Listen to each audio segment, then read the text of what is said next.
What's good, sports fans? I'm already messing up my intro. First time doing a new intro. What's good, sports fans? Music City Monke going live, representing from the 619 to the 615. How's it going, everybody?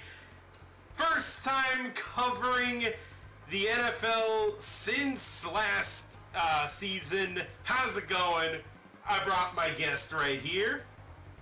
How's it going, everybody? It's your coolest kid in the tundra, Frosty-Boi, aka the true representative of the Green Bay Packers in the filthy crew. Good to have you on here there. It's been a minute since the last time. Last time I was here covering the Titans, that was the day we beat the Jaguars and knocked them out of the playoffs. That was cool. And now I'm sort of regretting that, because now the Chargers and the Giants are hanging us by the balls as to whether or not we can draft Joe Alt or not. I mean, on one hand, it feels good that you guys stopped their tracks for them to go into the road to the Super Bowl, but at the same time, they're going to be getting a nicer pick. Yeah, I mean, if we would have lost that game, sure, Jacksonville would make it to the playoffs, but let's be real, they weren't going to go very far. No, because if we all remember from last season, the AFC territory, the competition was just too intense. I don't know if they even had what it takes for them to stop the Strouds, aka the Texans. Yeah, I hate to say it because they're a division rival, but they really improved their team quite a bit, and C.J. Stroud has been a massive catalyst in that.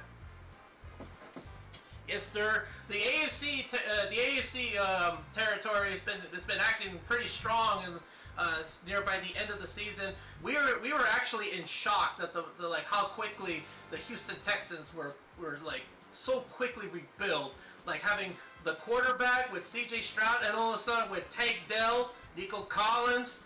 All these guys been doing their part, and then all of a sudden Schultz comes right in from the Dallas Cowboys, all the way to the Texans, and just be like, let's flip the whole situation right here and now. And then all of a sudden they just went toe-to-toe with the Cleveland Browns. Yeah. Holy moly. And I'm just like, wow, if only our team could do that. Oh wait, we did! We were counting ourselves according to the playoffs last season. Yes, sir. Jordan Love? Oh my goodness! And that's another thing. Last season on the draft, I was so livid, and I said everything negative about my team, like how poor choices that Gutekunst has selected, only for the whole season to just turn around and be like, Uno reverse card initiated, because now everything you just said, Frosty-Boi, you're wrong. Yep. I swear, it's a good thing that Frosty-Boi hasn't been going live on these here public platforms during last season, because holy crap, let's just say Frozen Cold Takes would never run out of business with how many bad takes this guy has said that have aged like milk. To be fair, I'm not the only Packer fan who was wrong about that team the last season. Yeah. But now that you know where your team is, that y'all are contenders, let's be real. Like, last season, I'm just like, there's just too many young players. They're gonna be so... They're going to be so sloppy on their performances. They're going to show a lot of green sides of their rookie careers and everything. I mean, they even called us the kids of America. And then what happened? Oh, we went to the playoffs. Oh, we stopped the Cowboys. That was funny. Take that, Scooter McGritter. and then all of a sudden we go toe to toe with the 49ers. Are you serious? We own like nearly 75% of the game for us to even smash them into pieces, and then all of a sudden going up to the Lions in the NFC Championship? Man, we were that close. And then all of a sudden everybody else starts saying, Packers, you were this close to take it all. And we should have. Y'all should have, but Jordan Love turned into Brett Favre at the last second, and that's what sealed your fate there. Yep. But Unfortunately. you know what? It was a much better season than anyone anticipated. Nobody thought y'all would make the playoffs, let alone win a playoff game, let alone go toe-to-toe with the 49ers and not get blown out. Well, that's the thing. Throughout the season, I thought I was so wrong about our coach here with Matt LaFleur. Mm-hmm. Matt LaFleur, for a little while, when Aaron Rodgers was still our quarterback, I always thought that Matt LaFleur was just going to get carried by Aaron Rodgers' talent just like Mike McCarthy did. Yeah. But then the truth came out that as soon as Aaron Rodgers went bye-bye, went straight to the Jets, I just said to myself, okay, if Matt LaFleur can't hold his ground on his own with new players, he is not the coach that we all thought he was. Oh my God, I could never been so wrong, and I'm okay with that. Yeah. Like, I'd be lying if I said your season started off just as good as it ended, but you know what?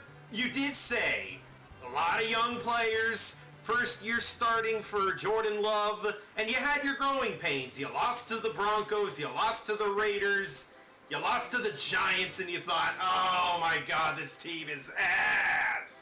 We lost to the Steelers. You lost to the Steelers, too. Like, you lost a bunch of inexplicable games that you really should have won. But you know what? That's okay, because it's all part of the learning process. And then, just as we can point out the Packers' failures, let's point out their best victories. Y'all beat the Kansas City Chiefs on Sunday Night Football. You don't own us. I don't care. Jordan Love is currently 1-1 against Patrick Mahomes. It's 1-1. Yeah, you're right. Though I don't really want to count that first one because, it was on short notice. Aaron Rodgers was out due to COVID. COVID toe. Yeah, that was the legendary COVID toe moment. But, this is his first time actually being the real full-on starter. And I think he nailed it. And I think... Oh, yeah. He's already a good quarterback. I consider Jordan Love a good quarterback. But I think this season, he has the opportunity to truly elevate his game to the next level and be one of the elites like Patrick Mahomes, Josh Allen, Joe Burrow, and all those other guys. Well, that's the other thing that it also made me to think. Last year, when it came to the draft, when Gutekunst selected all those players, and I raged out of it too. Oh, yeah. Okay? All those players, they did their part, magnificently. Who would have thought, okay, really, after acquiring Christian Watson and Romeo Doubs, both came out successful, on their careers saying, you are a Packer. Great. But what about the newer ones that were coming in last year? Oh, yeah. Who the heck is Melton? Oh, what about, shoot, there were so many. There was a bunch of names.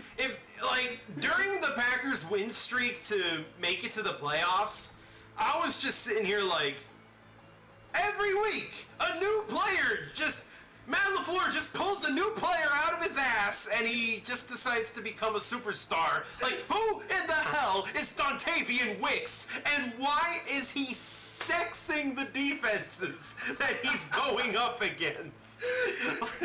I remember many times over, my brother here, he'd be like, so, who's your number one receiver? I don't know! And then some of the other guys asked me, I thought Christian Watson was a good receiver. So did I. I thought he was number one. And then Romeo Doubs came in and he was like, what's up? And then what? Everybody else had their own fair shares, even the tight ends.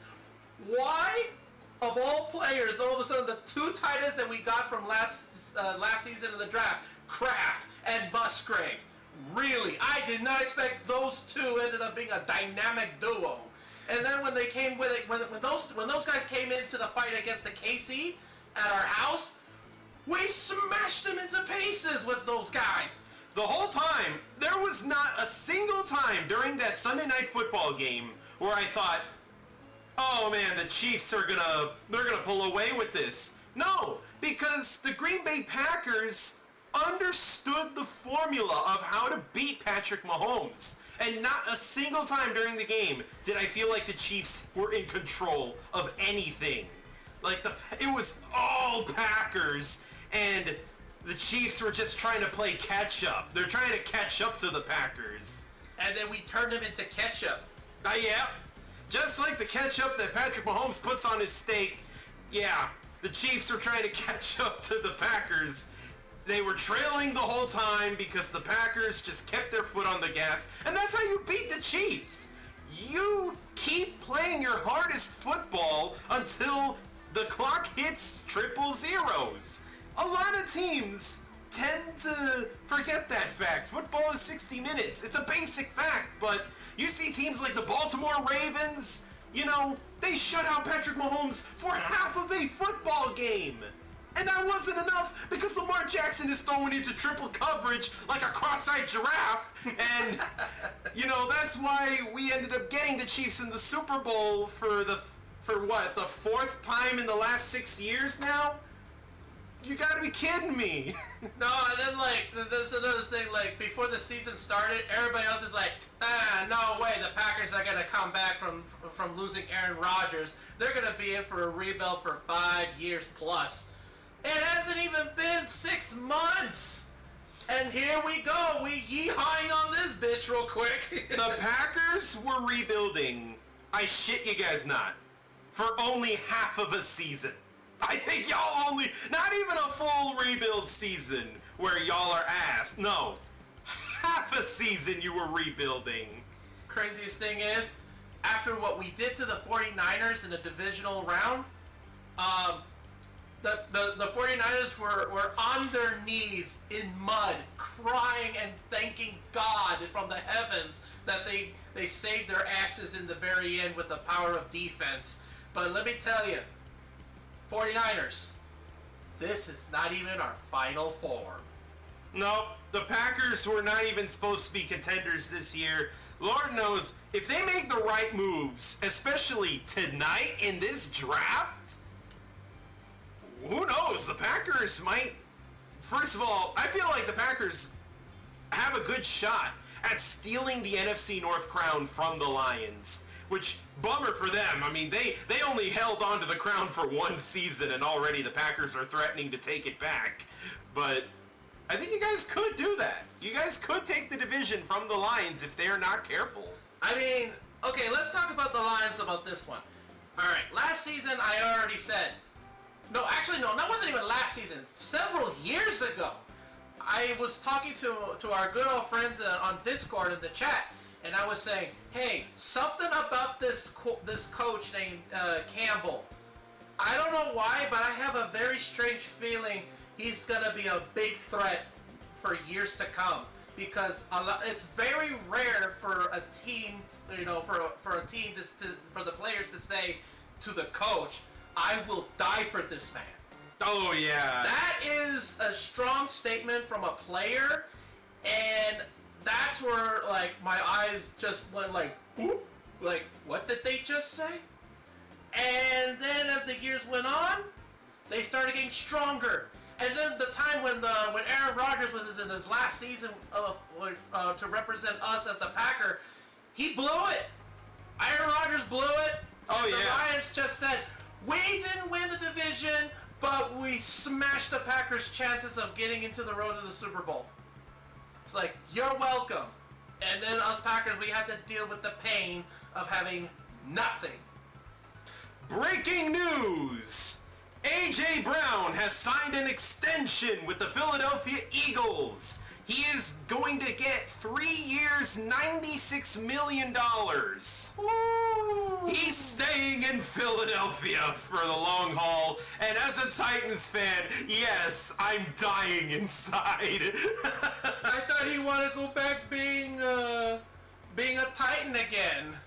There was a lot of diva shit going on with A.J. Brown, but you know what? You know what's something I've come to accept after watching football for a couple of years now?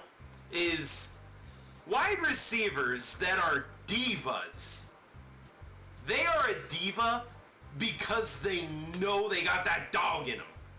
Stephon Diggs. One of the best receivers in the league. Yeah, he's a pain in the ass, but, like, he's done more than enough to earn his right to be a pain in the ass. Yes, I know his teams haven't been successful, but, I mean, just individually, Stephon Diggs has proven to be one of the best the league has seen. A.J. Brown. Yeah, he's become a meme because of how he posts on Twitter, but, I mean, the dude made Jalen Hurts look good. Like, come on. Yeah, but there's a thing about when it comes to diva players, they somehow managed to find a way to put their teams to pay the price for keeping them long enough. I mean, look what happened to Antonio Brown. Look what happened to all the other fellas, especially with Aaron Rodgers. Aaron Rodgers likes to throw this cryptic stuff nonsense, and I was getting sick and tired of it. Hell, even one of our biggest fans of the Green Bay Packers was panicking over something that what Aaron Rodgers says on the Twitter or whatever. Yeah. And then you're just going like, what the hell does this all mean? Like, why are you being this way? Just get to the point. Do you want to play for us or not? It ended up the similar style like how Brett Favre kept saying over and over, oh, I'm retiring. Oh, but I'm not. Oh, I'm tiring now, but I'm not.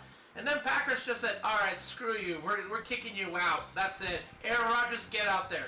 Now, same fate for the Rodgers. Got him out of there because I'm sick and tired of his ayahuasca nonsense. And I'm just like, get that shit out of my team. He's like, thank you. You gave us a Super Bowl, but a Super Bowl. So, bye. I am not going to waste 10 more years just because we want a trophy. No, we need more. Because Patrick Mahomes, he got 3 rings in less than 10 years. Yep. In less than 10 years, and he got the MVP trophy along winning the Super Bowl. So, Rodgers, you have no excuse to be that ass. I'm glad you're gone. Because Jordan Love is here to stay, and I'm glad I finally got to see the kid play. He's got what it takes. He's got some mistakes to brush off, here and there for what he has done last season. But that's the point of growing. And I'm pretty confident that whatever Gutekunst selects of this year's draft is gonna make him even more powerful than he ever was. Not to mention the fact that if we get a strong shield just for Jordan Love, so he can have the best protection he can get, so he has time to find the rest of the players, because Jordan Love, he's got a hydra of an offense. You think that one good receiver's out there? No, there could be 3, 4, 5. Hell, even Jordan Love himself is an offense, because he can run too. Well, that's enough on the Packers. I think you've been talking our ears off over your cheeseheads this whole time. But since the Titans do have a very high draft pick, I think now is a good time to start talking about the Titans' draft needs, because we're getting very close. I mean, only 6 teams are going to pick ahead of us, and then the Titans are on the clock. So let's go on ahead and let me show you guys what I would prefer for the Titans. So as you can see on my screen, I have 3 prospects in mind for Tennessee, and if none of these 3 are available, I would strongly consider the Titans should trade down from number 7. But currently, offensive tackle Joe Alt is the most likely, and honestly the one that I want the most. We have had a god-awful left tackle position for the past 2 seasons, ever since week 2 of 2022, when Taylor Lewan tore his ACL and was done for his career. We have had to deal with Dennis Daly, Andre Dillard, and, Jalen Duncan. Some of the worst left tackles we've ever seen, and both Ryan Tannehill and Will Levis have severely paid the price for it. So I think now is a good time to get the franchise left tackle who will firmly protect Levis for the next 10 years, hopefully. Maybe 15 years if we're lucky enough to get ourselves a long-time cornerstone. But I understand that both the Giants and Chargers, who draft ahead of the Titans, also need offensive line help. So what if Joe Alt is not available? Well, Malik Neighbors and Roma Dunze are both some very elite talent at wide receiver, and I would be thrilled if the Titans drafted either one of them, assuming Joe Alt is not available. Not shown on here is Marvin Harrison Jr.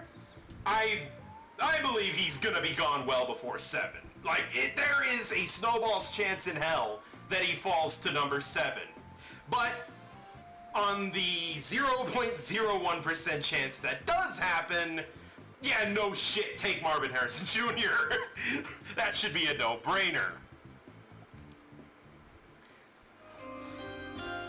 So, those are my draft picks, or rather, those are my wish list, my players I really want out of the first round.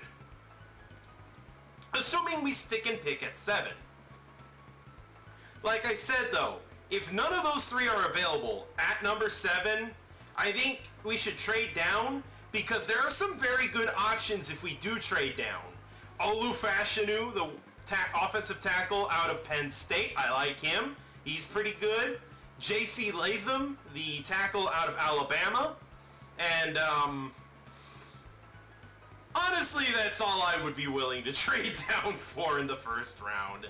So, yeah, those are my draft desires, and I know I haven't prepared a fancy slide for Frosty-Boi, but I want to hear from you. What are some of the prospects that you've really liked and that you would definitely be happy with on the Packers? All right. So, as I'll quickly mention from last draft, we have already covered the offense territory that we were missing on a lot of pieces.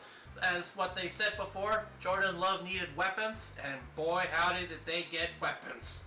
Call him the one from Neo from the Matrix, because he's got all the guns for him to use. And the thing is, Gutekunst himself says he needs more. So he's counting on it for this year's draft that we're going to have more weapons, just in case if one of our faithful receivers end up breaking down during the middle of the season, we've got more to patch it up in that area. Now, the other things I will mention, the positions that are missing as of right now, is definitely on the defense category. Because yes, we have Clark, yes, we have Rashawn Gary and Jair Alexander, but those guys are good, but they're not good enough to take care of all the problems that we're lacking on. So we need a better safety. So we need to get a good safety guy out there. So I don't know the names that are well top notch on the list, but as long as Gutekunst knows what he's doing to patch it up on the ones that have holes on it, I trust him. Because the last time I didn't trust him, I paid the price. so Gutekunst, you know what? If chocolate goes on seafood, I don't care. I don't care. Does it make sense? No. But does it matter? No, because it's weird. It's Gutekunst's crazy pick magic. It doesn't make sense at all, but it works. And it worked last season. So, you know what? I don't know. I don't care. Let Brian Gutekunst cook, because all I know is that this man is always up to something. Last season we had about how many picks? 13? Yeah, like 11 or 13? 11, 12, yeah, I think something like that. That's a lot, okay? Do you want to know how many we have now? 11! Yeah, you guys got 11 picks in the draft this season, which I don't think you're going to pick 11 players. I think the Packers will freely move up and down the board whatever the hell they feel like. I'll be honest. They got so much bargaining chips, it's crazy. Because the Packers, all they need to do is to make the defense stronger, and I never thought I'd say it again, but we need defense. Because I've been saying, we need defense, and Brian Gutekunst be like, you want offense, right? And I'm like, no, stop it. And he goes, but I cooked last season, didn't I? I'm like, oh, fine.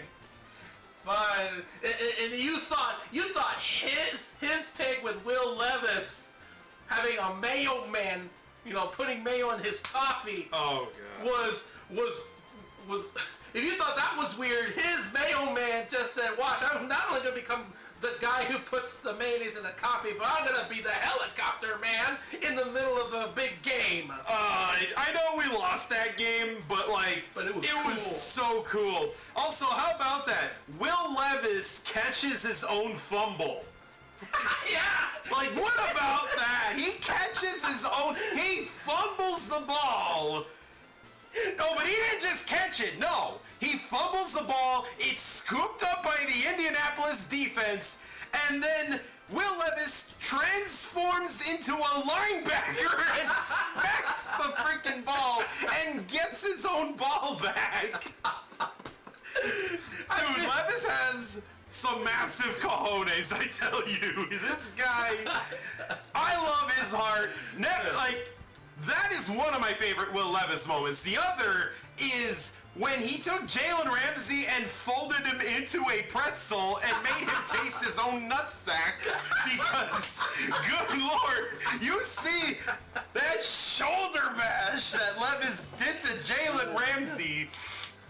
He says, hey, Jalen Ramsey, you play for the Miami Dolphins. Well, hope you don't mind. I bend your body into the shape of an M for Miami. And we won that game, so I could flex even harder about that. Oh, man, because Will Levis, I mean, he, as weird as he is, okay? He's a Titan, 100%. Oh, absolutely. He has completed the Titans initiation now. You can't be a Titans quarterback unless you catch your own pass. Right, Marcus Mariota? Yeah, well, Tannehill may not have caught his own pass, but another rite of passage for the Tennessee Titans is you gotta dunk your nuts on the Dolphins. And that's exactly what he did. Boy, oh boy. Will Levis, I really hope to see more of that guy. I mean, Titans actually made a very good choice. I remember, fellas, when I laughed, and Filthy comes or should I say Music City Monk. Music City Monkey, He's hell just yeah. no! Oh, I didn't like the pick. I was livid when the Titans, not only did they draft Will Levis, they traded up for him. In this year's draft, they don't have a third rounder anymore because of the Will Levis trade. And I would be salty about it if Will Levis wasn't a fucking tanuki raccoon with a 10-kilometer nutsack spread, because, good lord, this dude, he made me eat my words, because I hated the pick. I hated that we traded up for him, but boy, am I glad to be wrong, because Damn. Levis has really turned the culture around. Yes, we went 6-11 this season. Technically speaking, we did worse than last season where we were 7-10. Yet, I liked this season better than the last one. Because in the last one, everything was hopeless. We didn't have a quarterback. We lost 7 games straight. We got swept by the Jaguars. This season, yes, we lost one more game than the previous. But at this point, we knew we were going to be ass. But it's what we did in those games. Hell, I found out what happens if you go for a 2-point conversion and you somehow throw a pick 6. It's actually a pick 2. Who would have thought? Thank you for answering that question, Gardner Minshew. I never knew that.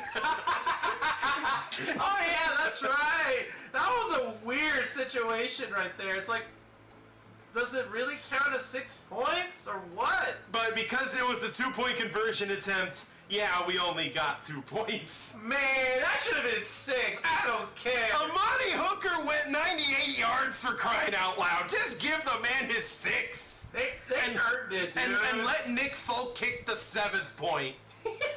Yeah. Because, golly, man. Hey, we would have actually won that game if that would have been the rule. So, technicalities, I tell you. Yeah, well, let's see what they have, what it takes for their picks for the Titans, because you guys have an intense competition with the Texans. So I wish you guys the best of luck when the season comes because things are going to get extremely bloody in that division. Yeah, the AFC South is not a cakewalk anymore. The Houston Texans, we know, C.J. Stroud, D'Amico Ryans, Will Anderson Jr., like, that core is going to be a problem for the Titans for many years to come. The Jacksonville Jaguars are still a question mark, because I think they're going to be annoying, but they are not this unkillable fortress that we once thought they were. And the Titans in Week 18 proved that, yeah, we can still shit on the Jaguars. But I still don't consider them a free win. No. They're not a free win. As long as they still have Trevor Lawrence, I think they're going to be a problem for Tennessee. But not as much as the Texans. I think the Texans should be the number one threat in the AFC South. The Colts are an enigma, because, what's his face? Anthony Richardson. Oh, yeah. He played really well during the first 5 weeks, but unfortunately he got hurt by Harold Landry, and he had to miss the rest of the season, so, you know, we can't really judge him yet, but he looked promising. He tried. We don't know how much he's going to regress due to the injury, or if he's going to pick up right where he left off and still be pretty good, or if he can even step his game up. But for now, the Colts, I don't really think I could safely predict how good the Colts are going to be. I figured they're just going to be annoying. Yeah, I think they're going to be annoying too, definitely, and I think they might snag a victory away from the Titans if we're not careful. But, yeah, the Colts, it all depends on Anthony Richardson after the injury. Can he still play as good as he did before? If that answer is yes, then holy shit, this whole division is going to give me aneurysms.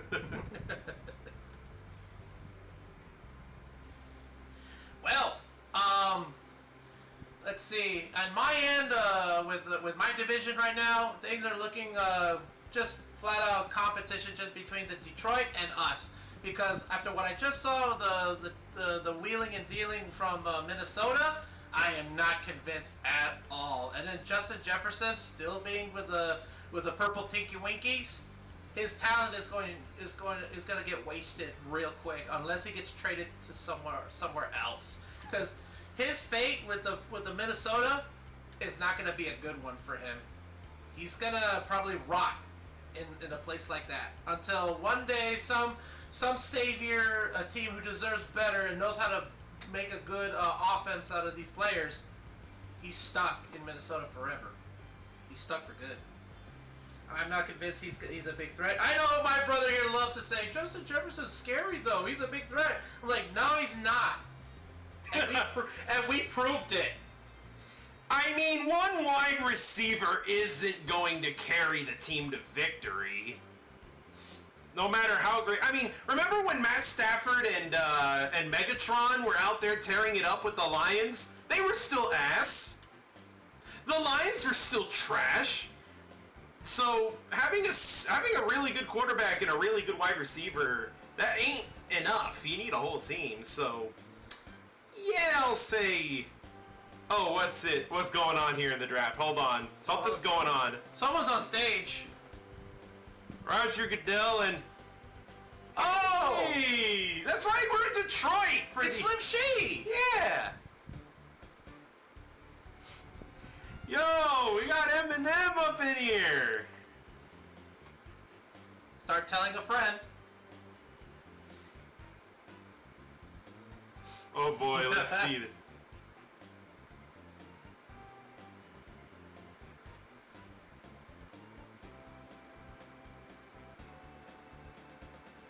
Oh, I'm sure he's thrilled with his Lions. The Lions are scary still, so Hey, there's Jared Goff. Goff. They're bringing the actual players of the Lions. Oh, there's Hutchinson. Oh. Megatron. And we were just talking about him. Yeah. Barry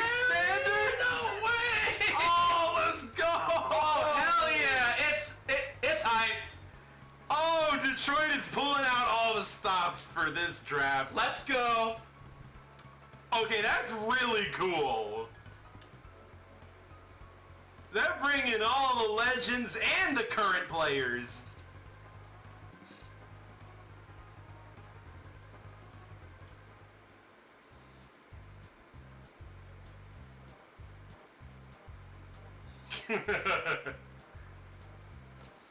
Jared Goff. Jared Goff. Oh yeah, I know the cheesehead here is ready to say, Rashawn Gary, go burr.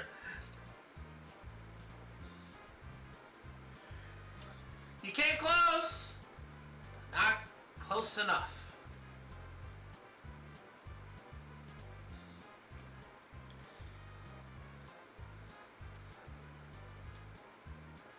You may have destroyed our home, but we destroyed yours too. On Thanksgiving. We took your turkey, damn it.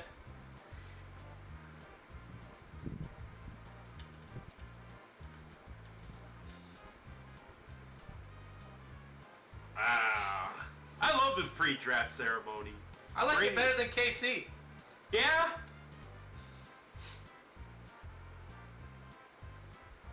Man, I wish I was a football fan already back when Nashville hosted the draft, because I heard it was one of the best. Oh. Everyone, boo Roger Goodell! Boo this commissioner!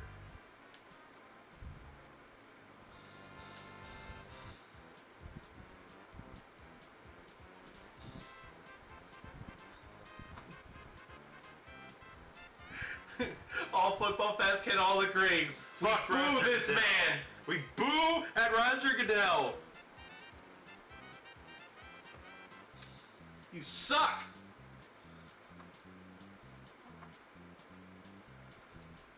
Alright, the draft has begun. Let's go! The Chicago Bears are officially on the clock. I know, well, they've been on the clock this whole time, but...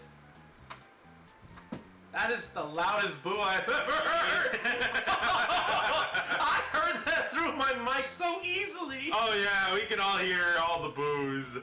But yep, let's go Chicago. They know what they want. I mean, they made it very clear. They traded Justin Fields to Pittsburgh, and they're ready to move on to their next quarterback, hoping that maybe this guy can be their franchise savior. Hold on a second, why are the clocks still ticking? I thought we already know the answer to that. Well, technically the Bears still have to fill in the card and send it into the NFL. I thought they already pre-planned on this. Technically they're not allowed to start that process until now. Should just get a stamp, an official stamp. Oh yeah. Just go, that's it. I mean, look, even the NFL Network is showing Caleb Williams because no shit, he's the best quarterback in the draft. Of course they're gonna take him. Like, this is as obvious of a choice as the Jaguars drafting Trevor Lawrence. I mean, Trevor Lawrence was clearly the best one in the draft, and, you know, come on. Teams were actively tanking for Trevor's services. Bears right now are like, oh boy, Caleb Williams. Packers, fresh meat. Oh yeah, ready to watch Caleb Williams just absolutely get ruined like every other, like Justin Fields, Mitch Trubisky, Jay Cutler. I mean, come on, man. Chicago is a young quarterback's graveyard, and I feel like Caleb Williams is just the next fresh meat for the slaughter. I ain't scared of you. Come on over. We'll be sure to work with ya. But all jokes aside, and all hate for the Bears aside, Caleb Williams has earned his spot. Some people have called him a diva for not showing up to Pro Day and not showing up to this and that, blah, blah, blah, blah, blah. When you're as good as Caleb Williams, why risk injury? Why risk hurting yourself when you already know that you're the best damn quarterback this draft has seen? Well, we have seen other first-round pickers out there from other seasons. They didn't pan out well. Yeah, but just for now. Like, we're just talking about Caleb Williams and his draft stock. Well, Nothing would Except maybe, of course, if Caleb Williams were to get injured, nothing is really going to drop him out of that number 1 pick status. So, you know what? If he's going to be number 1 overall... Oh, there he is! He's on the phone right now! Chicago is probably calling him, being like, get over here! It's like, where are you? Come sit with us already, damn it! Come on, you already know you're our pick! This is going to be the most obvious, easy to predict draft pick ever. We stitched your name on a seat. It's in leather. Come sit with us. Yeah, really. I know USC didn't do too hot in college, but that's because Caleb Williams, you know, yes, he can turn into a fire god at will, but one quarterback alone can't carry the entire team. And the fact that he fought valiantly and tried to carry the damn team, you know, you can definitely see this guy's love for the sport of football. You could definitely tell that this is a man who wants to elevate the rest of the roster. And Frosty, I know you're going to hate this, and you're going to be like, no way. But what if he's actually good? Well, good. I wanted the Bears to be good because I respected them as my rival, but they didn't show up for the last few seasons, and I'm like, where are you guys now? Now, I had to deal with only the Lions here. What, you're gonna make me say that the Minnesota Vikings are a threat? No, they're just annoying, but not a threat. Lions, oh, indeed they are. Oh yeah, definitely. The Lions. Bears, come on, Bears. Give it your best shot. I want you guys to be good so that way I can demoralize you. But yeah, that'd be great. I would love to see the Bears actually get strong. So that way, the Detroit Lions have also a piece on their plate for them to struggle. Oh, that's right, because this doesn't just affect you. This affects the entire NFC North. So the Vikings and Lions are going to have to deal with him. And imagine the Vikings being like, yes, Aaron Rodgers is finally gone, only for Caleb Williams to dominate the Vikings. Dude, imagine if he becomes the next Aaron Rodgers to own but instead of owning Rodgers owning the Bears, now it's going to be Caleb Williams owning the Vikings. Imagine something like that happens. Oh. We're gonna have a rock, paper, scissors effect going on here. Rodgers beats Bears. Williams beats Vikings. Vikings, who am I kidding? They can't beat the Lions. They got swept by the Lions last season. Dude, that just goes to show you like how weak Minnesota has become over the years. But most of the games on that season wasn't entirely their fault because injuries come into play. All right, ladies and gentlemen. Oh wait, I closed the wrong one. Where is it? There we go. The pick is in for the Chicago Bears. Let's go. And now the Arizona Cardinals are on the clock. Okay, come on. There we go. All right, let's put... Where's Arizona? There we go. Arizona's now on the clock, ladies and gentlemen. Chicago has submitted their pick. Let's go. And let's be real, we all know who this is going to be. So, oh wait, Cardinals. Wait, why did I put Cardinals? Hold on. I'm stupid. I put the wrong logo. That's right. It was the Washington. Yeah, Washington's on the clock. Oh, okay. I don't know why I messed that up so badly. Like, I mean, they did bad last season too. yes, so, but the Cardinals have the 4th pick. Ah, 4th pick. Yeah, no. Washington is up next. So who's 3rd? The New England Patriots have the 3rd pick. Oh, yeah, that's right. So, yep, that is 1 Chicago, 2 Washington, 3 New England, 4 Arizona, and 5 Chargers. All right, well, here it comes. Here it is. All right, here we go.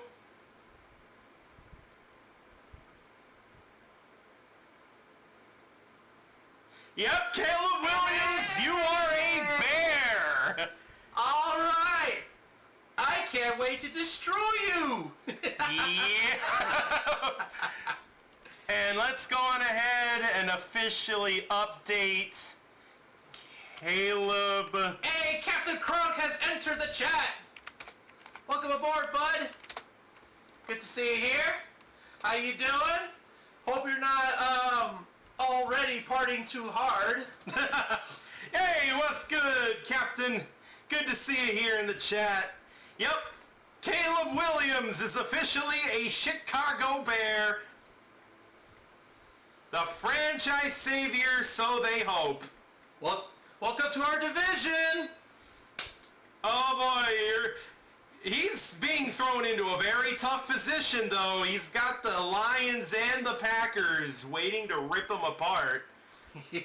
But hey, you know what? Chicago is tired of being in the bottom of the barrel. They want to compete, so you know what? You gotta try your luck with as many quarterbacks, because hey, one of these days, maybe they'll actually get their franchise savior. I mean, hell, the Titans were seen as a quarterback's graveyard for the longest time before Will Levis showed up. So, hey, you know, maybe the Bears can actually, yep, I called it. Yep, when he was on the phone earlier, yep, that was the Bears. That was the Bears telling him, yeah, get over here, you. You're gonna love our deep dish pizza.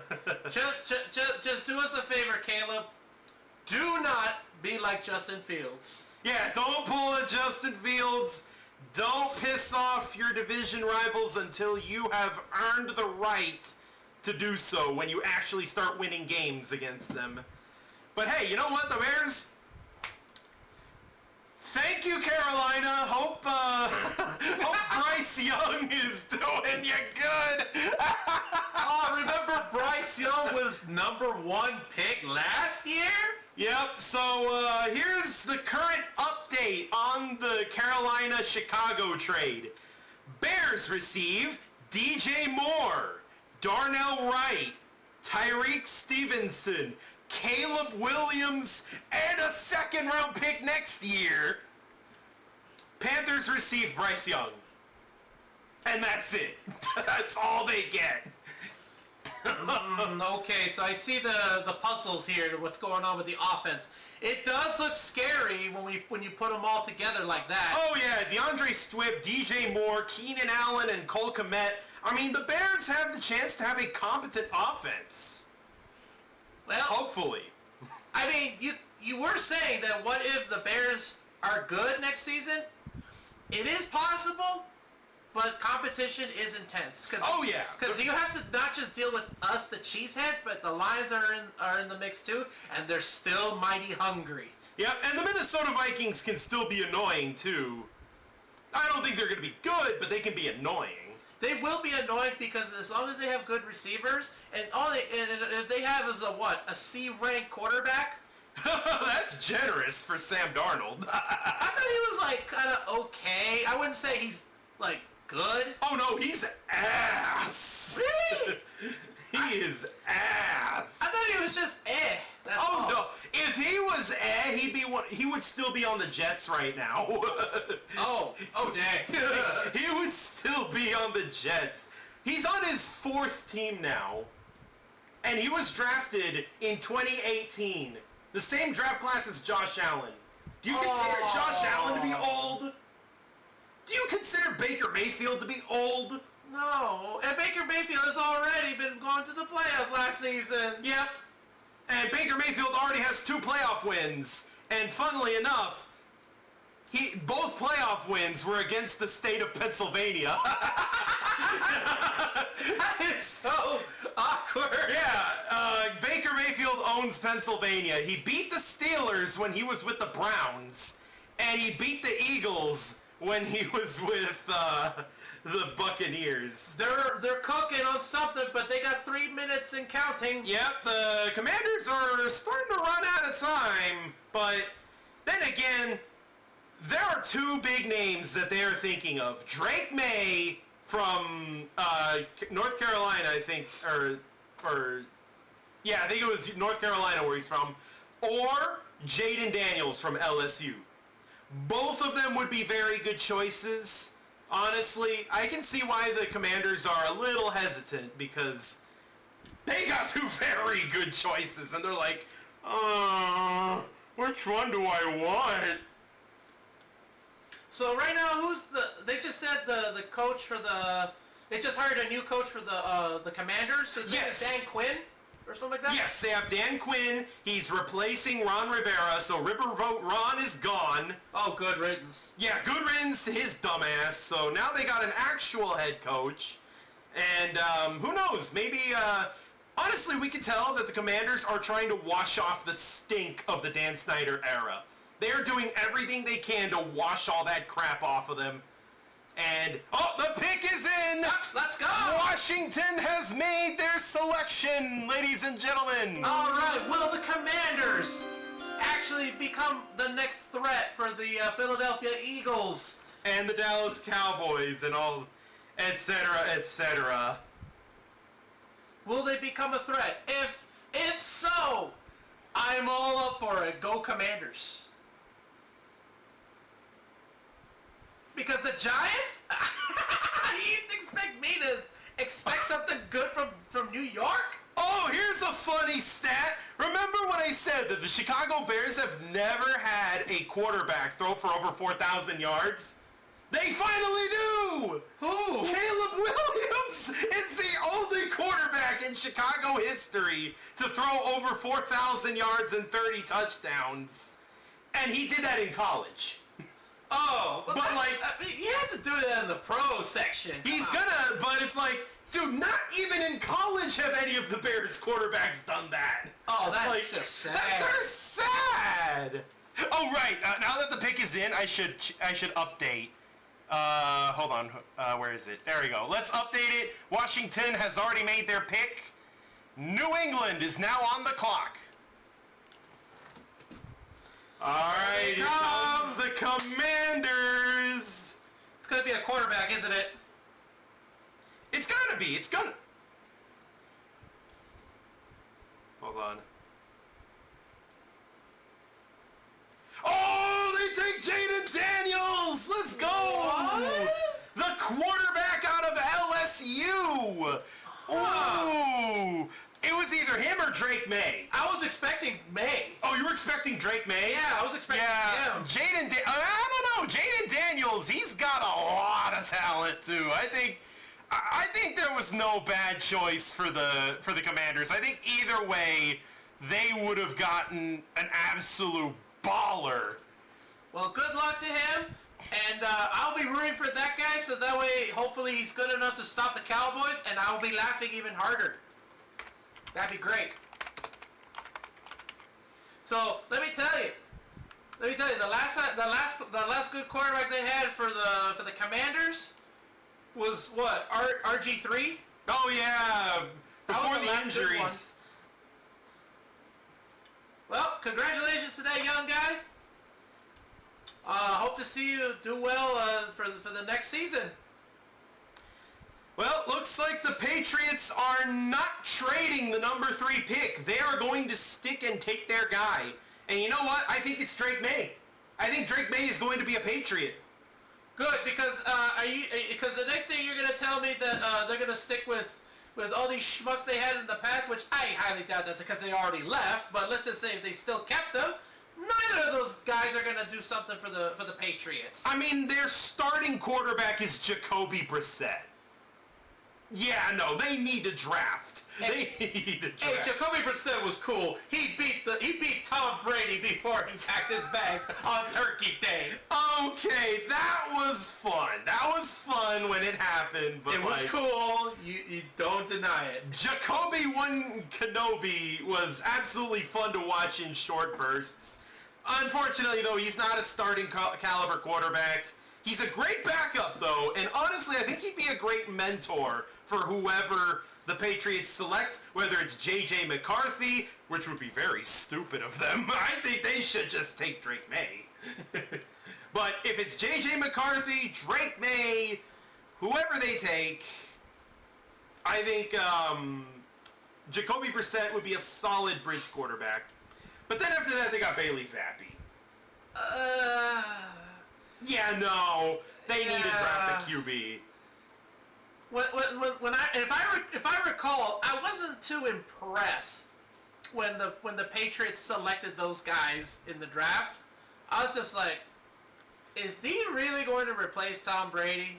Nah. To be fair though, Bailey Zappi was drafted in like the 4th or 5th round. He wasn't really expected to, win the starting position, but they just wanted to take a chance. They just want to do it for the sake of it, because who else are they going to grab? It was a low risk, low reward.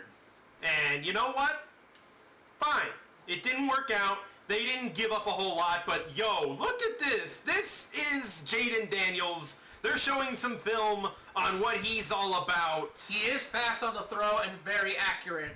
Oh yeah, and he's got that speed too. Oh, so I guess he's got the complete package. Oh yeah, he's worthy of being the number 2 pick. I am not doubting that one bit. Just because you're number 2 doesn't mean you're lesser than the number 1. Because we learned that truth. Oh, isn't that right, CJ? CJ Stroud showed us the curse of the number 2 overall pick is officially broken. The curse has been lifted. It's gone. Because CJ Stroud obliterated the curse.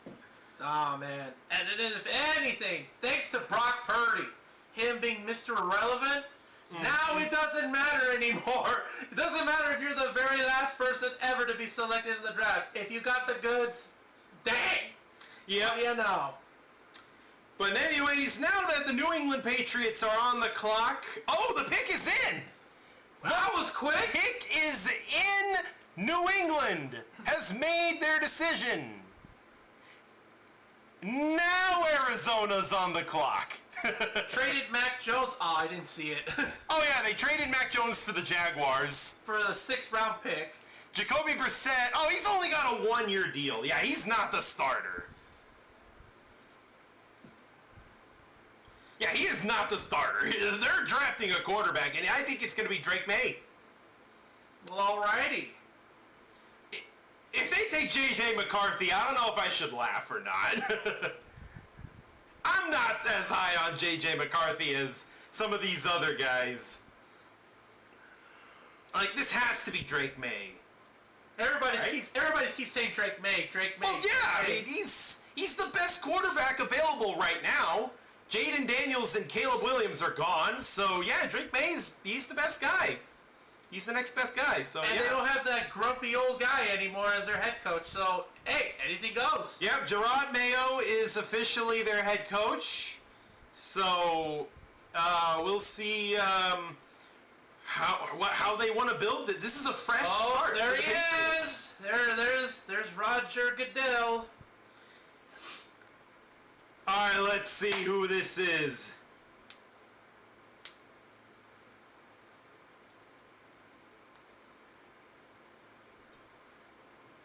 Yep, there it is, Drake May. There it is. There goes 3 good quarterbacks on the list. Wow, the Titans are getting exactly what they want. Everyone is taking a quarterback. Because the first 3 teams are that desperate to try to have a good quarterback so they can finally start winning games. So you guys are still on good terms of getting the player you guys want. Yep, but I think right now we're going to see the first non-quarterback to get taken because Arizona has confirmed they are not trading that pick. Arizona is sticking, and I think we're going to see Marvin Harrison Jr. get his name called very soon. So this is it then. We're going to start seeing a combo breaker. Yep. No more with wide receivers. Oh, no more with quarterbacks. For now. Is that all of the good quarterbacks on the list? Those are the big 3. Right, okay. Oh, all right. They're the big 3, but there are still guys like Michael Penix. There is still Bo Nix. There is still J.J. McCarthy. So there are still 3 potential first-round quarterbacks. But at this point, the 3 quarterbacks that I guarantee to be first-round picks, yep, they got selected, 1, 2, and 3. But Arizona, I think they believe in Kyler Murray, and yeah, they're definitely going to try to get him some weapons. They already got Paris Johnson, the offensive tackle. I actually wanted him for Tennessee if they couldn't get Peter Skoronski. But fortunately we got Skoronski. But yeah, Paris Johnson was another guy I would have wanted. So he's a solid offensive lineman. At this point, they just need weapons. Fair enough. All right, what's going on over there? Oh, okay. Yeah, they're showing Just Drake recapping. May. They're showing his reaction to getting drafted by the Patriots. Well, congratulations to you. You're going to be the new era for the Patriots. Hope you do a good job on your season. Yep, and if they do well enough, they just might piss off Six Shot Eagle. Oh, that's right. Yeah. Oh, on second thought, well, good luck. That's all I gotta say. Hey, listen, I lost all sympathy for the Buffalo Bills when they lost on home field against the Chiefs. Oh, that is true. You're right about that. Like, listen, I get it. Tyler Bass pulled a Scott Norwood on the kick, but still, though, they had other opportunities. Stephon Diggs, I stick by this. Stephon Diggs blew it. Josh Allen threw a perfect missile. It hit his hands, and Diggs couldn't hold on to the ball. At that point, it's not even the quarterback's fault. And that would have been a free touchdown. That would have been a 60-yard bomb touchdown. But no, Diggs just couldn't hang on, and now they know why they banished him to Houston.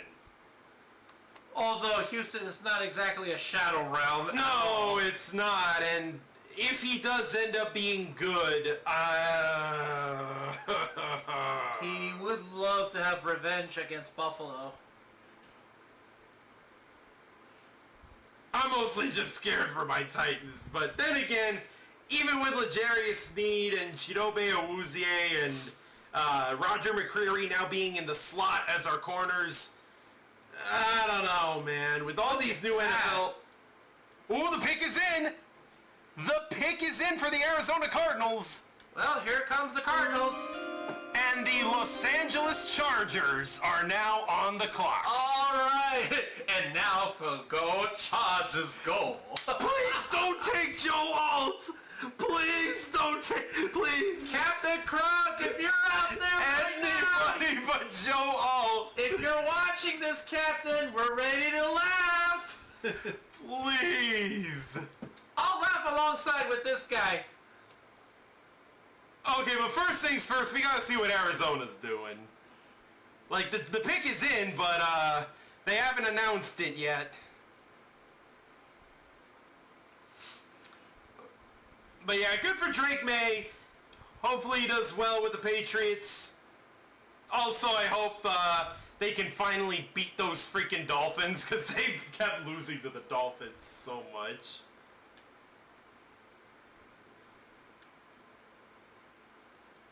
So, is Aaron Rodgers now the worst quarterback in the AFC East? No. We'll see what Drake May can do first. Well, yeah. And let's see if Aaron Rodgers can stay healthy this time around. That's the other thing we gotta hope for.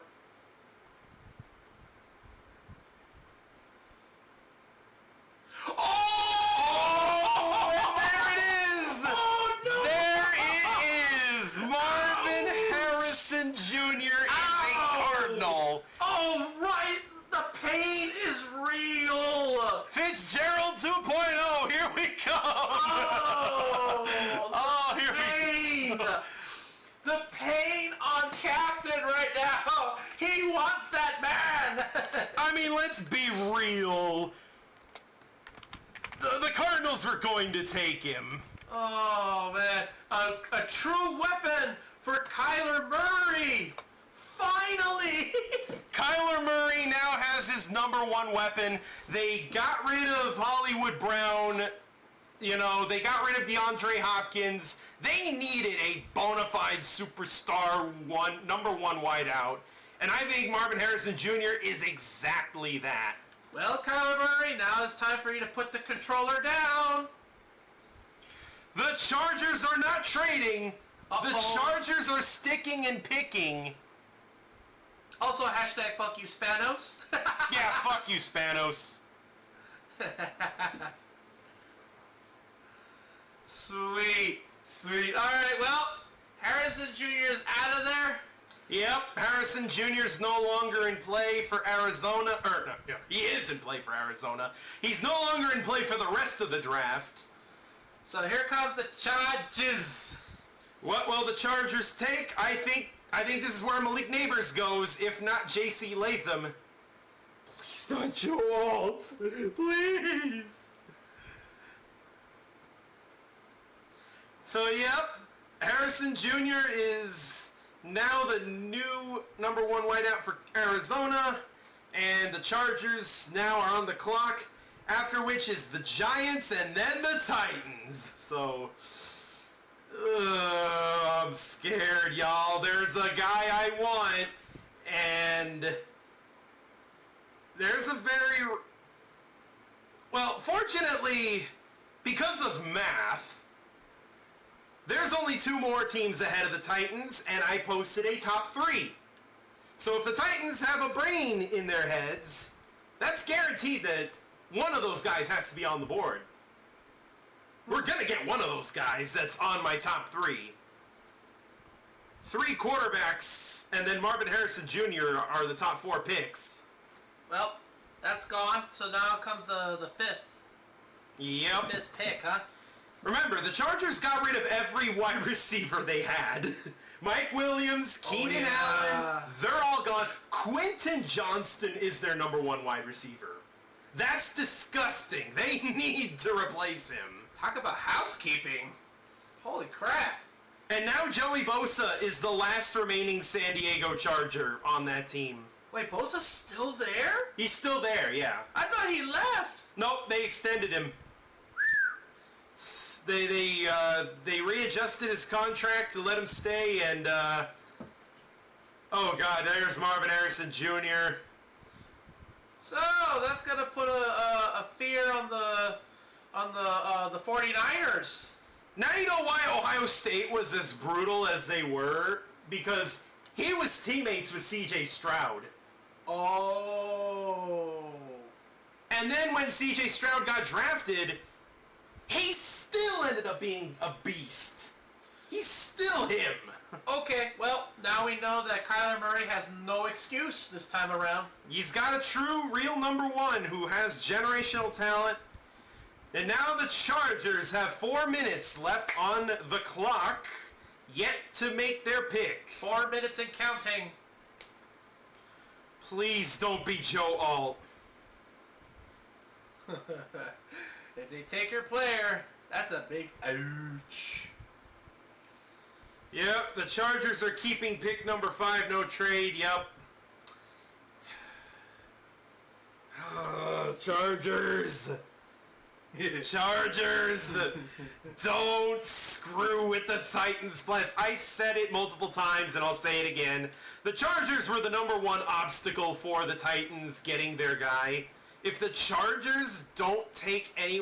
If they take J.C. Latham, I am going to party. I am celebrating if they take J.C. Latham.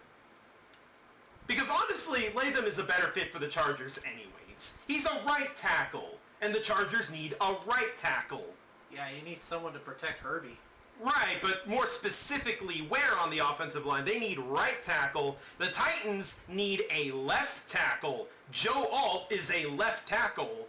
Latham is a right tackle. So, you know, it would be in their best interest not to take Joe Alt. They should take J.C. Latham so that the Titans can get Joe Alt. Wait a second. Are the Chargers lacking on one part only? They got plenty of holes, but they're... Out of the 5 guys on the offensive line, the right tackle position needs to be addressed. That is their most dire need. Alright. Now, it is possible to draft Joe Alt and then move him to right tackle, but he'll have to get used to it. And if you want a player you can plug and play immediately and will already know what to do, then you just get the guy who knows how to be a right tackle. Alright, that's pretty cool then. Well, you know what to do, Chargers. Don't take this guy's favorite player. Yep, and otherwise he's gonna destroy the studio. And I know that, physically speaking, Joe Alt is the better player. But just purely because of what position. I mean, switching from left to right tackle, it's like playing Mario Kart. You're used to all the racetracks, and then all of a sudden, you unlock mirror mode. As soon as you play mirror mode for the first time, everything's weird. Left is right now and right is left, and you get a little disoriented. But then you get used to it after a little while, right? So it's the same thing. If you take a right tackle and move him to left, he's gonna get a little confused at first. That's an interesting way to put it. Yeah, that's... And yes, I did learn this much about offensive linemen, because that's how bad the Titans have been at offensive line. That's how down atrocious we've been at that position. So Chargers are... Oh, the Chargers pick is in. Oh, pick is in for the Chargers! Chargers pick is in. And the New York Derps are now on the clock. New York Derps. The New York Derps. Wait, which one? The NFC Derps. Oh, okay. Yep, they traded away Keenan Allen. Oh, that's right, Austin Eckler's gone too. He's a Commander now. Oh, wait a minute, but they just got themselves a new quarterback for the Commanders. Yeah, they got Jaden Daniels now, so... With Austin Eckler? Yes.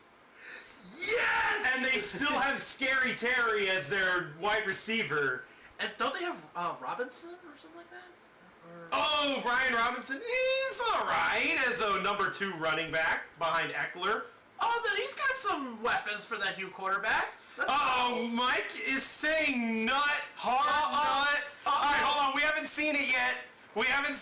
Hold on. We have not seen the pick yet. Don't spoil it for us. Hold on. We're waiting for the broadcast to tell us. Alright, come on, let's see who it is, come on. Show us already! It's a what? What is it? Show us the pick, damn it! NFL Network, show it already! I want to see who it is! Oh, there's Roger Goodell! Everyone boo this man! Please don't take Joe Alt! Anyone but him! I mean, I know the Titans are still getting an elite player even if they take Joe Alt, but still! Here it goes!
He's gonna do good to protect Herbie. The walls are now white.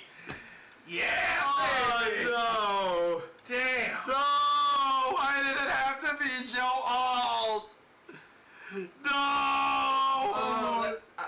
That's it. They have to get good. They have to get good because otherwise, who's gonna stop the Chiefs next season?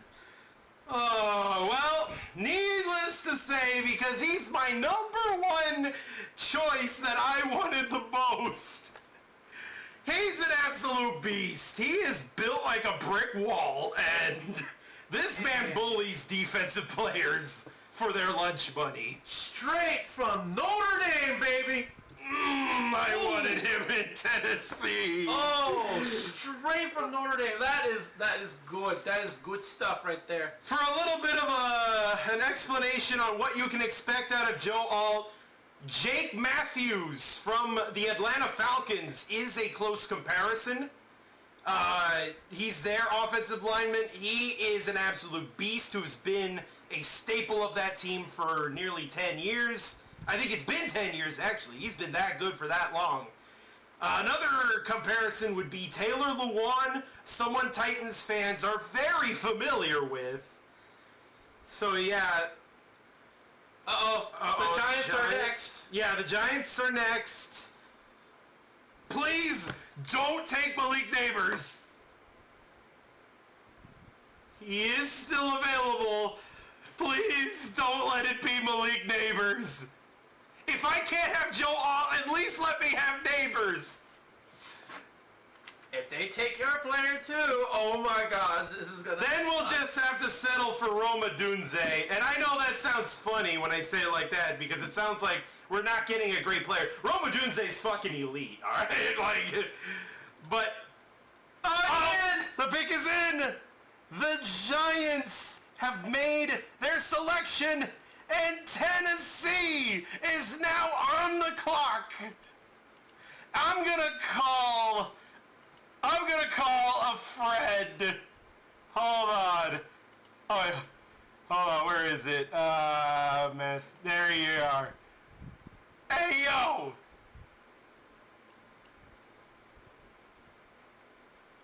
All right. Hold on. Let me.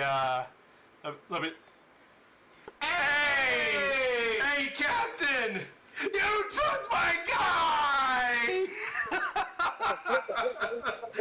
Listen. Look at the bright side. Oh my God! You can get LC Latham, who is literally the next best thing. I guess. I wanted Joe Alt. Listen, if it wasn't us, it was going to be the Giants, and you know it. Oh man. Yeah. Well, I mean, y'all sold every wide receiver you had. That's why I thought you were going to get Malik Neighbors or something. Oh man. They We just can flat find a out wide rob your receiver in the shit. second and third round. You're right. It's fine. You're right. All right, the pick is in for the Giants. I just wanted to briefly say hi and have fun at the restaurant you're in. We'll see you around. Say less. All right. Oh, man. All right, let's see it. No! Damn! They took Malik Neighbors! Oh shit! No! Oh, goodbye. Oh, man! Should have made deals with the Giants. And this is what we get for beating the Jaguars. We are getting bit in the ass for beating the Jaguars last year. We never should have beat Jacksonville. Should have got swept. Should have lost to the Jags. We should have lost to the freaking Jags. Hey, but Brable says, I don't believe in tanking. Oh my God. Vrabel gave us one last middle finger before he left. Oh, man. That is just awesome. Awesome, man. This is truly the biggest kick in the dick you have ever seen on this channel today. We're seriously getting butt sexed because we beat the Jaguars. We never should have beaten Jacksonville. Beating Jacksonville was the biggest mistake. We should have just rolled over and died. Now look, now the Malik Neighbors is a Giant. This is bad because what quarterback do they have? Daniel Jones. But it's Daniel Jones. I know. They want to get him weapons to see if... I mean, remember, love him or hate him, Daniel Jones, they paid him $40 million a year. Because of Saquon Barkley's endless bitching. Well, they can't back out now, so... Well, they can, because look what Saquon Barkley ended up. Not with the Giants anymore. So now, Malik Neighbors is now Giant. Roma Dunze is available. I want him. He's elite. The receiver out of Washington. I'd be happy with him. But now my two biggest draft crushes are gone.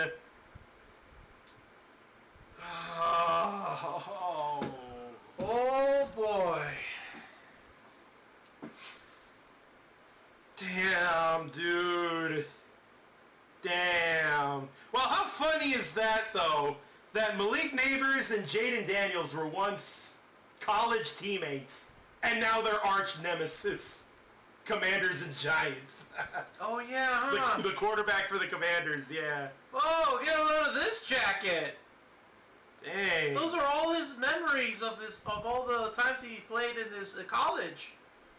Man. That's really cool. That's a really cool suit. All right, Titans. Give me a Dunze. I'll settle for J.C. Latham. But, no, Joe. Oh, no. You know what? I'm actually glad I'm not up there. Yeah. I'm actually glad I'm not up there, guys. I'm just going to go with the ride, go with the flow. Just be like, let's see what Gutekunst is up to. Malik Neighbors is an absolute dog. He's a beast. LSU just knows how to produce really good receivers. I mean, you had Jamar Chase, you had Justin Jefferson, and now Malik Neighbors is the next number one wideout out of LSU. That college just knows how to produce good receivers. Okay, but look at Roma Dunze, though. Malik Neighbors is given a 92. Roma Dunze is like right behind him. Oh, dude, just barely. Yeah. Well, Marvin Harrison Jr. is like a little bit less Somehow. interesting. So we're talking here like this guy's the better man? Yeah, a lot of people were saying, I think, the pick is in! Yes, finally! Tennessee has made their selection, everybody! Alright, Titans. There's no turning back. And now the Atlanta Falcons are on the clock. Come on, Titans! I noticed they didn't do the chime anymore. Yeah, no, huh? Alright, so we are sticking and picking at 7. No we're not trades. trading back. No trades, alright. So we're sticking and picking. Who do you want? Roma Dunze! Or J.C. Latham. I'll be happy with either one. But Roma Dunze! Please! Give me Roma Dunze! Also to spite Jaguars fans, because they've been thinking of trading up for a Dunze. So you want Dunze? Yes, I want Roma Dunze. If we can't have Neighbors, if we can't have Alt, Roma Dunze is an absolute beast. And I think, dude, imagine a wide receiver trio, a three-headed monster of Calvin Ridley, DeAndre Hopkins, and Roma Dunze. Oh my God, Will Levis is going to feast. Now, if we take Brock Bowers, I am throwing this headset out the window. Or if we take Dallas Turner, because, yes, I get it, edge is a need, but come on, man, we have bigger needs than that. All right. So, we're just waiting for those ads to go away and get to the nitty-gritty. Give us Tennessee's first-round pick. Make it count. Please. Make it count. Rome Odunze. It's not that hard. He's almost as good as Malik Neighbors. Just give me Rome Odunze or J.C. Latham. I'll take either one of those two. I might settle for Olu Fashanu. I would have preferred him if we trade back, but Rome Odunze is currently my number one out of whoever's available. You want to show the crowd one more time what your wish list is right now? Yep. So as you can see here, Joe Alt Notre Dame, he's gone. Malik Neighbors LSU, he's gone. Roma Dunze is our only hope. And fortunately, the Titans are picking right now. So we're going to see real quick if the Titans do grab the best receiver available or if they go elsewhere is yet to be seen. We will find out after these messages. So far, no trades. No trades? No trades yet. So you guys are gonna go through with this. Good. Yep, every team thus far in the draft has stuck at their spot and picked their guy. But god damn it, why did the previous 2 picks have to be the top 2 guys I wanted? That is pain. I wanted Joe Alt and I wanted Malik Neighbors, and now I can't have either of them. But you know what? I will feel so much better if they draft Roma Dunze. I will be... I think all will be forgiven if they grab that guy. Because at this point, the Titans are doing the best they can. And listen, Roma Dunze is... Don't get me wrong. Just because he's not Malik Neighbors, just because he's not Marvin Harrison Jr., he is still a damn good wide receiver. This draft class has some very talented receivers and offensive linemen. We're gonna see, though, what the Titans go with. Here comes Roger Goodell! Well, here we are, fellas! I'm scared, guys! Is Ran Carthon going to cook? Is he going to cook, or are we going to get cooked? Roma Dunze! Roma Dunze!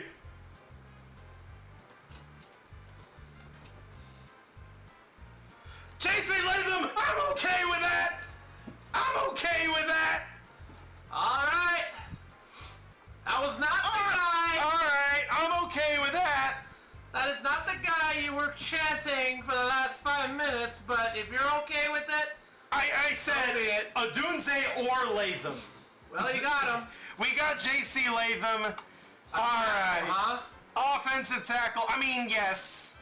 He's about as good as Joe Alt, but we'll have to train him to be a left tackle. Okay. So he is versatile then. I hope so, but he is... Athletically, he's one of the best there is. So... He looks strong. He is very strong. So... You know what? I give this a B+. They're gonna have to convert him to left tackle, but that's okay. I think he can do this. Well, congratulations to you. You got yourself a good weapon. Or actually, no, a good shield. He's gonna protect Will Levis with all he's got. Well, good luck to you, big boy. You're gonna protect Mayo Man. Alright, JC Latham is officially... Whoa! Oh, big boy! Oh, he picked him up. He was just gonna be like, I'm gonna break you in two, Goodell. We would look the other way. Yeah. Let's go, JC Latham. You know what? You know what? Alabama fans have been supporting the Tennessee Titans since the days of Derrick Henry. Look at him.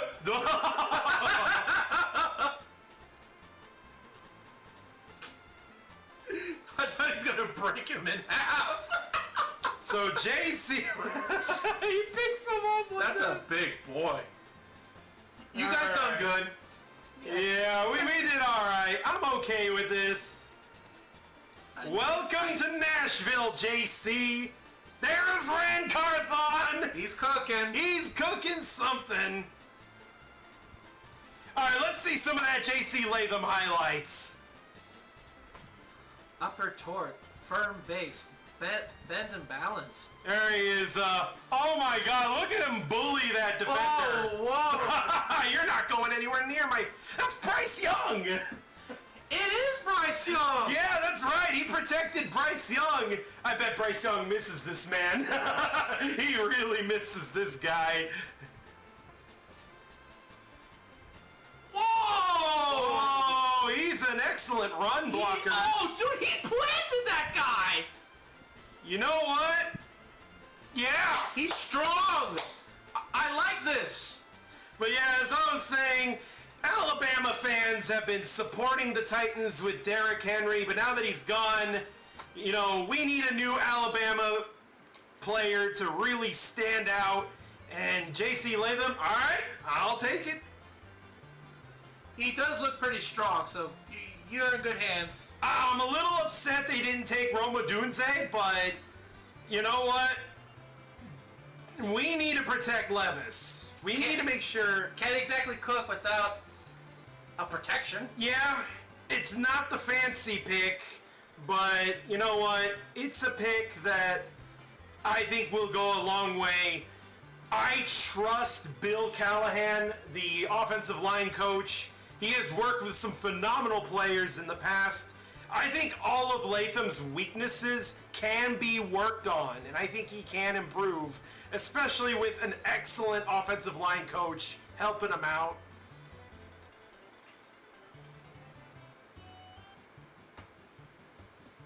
Okay, he lost some weight, but I'm sure he can put it back on. Maybe fat. Yeah. All right, the pick is in. Oh, all right. Cool. Atlanta is picking.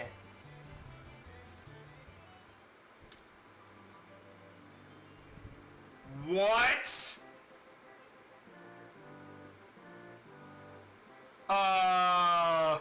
The Falcons are gonna take Penix? Wait, shit, I forgot who's next. Okay, Falcons and then, oh, Bears, okay. Yeah, I think Bears go again, huh? Yep. The Bears are back on the clock. Is that their actual pick? Yes, this is their actual draft pick. The first overall came from the Panthers.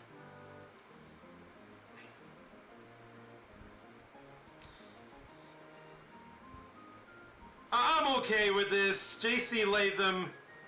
The Jets are working on a trade. Uh-oh. The Jets are working on a trade. It has not been announced who they're trading with. Watch, it's gonna be a quarterback to piss off Aaron Rodgers. Dude, imagine they take J.J. McCarthy. Oh, wait, no, hold on. We're saying the Jets are trading down. Ah. So, another team is Minnesota? No. Minnesota has 2 first-round picks this year. Also Atlanta. Let's see. They took Michael Penix! They took a quarterback? But they have Kirk Cousins! Oh my god! Oh, Atlanta is gonna go crashing down, ladies and gentlemen. Hold on. This could be another Jordan Love situation. Oh no. They're going because Penix doesn't have to start because Kirk Cousins is the starter. Oh, that's right. So start learning. Penix, he could end up being the guy.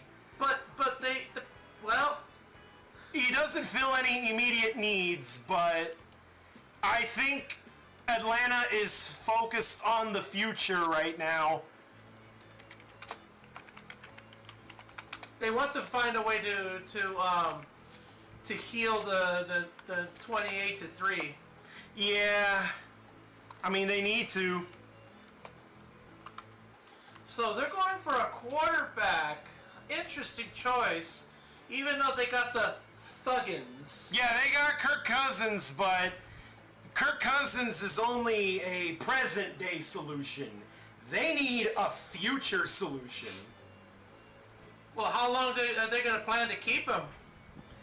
Probably 2 years, maybe 3. Probably his entire rookie career? The rookie contract? The rookie contract is 4 years plus a 5th-year option. So, I think Kirk Cousins at most will stick around for 2 years, and if he doesn't pan out, then they can allow Penix to go in. Alright, let's see it. Chicago on the clock. They currently hold the 9th overall pick. They just took Caleb Williams. They could take Roma Dunze. so that he can have another weapon. If he gets another weapon, which they should, now I can say the Bears are a threat. I mean, they built the offensive line. That they did. They did build the offensive line last season. They got Darnell Wright. Well, I'll be real though with you, bro. The last time I saw the Bears look like they were supposed to go all the way, they still came out short because of bad coaching. Yeah. Oh, the pick is in.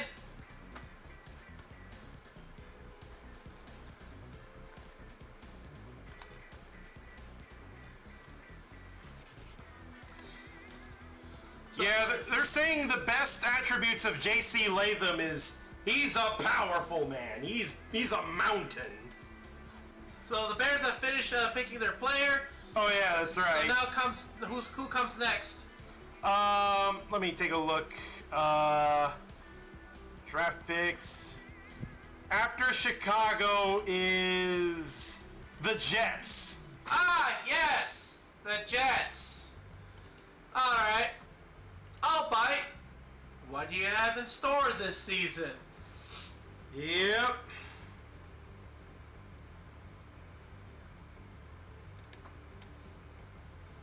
They're gonna need a brand new offensive line guy somewhere out there to protect Aaron Rodgers. Because look what that happened.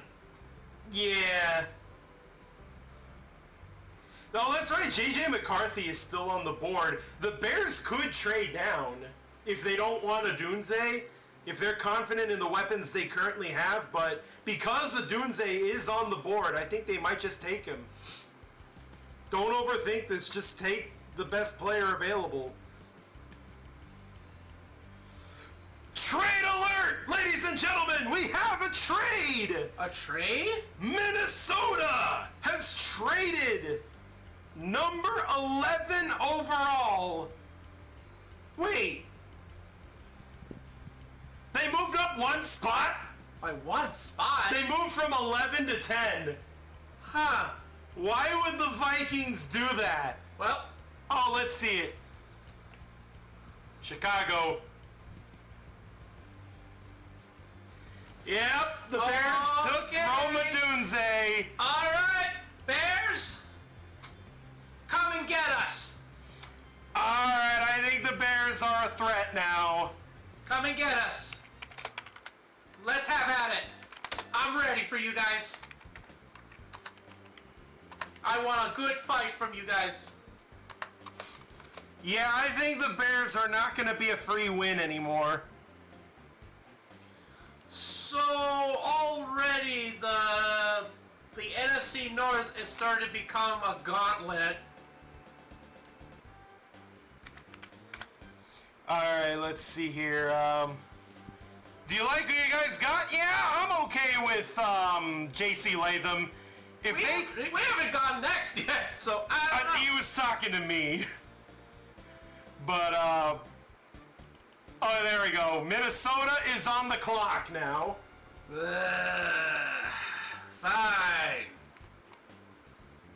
This is a very weird trade. I don't know why. I don't know why the Vikings moved up only one spot.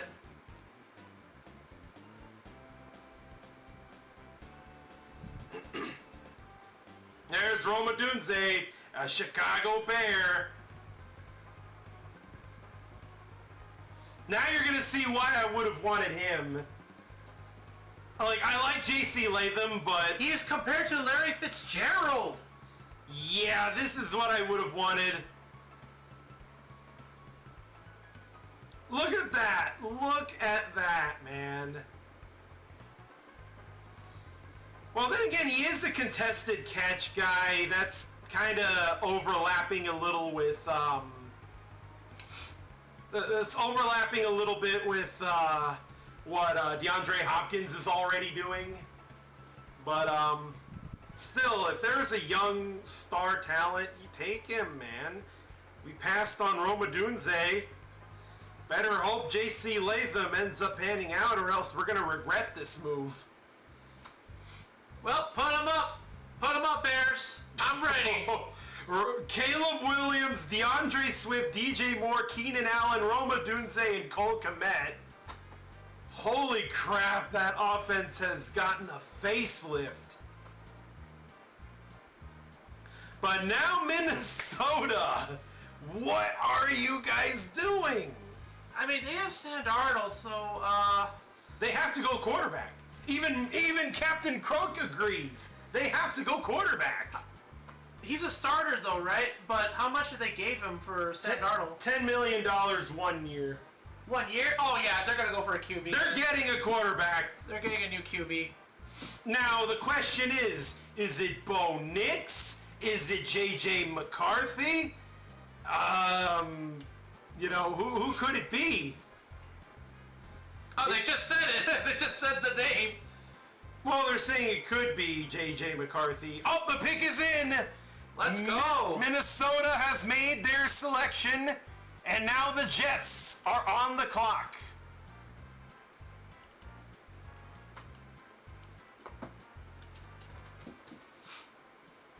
Five quarterbacks in the first 10, potentially. I was not expecting Michael Penix to be drafted this early, though.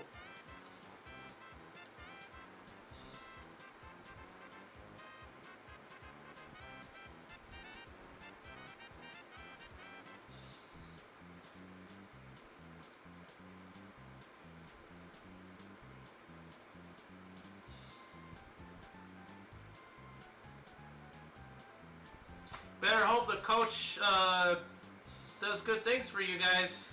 Yep, the Bears are building something special. Thanks, Carolina.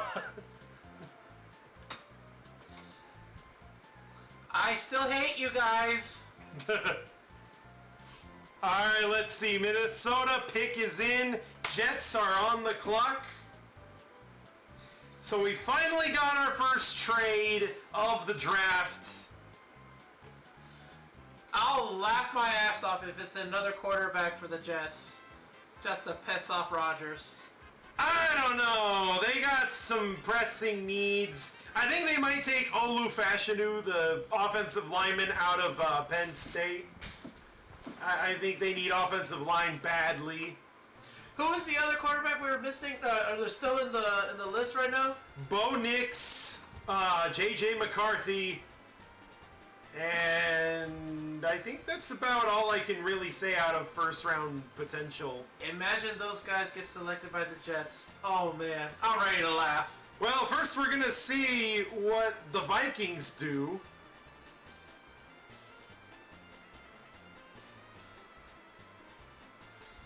Anyways, chat, how's it going, y'all? Hope you're enjoying this draft coverage. Frosty and I are very excited to discuss these picks. You know, I give my Titans a B+. They got themselves a very solid guy. It's unfortunate that Mike Vrabel fucked us over one last time. But it's fine because, you know, J.C. Latham is still a mountain. He is 345 pounds of man. So, I mean, hey, you get a guy like that protecting Will Levis. Trust me, I feel much more confident with J.C. Latham than I do with Andre Dillard or Jalen Duncan. Oh, you had to bring that guy's name, didn't you? Right where I'm sitting next to you. He haunted my season! And now he's on my team.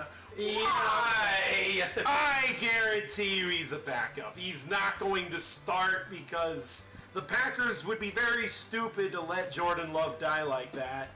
I will never forgive the team if they do some dumb dirty to Jordan Love like that. And you can't even blame the Titans because all we did was throw him in the trash. We didn't ask you guys to go dumpster diving.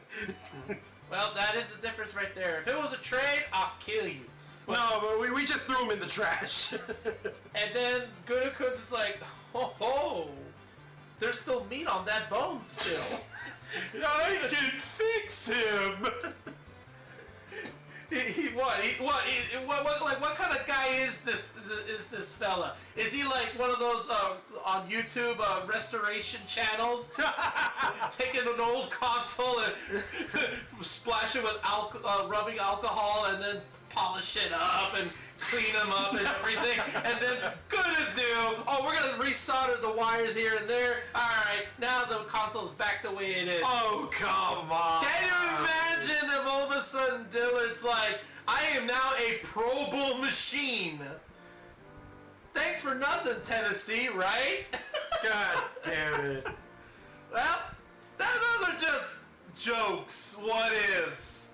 But I don't count on it. No, he's not gonna be good. I don't think he's gonna be good. Well, the pick is in for the for Minnesota. Let's see who it is. Will it be a threat, or will it just be another laughable moment? So they traded up for this guy. One spot though, they pulled the Bears with Mitch Trubisky. I bet it's Bo Nix. You think it's Bo Nix? I think it's Bo Nix. Alright, let's see it here.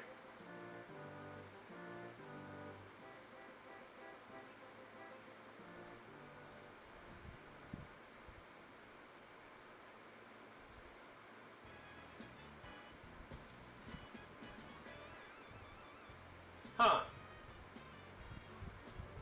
Alright then.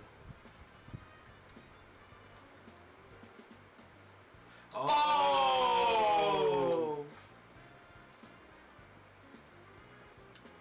Oh, snap. Yo, rest in peace to a real one, man. Died of cancer. He was Iraq veteran. Wow.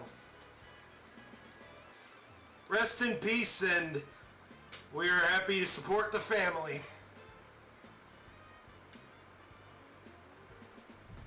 Alright then, let's see. Minnesota.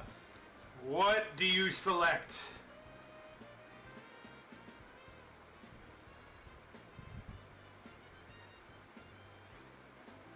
Oh! They got shit! JJ! Oh, they got ourselves a new quarterback! They got JJ! Oh, wow!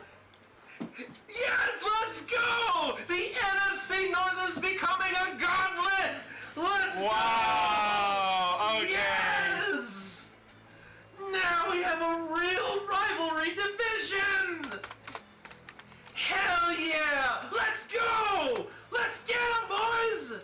Hell yeah! Let's go! Now the division is competitive! Let's go! 2 new quarterbacks! JJ McCarthy, a quarterback for the Vikings, and then with Caleb Williams as a Bear. Let's go! Let's go! Probably gonna be a little weird knowing that this quarterback is from Michigan, likely a Lions fan. But they got goofed, so that's fine. Right, but now it's like, now you gotta play for the enemy.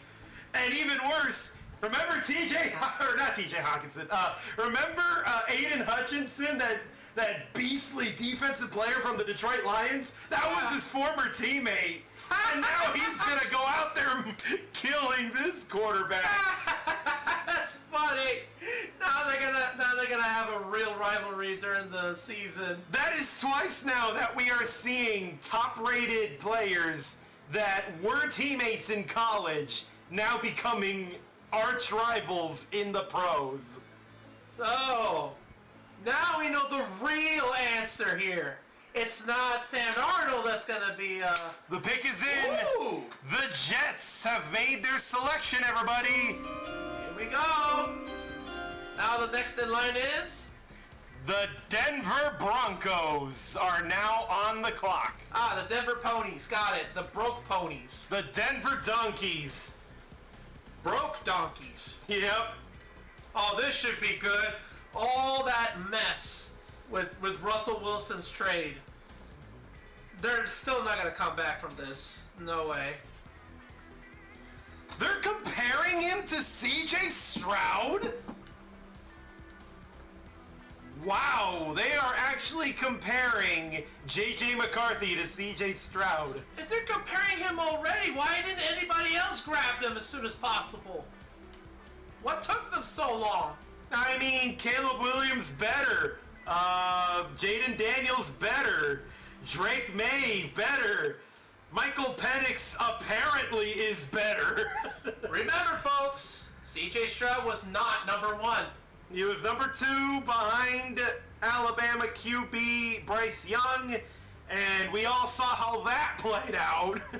Just because you're number 1 doesn't mean you really are number 1. Well, now J.J. McCarthy to Justin Jefferson. Now I can say that's a threat. Let's see. So here's J.J. McCarthy's weapons. Aaron Jones, Justin Jefferson, Jordan Addison, T.J. Hawkinson, and has his head coach, Kevin O'Connell. I think the Vikings could do something. I think this will be a gauntlet. I don't think the NFC North is going to be bad. I mean, hell, we already knew the Vikings, or not Vikings, we already knew the Lions and the Packers were top dogs, but now we can't take the Bears and the Lions, or the Bears and the Vikings. We can't take them lightly anymore, and, oh shit, the Titans have to play the entire NFC North. Oh, you're in trouble. We have to play the entire NFC North. This guy's in trouble, fellas. Ah! It's a gauntlet. And I'm all up for it. And we also have to play the AFC East. Don't be so hard on yourself. We had to put up with them twice. Oh, well, yeah, I mean, you have to see the Lions twice, the Bears twice, the Vikings twice. Roger Goodell about to announce the selection for the Jets. Let's see who it is.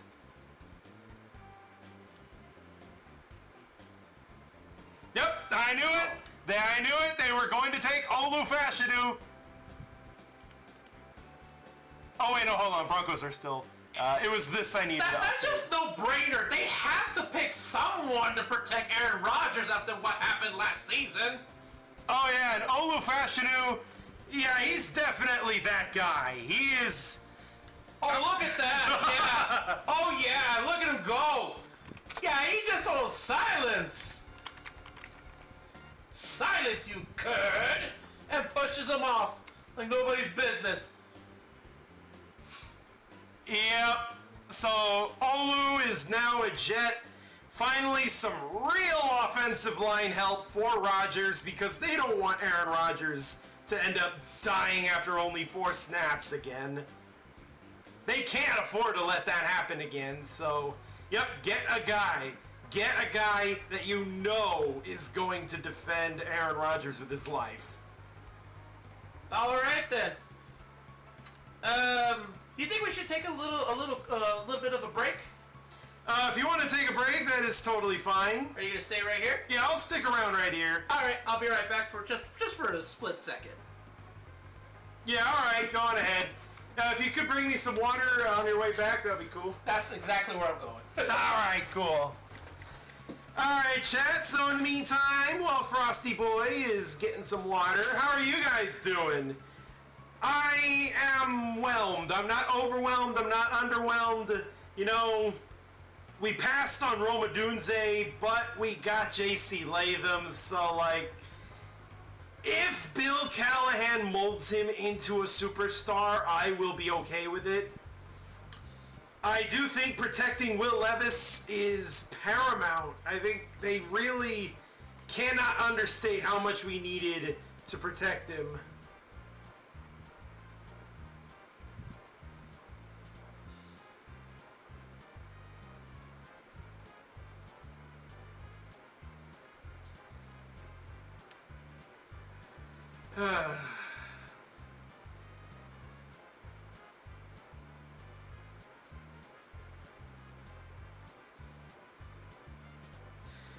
Anywho, so now with the Denver Broncos on the clock, I think they're taking Bo Nix. I think that's going to be a no-brainer.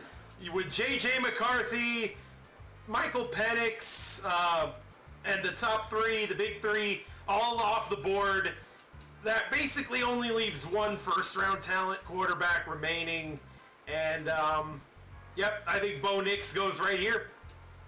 The Broncos desperately need to get themselves some new players, new quarterback. They are paying Russell Wilson to be a Steeler. So, because of that, they have to draft. They have to draft a quarterback. There you go. Thank you.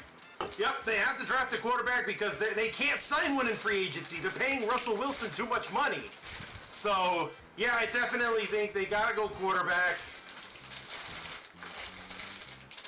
It is non-negotiable.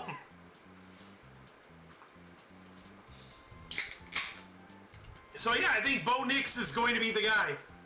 I think Bo Nix is going to be who the Broncos will select.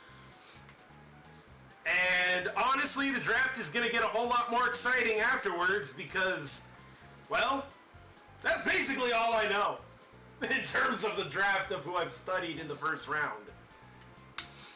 So, what do you think now that the NFC North has changed drastically on the environment? It's going to be a lot of fun watching the NFC North. Like, the Vikings with J.J. McCarthy. The Bears now have Caleb Williams and Rome Odunze. Then you got the Packers with Jordan Love and his ragtag team of wide receivers. And then, of course, you got the reigning defending NFC North champion Lions. You know, I give props to those Detroit Lions being champions of the NFC North. They really earned it this season. And but this time around, things are going to be a lot different. That title, remember what I said years ago that I said, oh, the Packers won the title division. I'm just like, whoopee. The grass is green. The sky is blue.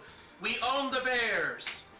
Yeah, big whoop, right? Not anymore, Oh, now? Now things have changed. Now that when finally one of us wins the title, one of us reaction is just going to be like, oh shit.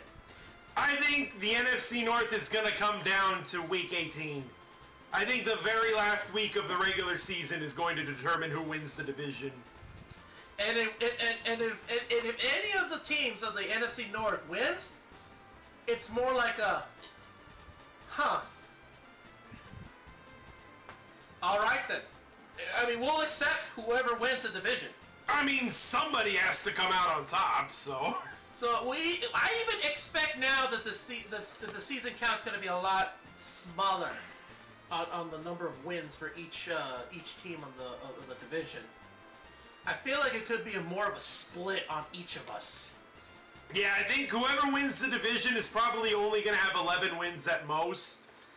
And whoever loses the division will still probably have 8 wins on their belt. So, yeah, it's definitely going to be a tight division. I think the difference between first and last place is only going to be 3 games. I think the Vikings will still be last place. I still predict the Vikings to be last place. Well, they still have a lot to work with. Yeah, like, they got J.J. McCarthy, yes, but, like, the Bears, they got their savior now. They got Caleb Williams, and they got him a first-round wide receiver. Oh, here comes Roger. Oh, here comes Roger Goodell with the Denver Donkeys. The pick is in. The ride never ends. Well, the ride did end with Russell. But a new ride has begun. And look who's going to be.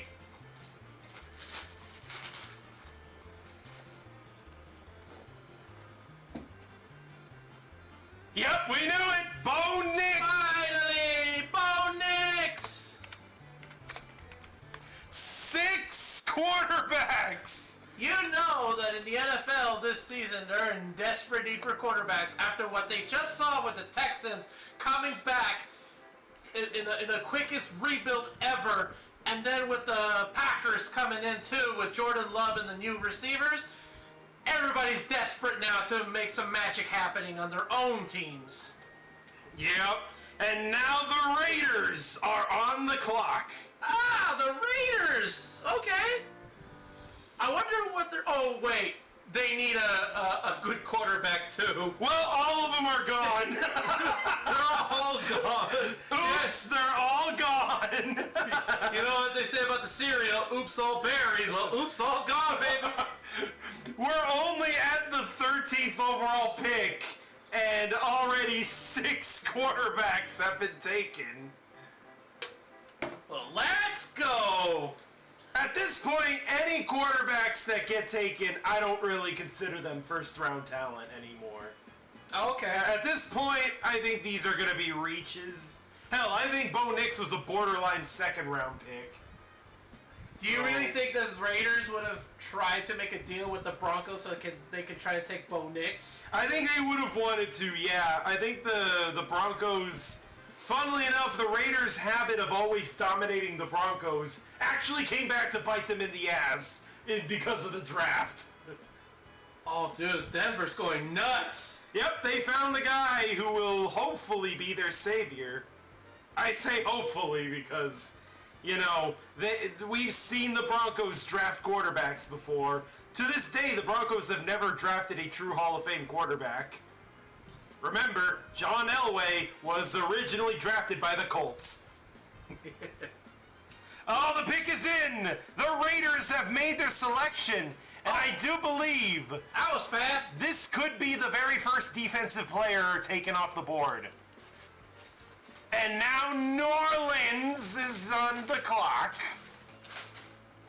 The Saints are now about to make their pick. The Raiders' pick is in.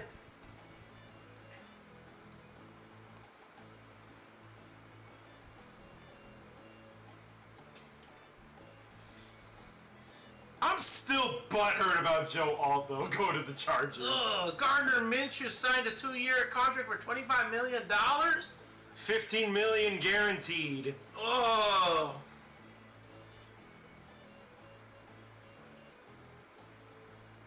Six quarterbacks have now gone in the first 12 picks, matching the total that went in the first round of the famed 1983 QB draft class. So this is the first time since 1983 that this many quarterbacks went in the first round. Damn.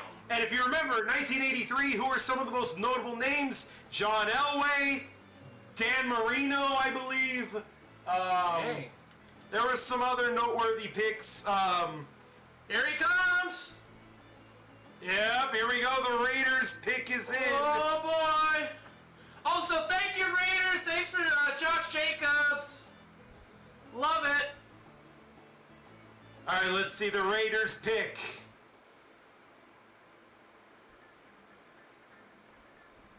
They took Brock Bowers! Oh, my.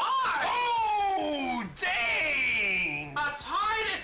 Dang, Bowers is awesome. George Kittle. They just put on dynamic yak, and George Kittle is his comparison.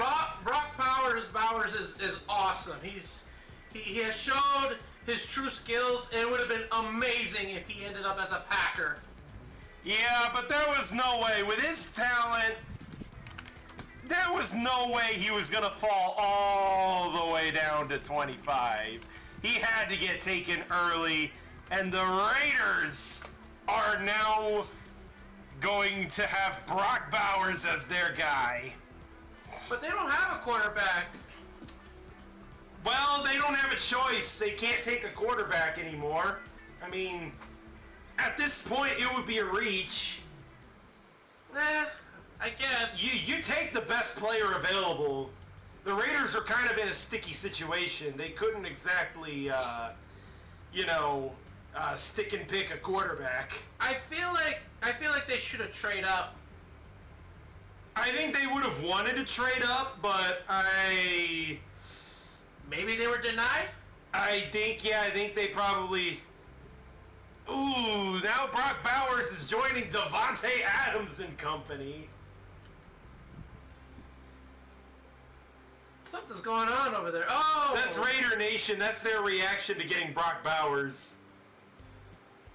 Oh, here comes the Jazz Boys. The Saints Wow, we are already looking at teams that have winning records. Oh, that's right, huh? The Saints went 9-8 and barely missed the playoffs due to one Green Bay Packers. That's because we beat them. That's why.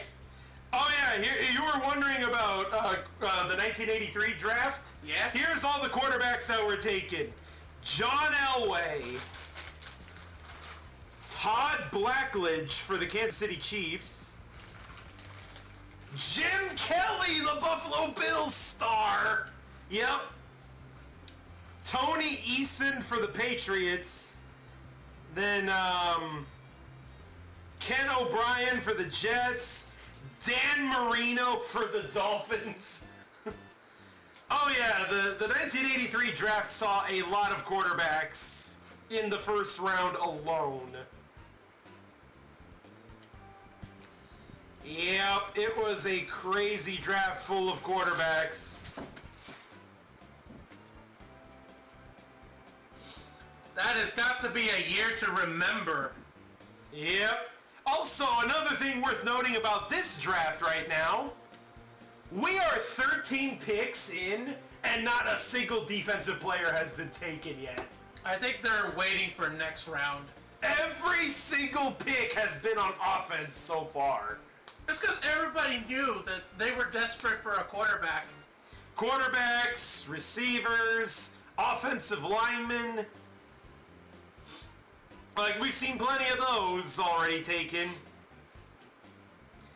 Yeah, oh wow, there are Titans fans that are pissed about J.C. Latham being taken.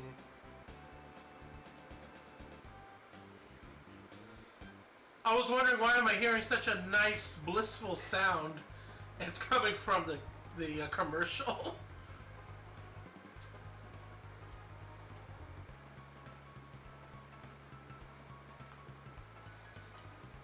Well, we got our offensive lineman though. We got our guy. I'm okay with Latham, but man, looking at everything else in the draft, I really wanted Alt. Yeah, you already know he was my number one guy. I really wanted him badly. Well, it was gonna happen sooner or later. Yeah, the Chargers desperately needed their guy. It's funny because the Chargers need a right tackle, and they drafted a left tackle. The Titans needed a left tackle, but they had to take a right tackle. Again, they have to work what they got. Yeah, they had to because Vrabel fucked them over by winning against Jacksonville. And you know what? I'm even going to go and say the Dolphins fucked us over by choking a 27-14 lead with only 3 minutes left in the game. I can't wait to see the Steelers be up next, so that way I got a little something for you Steeler fans out there. Oh boy. We just had Captain Crunk on the voice call with us earlier following the Chargers pick. Later on, we will see if we can call some of the other members of the Filthy Crew. Unfortunately, a lot of members of the Filthy Crew, yeah, they actually went to the playoffs, so, oops. I know, like, most of us in the, should I say, the galleon, we ended up in the playoffs, so it felt pretty bad when this monkey here was left out. Oh my God, Shree. Atlanta slammed their Penix on the car door. I mean, I don't like the pick. Yes, I agree, they're looking to the future. But what the fuck, Atlanta? You took a quarterback and you took Michael Penix? After you paid Kirk Cousins the entire money and all of the money in Fort Knox? And you're going to just draft his replacement already, and it's not even like they took a Caleb Williams or a Drake May. Like, they took a guy who would likely have been in the second round. It's another Jordan Love situation. Yeah. Except they just paid Kirk Cousins. I think that's just a friendly reminder to Kirk Cousins saying, "Buddy, you better play good, or else." A little too on the nose for Penix. Oh yeah, get ready for all the dick jokes for Atlanta. All the dick jokes. The dick is in. God damn it. Who put that there?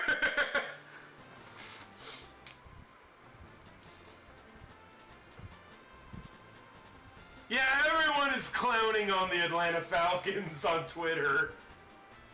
And I mean, hey, the Atlanta Falcons, they deserve it. Oh, the Saints pick is in. Okay. Alright, that means the Indianapolis Colts are on the clock.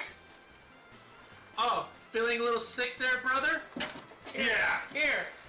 Wipe yourself, clean yourself up with this. Oh my god. Nah, you know what? The Jaguars have taught us the hard way what happens when you desecrate the terrible towel.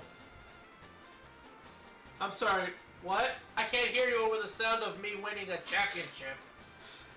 Ooh, boy still thinks it's 2010. They still, look, do they still have Mike Tomlin? Yeah? Do they still have a shitty record of sorry excuse of a winning record? I mean, they have a winning record. And they made the playoff. Then they're still gonna suck. Here comes the Saints.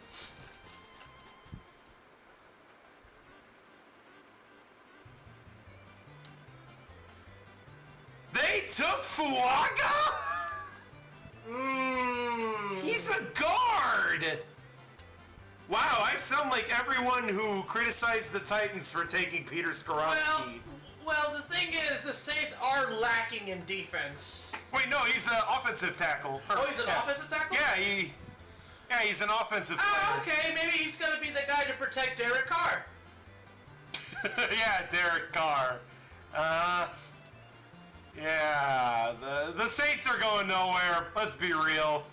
But, yep, the Saints take Fuaga. They took Tally Fuaga. Alright, hold on, where's my... Oh, there we go, OT. Well, either way, the Saints are in a big mess, so it's hard for them to extremely, rebuild the team extremely fast. Because there's a lot of holes for them to fill in. It also doesn't help that they had to wait all the way until number 14 to finally pick. That's because that's a team that they're trying to be mid, but couldn't cut the mustard. Yeah. Like, they were pretty mid last season. They weren't... Honestly, if they didn't blow that lead against the Green Bay Packers, they would have won the division and actually, done something. You're welcome. You're welcome.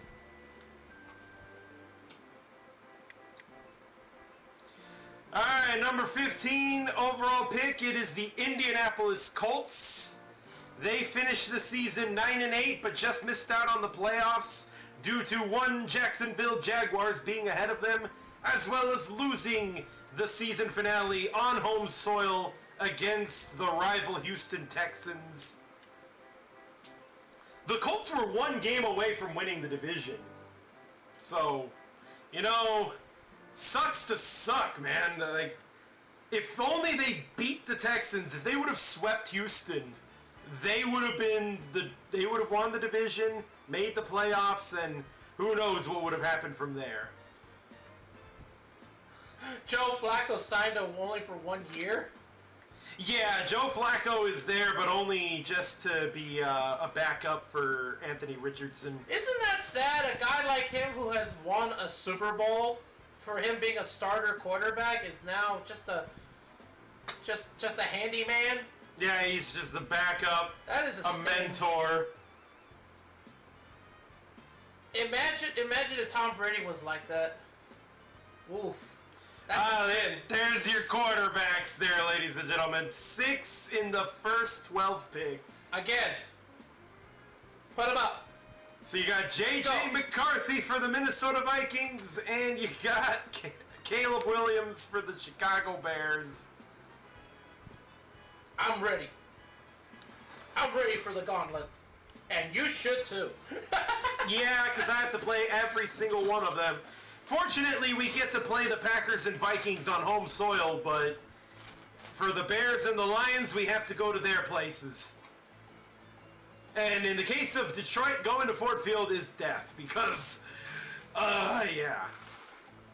They're that good.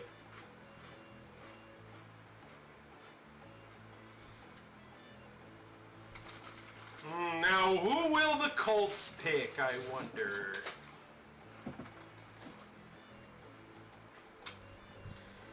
The Colts, they need cornerback. They really do need a corner. They were trying to trade for L'Jarius Sneed, but at the last minute, the Titans swooped in and made a better deal. A future third-round pick. Oh my god. The Colts couldn't even top that. A future third. Seriously, Colts? You couldn't do better than that? You let your hated rival Tennessee just swoop in and take Sneed. Well, your loss is our sauce. Let's go. Nani? What? I don't know. That was from a very dark joke I read on the internet one time, like several years ago.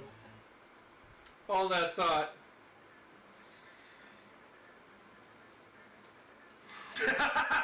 Pochi in the chat, even though he's right here next to me. Like, this is my real reaction right there. Nani? Oh, but yeah. Now the Colts, I think they might finally be the combo breaker. I think they might actually take a defensive player here. Lord knows they need it. Alright, pick is in for the Indianapolis Ponies.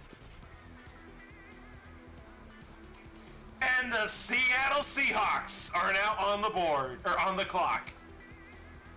Where's the Seahawks logo? There it is.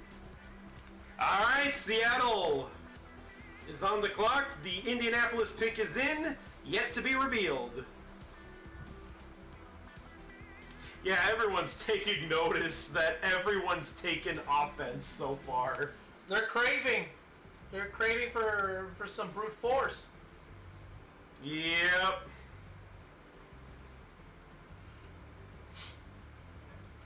Who do you think is going to take the first defensive player then? I think maybe the Colts might take a defensive player. They might take it. They might take it an offensive lineman because they want to protect Anthony Richardson after what happened to him. I mean, their offensive line is pretty alright, but yeah, they could probably use maybe one more guy. Yeah, maybe. Alrighty then, let's see. It could, but I think they will grab a defense more. Yeah. Because the defense did not keep up the pace with the offense.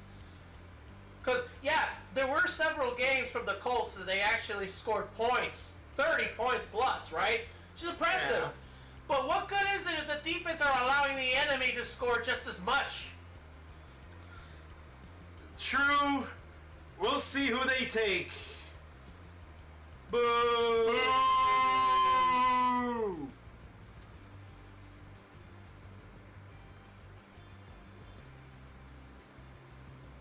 Hey! Finally the first defensive player off the board!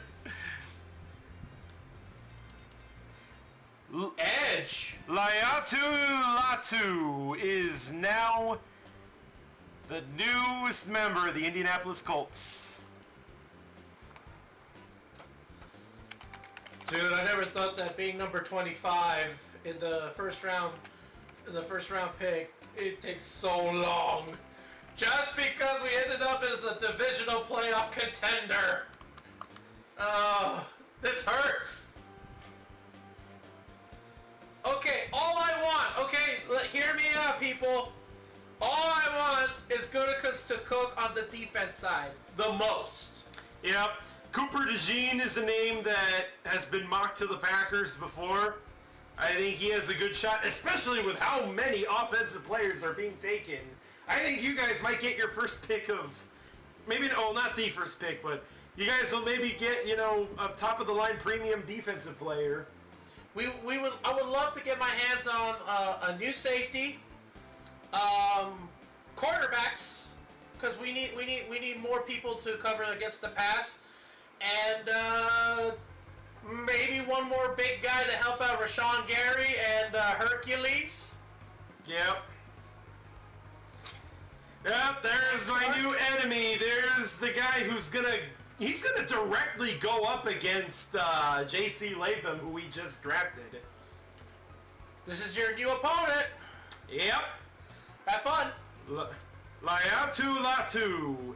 That is going to be very not fun to announce his name every time he sacks a player.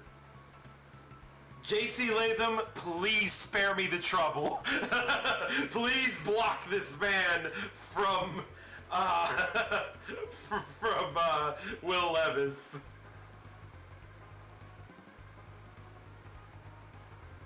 I'll just call him Latu. That's his last name anyway, so. From UCLA, natural pass rusher, diverse plan of attack. They compare him to Trey Hendrickson. Okay. Oh, there's Caleb Williams right now. Oh. Oh, snap. Oh! He silenced him. Oh! Okay. The Colts got themselves a beast. I'm a little scared. Man! Look out! Oh boy. He's a natural-born pass rusher. So, yep. He's an Indianapolis Colt now. So what, he's like Joey Bosa in a sense? Yeah, he's playing the same position as Nick Bosa and Chase Young. I think Joey Bosa is also edge, but I don't know enough about the Chargers. But yeah, he's a defensive end. He plays the same position as Harold Landry. So that's the position he plays. Now, I'm not comparing his style of play. That's just what position he plays. But that is going to be his job, is to go up against tackles. If the Titans... You know what? Now, this just makes me happier we took J.C. Latham. At first I was like, Roma Dunze! But after seeing this, you know what? Maybe I'm glad that we took Latham instead. Get the offensive line in tip-top shape so that way Levis already still has some decent weapons. He's got TNT as his running back duo with Tony and Tajay. He's got Calvin Ridley and D-Hop as his 1 and 2 wide receivers. That's right. You have your own set of multiple weapons too. We still have Chigo Okonkwo at tight end. I mean, you know, we're doing all right, and if we draft a wide receiver in the second round, oh baby, we're good. We're gold. We're good. Because the defense, yeah, as much as I think linebacker is kind of an iffy situation, we still got Jeffrey Simmons. We still got Harold Landry now back to full health. We got L'Jarius Sneed. We got Chidobe Awuzie. I mean, Roger McCreary now in the slot is going to be performing a lot better. So I think the defense for the Titans will improve immensely. So at this point, I think just get a wide receiver in the second round, and yeah, I think that'll really help out the Titans. Oh, they're recapping, showing Caleb Williams.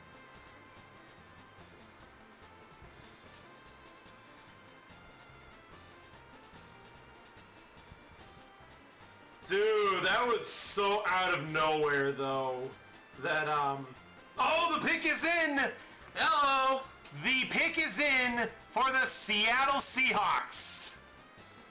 And now the Jacksonville Jaguars are on the clock. Adam Schefter was all like, 13 picks in and not a single defensive player has been drafted yet. Yeah. And then over here says, Adam Schefter's like, the record of the most offensive players to open a draft was 7 in 2021. Yeah, that has almost gotten doubled. Yowza. That almost got doubled today. QB history made. Quarterbacks drafted tonight. Oh boy. Oh, what's up? From That's Good Sports, he was all like, what if Bo Nix is kinda good? Suck it, Grossi! Oh, you know he wants that spite. You know he wants to spite Tom Grossi there. Oh, but here we go with Urinating Tree. He's like, sign Kirk Cousins to a 4-year mega deal worth $100 million guarantee. Face potential serious fines for tampering with Cousins in the signing process. Say fuck it and draft Michael Penix for 8th overall, ignoring serious needs on defense. Don't alert Kirk Cousins that you're drafting his potential replacement. Peak Falcons moment. Yeah, the Falcons really blundered. I think the Falcons, like, if Michael Penix ends up being a good quarterback in the future, then, fine, so be it. But as of right now, yeah, they really fucked up. Oh, there we go. We got footage of J.C. Latham talking to Will Levis for the first time on the phone. Oh, man, let's go. He's already getting along with his teammates. Cool. Bro just got selected, and he's like, I will defend you with my life.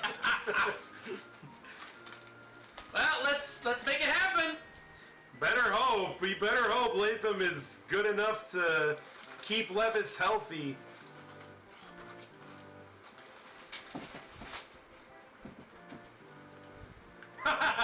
No commissioners were harmed in the announcement of this pick. Oh yeah, when Latham picked up Roger Goodell. Honestly, that is wholesome. He picks him up and frickin' nearly crushes his spine. God, I love this guy already. I'm like, you're in good hands. Yeah, he's not the guy that I had highest on my list, but I'm still happy. This is why I say, even if we don't get the guy, we're still in a good position. We're still gonna get someone who's elite. There it is. We're still taking an elite talent. Alright, Seattle. Who do you got? Yep. What'd you get? Let's see, Seattle Seahawks. Why the clock is still ticking? I thought they already picked. Oh no, that's the clock for Jacksonville. Huh.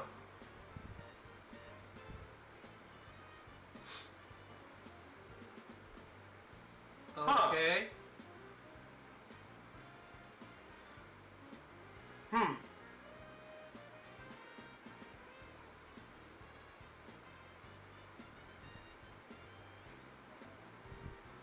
Okay. Cool, I guess. Oh. Dang, I keep bumping my knee against the desk here because I'm not used to sitting this far into the corner. Oh, okay. They're supporting the Seattle Seahawks all the way from Korea. Cool. All right. Ah, it can't be Seattle without that Space Needle. Yes. Alright, who's Seattle taking? Last year they got a haul with Witherspoon and and Jigba, like bruh. But now we'll see. This is Seattle's actual first-round pick.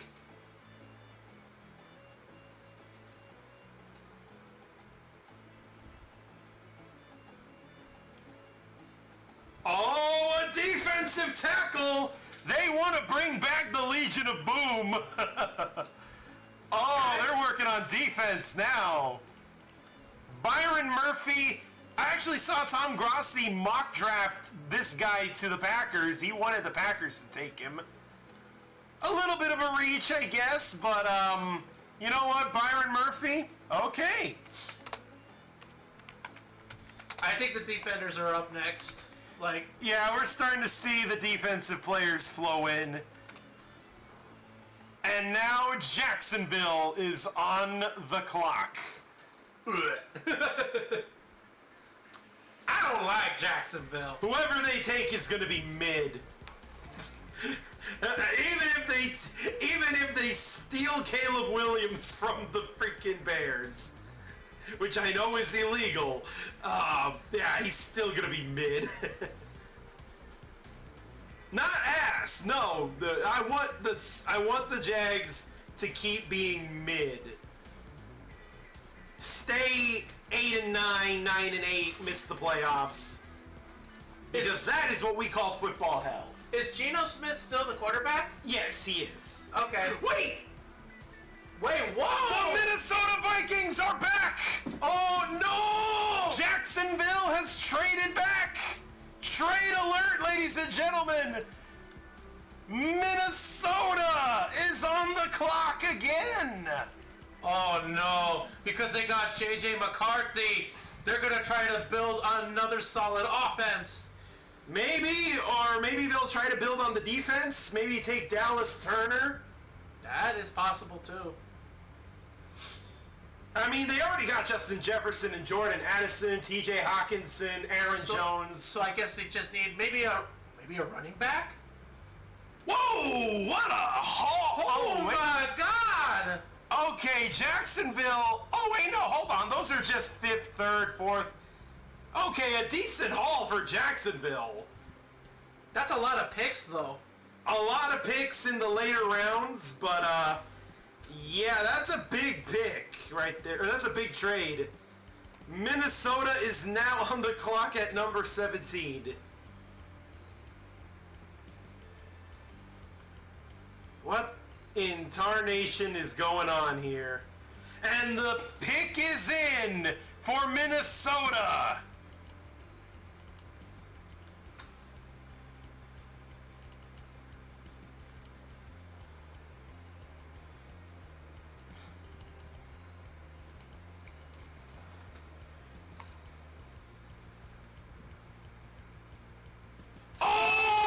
Oh! They got Dallas Turner! Jordan Love is in danger. I'm just going to say this right now. Jordan Love's life is in danger now. Dallas Turner! Wow! He's a monster from Alabama. I know I said that a lot. But You're in trouble, too. oh, yeah, because we have to play these fools. Yep. Dallas Turner. Oh, yeah, hold on. I have to put first edge. Dallas Turner. Minnesota. And now, all the way over here, Min. We're going to replace that with Jax. All right, there we go. Wow, dude. 10 sacks last season. Oh, they're going to be good, then. And this is in college football. Remember, they have fewer games than the NFL. And he still managed 10 sacks. I sense great danger. Yeah, Jordan Love is in danger at this point. Same goes for everyone else. They traded up for Dallas Turner. That was a good move. That is a very good move. Yes, they gave up quite a few later round picks, but you know what? Getting a guy like this, I think he's worth every pick. Plus, you gotta remember, the Vikings let go of Danielle Hunter. he was their top defensive player, but because they let him go in free agency, they had to replace him. And Dallas Turner to be their replacement? They're cooking. They're cooking all right, yep. They don't want to be behind on the run. We haven't even gone next, guys. Come on. Wow. And the Cincinnati Bengals are on the clock as the last team, or the last pick out of those that did not make the playoffs. Packers, what are you doing? That was our guy right here, too. I think Dallas Turner fell. I think Dallas Turner should have been like... Honestly, I think the Falcons should have taken him number 8. He's that good. I think he should have been number 8. Either way, I wanted a good defensive player. That's our cue right there. Yeah, but the Packers would have had to give up an even bigger haul. Remember, the Vikings already had 2 first-round picks. They had more ammo than you guys. So... Oh, shit. That's why they were able to pull the trigger and get their guy. But even then, it took a pound of flesh in order to do it. They're putting all their eggs in this basket, hoping that Dallas Turner can make a huge impact on their defense.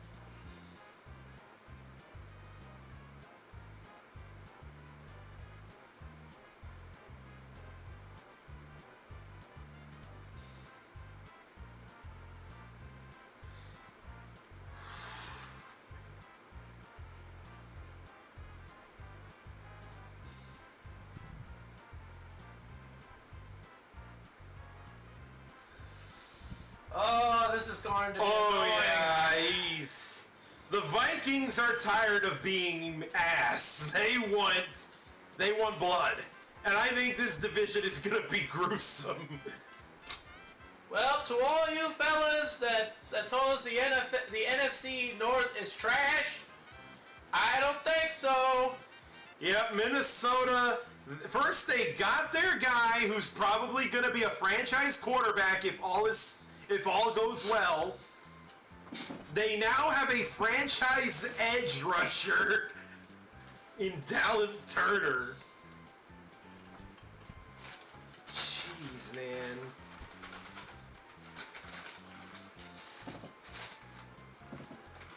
Like, wow. Yep, Vikings trade up for number 17 overall. Hey, you know what? If Dallas Turner ends up being really good, blame Jacksonville. Blame Jacksonville for this. So when the first round pick is over, we're done for the day? Well, yeah, day 1 is just the first round. Okay. And then like day 2 is gonna be like round 2 and 3? Yep. Day 2 is round 2 and 3. Day 3 is rounds 4 through 7. Okay. And in day 3, they just speed through them. They don't even show the announcements most of the time. Dang, so they want to go for the ones that are the most talented. Yeah, the big shining stars, if you will. But hey, there have been some hidden gems in the later rounds. This is also true. But yeah, J.C. Latham for the Titans. Yeah, we needed this. We really needed this. I'm in danger! Packers haven't even taken... Okay, but look at the bright side. Neither have the Lions. Well, we both got what we deserve, called fighting for first place. I mean, y'all made the playoffs, and both of you guys won playoff games. So, you know what? Y'all can take a back seat and let the other teams in the division start cooking. No, yeah, because all the other guys right now, they're just like, we want to win too! Oh boy, Will Levis has reacted. He just posted on Twitter saying, "Let's work, Trench King." He already gave J.C. Latham a nickname. Wow, called him King? the Trench King. It's because when you're building an offensive line, you know, they say you're building in the trenches. Uh-huh. So that's why he calls him the Trench King. He hasn't even put his official uniform yet, and already they're giving him a nickname. Dude, Will Levis is thrilled. He loves this. He's basically Chris Hemsworth and Thor going, yes! Yeah, you know what? Let's go.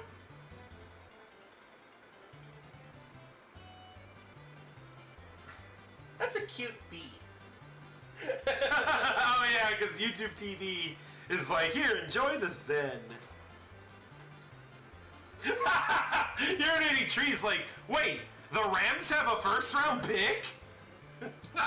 Oh yeah! It's been so long since they had a first round pick. That's Super Bowl tokens. Oh my god. You saw how much of a toll they had to pay to where they finally have a first round pick. But pizza! Why isn't this draft sponsored by Little Caesars?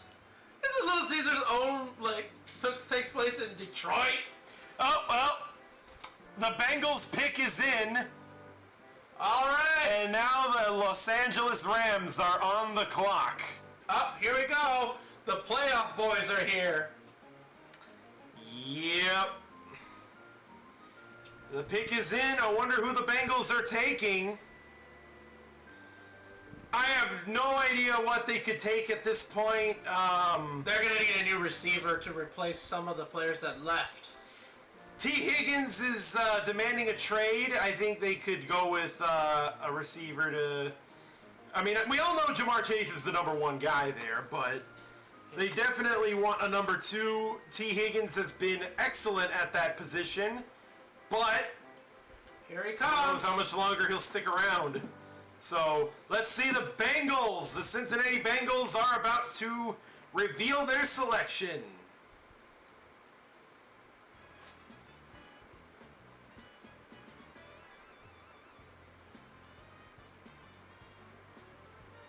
Amarius Mims, they take another offensive tackle. To protect Joe Burrow.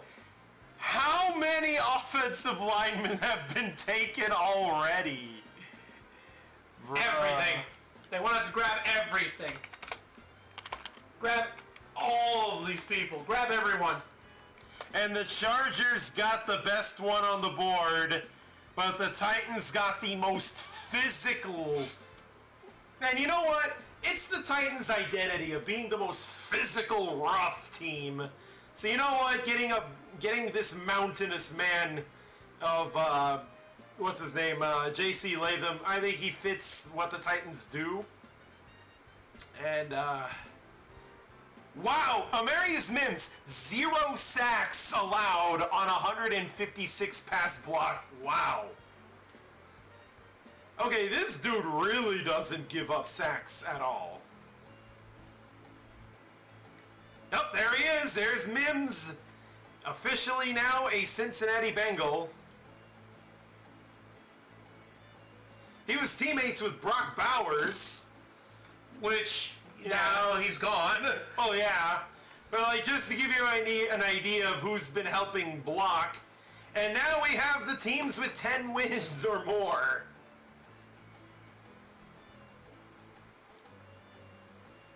The LA Rams still have yet to make a decision. Now, this is an interesting one. All of the top quarterbacks are taken off the board, so taking a quarterback here is, in my opinion, not an option. It becomes a little bit on the shaky side because it could either be good or bad. But then again, Brock Purdy. I think they're going to take a defensive tackle. I think they have to fill the massive void left behind after Aaron Donald retired. You know, now that Aaron Donald is no longer there, they need a superstar top-of-the-line defensive player. God, the fandom is weird for the Rams. It's like, I get it, but this looks very weird. Yep, Aaron Donald retired this offseason. Yeah, we already know. So that is, of course, going to be a huge part of their draft selection. Oh yeah, Cooper Kupp was out for the longest time due to his injuries. But true. But Nakua. Oh yeah, Puka Nakua. Oh, Nakua was fantastic, and Nakua is still alongside with Cooper Kupp. Yee! Yeah, the Rams, they're not in a bad situation. They're just... They probably gonna need a new defense. They need a reload. They definitely need a reload. That defense. The NFC West needs to get stronger so that way the 49ers don't come back again. First round picks since 2019. None. Wow. 2019, none. In what? Taking a player in the first round. Oh, look, Six Shots here. Hey, He what's forgot up? the draft is today. Ha! Idiot. Did you not read the Did you not I watch posted everywhere. I even mentioned it yesterday. Wow. All right, the pick is in. Okay, let's the go. Rams. Let's see who it is. The first time since Jared Goff that the Rams are picking in the first round. And the Steelers are next. Yep, the Steelers are next after the Rams. The Steelers.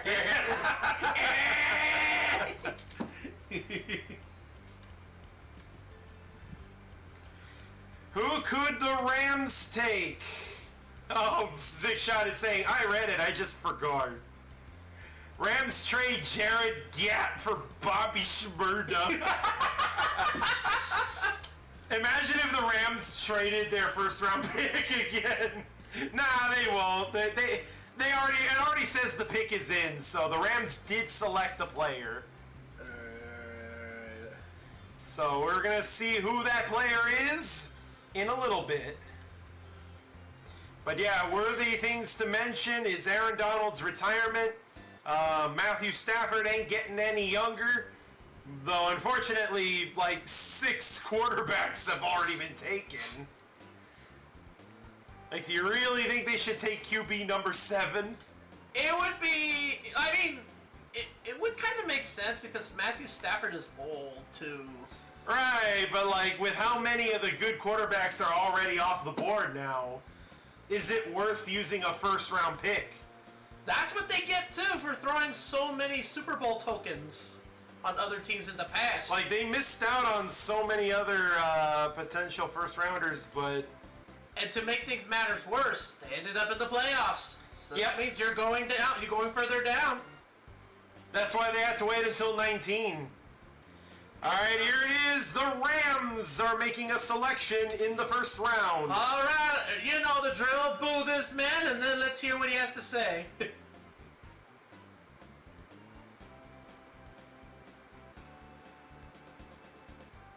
Jared Verse, An edge. Another edge rusher. Here we go. Someone needs to put the pressure on Brock Purdy.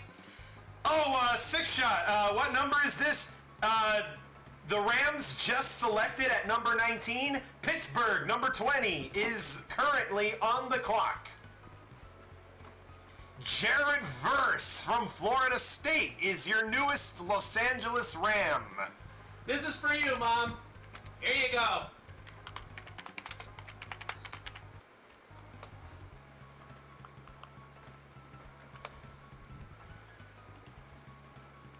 All right, Pittsburgh is on the clock.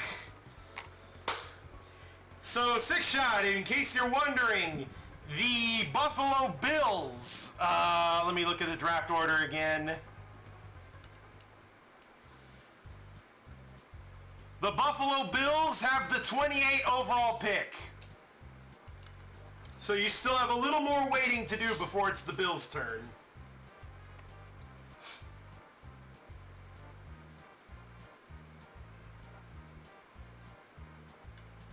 Oh, is Six Shot gonna be joining with us too? If he wants, Six Shot, Do you think you're going to be available for a quick Discord call after the Buffalo Bills make a selection? You don't have to, but if you want to, go for it. If you're down for it, you know, I'm willing to let you hop onto the Discord call after the Buffalo Bills do something. Alright, Six Shot says sure. Yep, alright, so Six Shot Eagle will be joining over the Discord call when the Buffalo Bills make their move. Okay, so now the question is for the Buffalo Bills. Do they need to get their hands on a wide receiver quick, or what? Yes, wide receiver. Now that they traded Stephon Diggs to the Houston Texans, they definitely need a wide receiver because right now their number one wide receiver is Khalil Shakir. He's alright, but he's not number one material. You're gonna need a new weapon, fellas. Because you guys... Let me spread democracy for a bit. Okay. He'll play some Little Richard music on the background as he's diving down on a space pod. Ooh, the Minnesota Vikings. You remember I said they had to take a pound of flesh in order to get back into the first round? They only have 3 picks in this draft. 2 firsts, and, a first rounder and 2 fifths. And they they used their first on Dallas Turner, so now they don't have any picks in day 2. And they have just 1 more pick in the 5th round. 2 picks in the 5th round. So yeah, I think we're done hearing from the Vikings.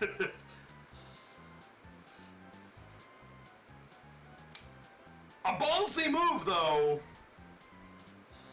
Also, what are the odds? The last time the Rams selected a player in the first round was Jared Goff back in 2016.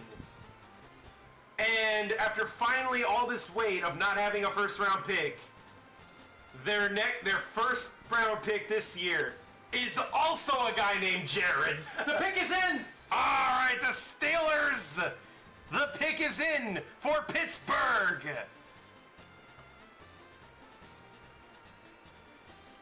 And now on the clock. If the Steelers screw this up, I'm going Yinzer mode for myself. The Miami Dolphins are now on the clock. Pittsburgh has made their selection. Curious to see who it will be. I doubt it's going to be a quarterback. I think at this point, I think we're done with quarterbacks in the first round. You think there's 2 more for next round? Definitely in the next rounds, yeah. But I think we're done seeing first round pick quarterbacks. Boy, it would be something if they throw a surprise. If they do, it's a reach. Because I truly don't believe there are any more quarterbacks that are worth a first round pick. And if they do, they're desperate. Like straight up, they're desperate. Scraping the bottom of the barrel. So Pittsburgh, wonder who they're going to take.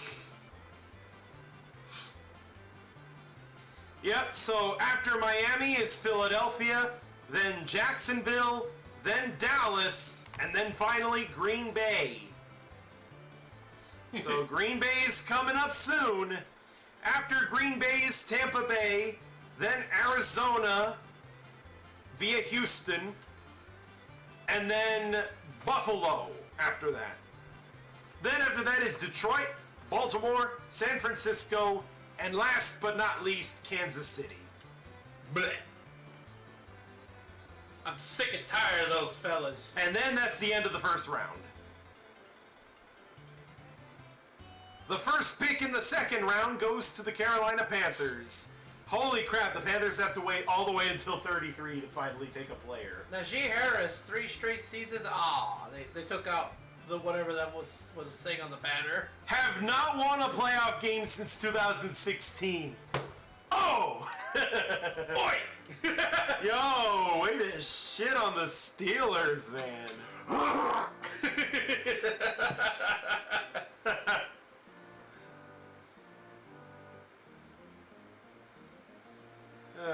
Let me move some stuff around. There we go. I was seeing that yeah, there we go. Now you're getting a little more light.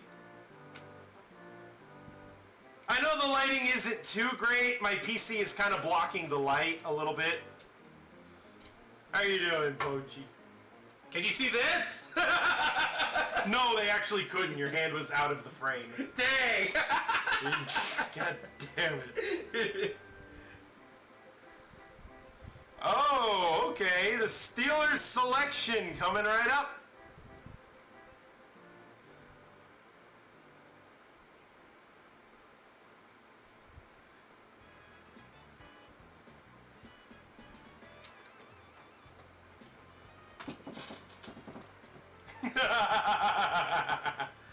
Dang, Frosty.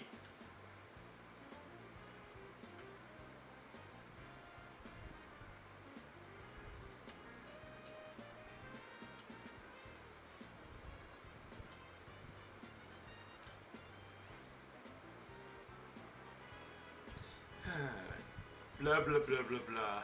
From Roger Goodell.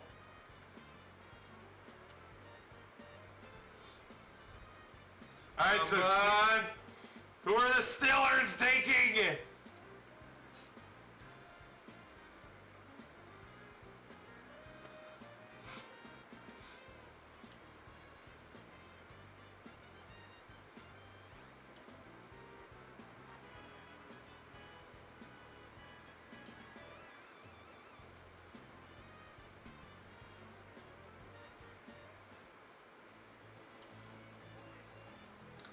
Oh boy, they just dragging this. Hurry up! My arms are getting tired!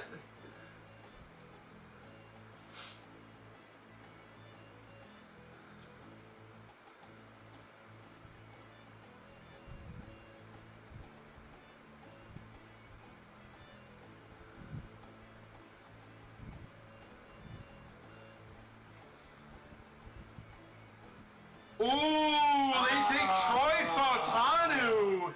I can't go Yinzermode on this one! Not the sexy pick, but it is a pick they need. Completing the offensive tackle position. They want to go with Rudolph, the red-nosed quarterback. Huh? They want to have a player to protect Rudolph, right? Rudolph's a Titan. Oh! It's Russell Wilson, dude. Oh yeah, that's right. I keep forgetting. Russell Wilson's not a Bronco. Yeah. He's a Stiller. Mason Rudolph is now Will Levis's backup. That is weird.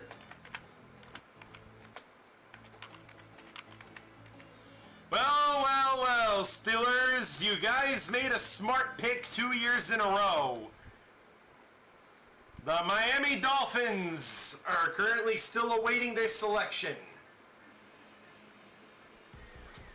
So Troy Fautanu, I like this guy. I definitely wouldn't have drafted him because, you know, there were better options at number 7, J.C. Latham being amongst them. But, you know what? I'm cool with this, and Steelers, y'all made a good move. Okay, I like this guy already. I just got on J.C. Latham's Twitter to follow him. Dude's a Naruto fan. Oh my gosh. He and Chig Okonkwo are gonna get along perfectly. Oh, that is great. Is he a Uchiha fan by any chance? I mean, his banner is. It's the Kagebushi no Jutsu. Yeah. Oh my gosh. Oh, let's go. Oh, the pick is in! Wow! The Miami Dolphins have made their selection. Okay then. Wait, who's next? Hold on, let me look at the draft order again. So after the Miami Dolphins is the Philadelphia Eagles. All right, the Miami Dolphins have taken their selection. There we go. Philly. Anyway, Six Shot Eagle, how are you doing? Are you excited for your team's draft selection? And if so, do you think there's anyone you want on the team? Oh yeah, that's right. Not sure if he's fully updated to the players that's going on. Probably not, but if there is a player that he wants, oh boy, the Chargers rubbing it in that Joe Alt is their guy. Oh, dude, man. The Chargers fans are so ungrateful in the chat. What are you talking in the about? replies. Really? Oh yeah, they're like, really? You took a bum from Notre Dame? Oh my bomb! And here I am seething that the Chargers took our guy. No, yeah, Chargers fans, this is why Chargers fans don't deserve anything. Y'all don't deserve Herbert. Y'all don't deserve any of these awesome players throughout the years. That's why you're not in San Diego anymore. God damn. I know that Captain Crunk is happy with this. He's very happy with this pick. Got the best offensive lineman in the board. Sure, he probably would have wanted a receiver, but you know what? Gotta protect Herbie. Move Alt to right tackle. Man, I can't go against on the Steelers because they actually did a good, smart move today. I feel bad. Oh well. Better luck next time. Wonder how many picks Steelers have this year. Now it got me wondering.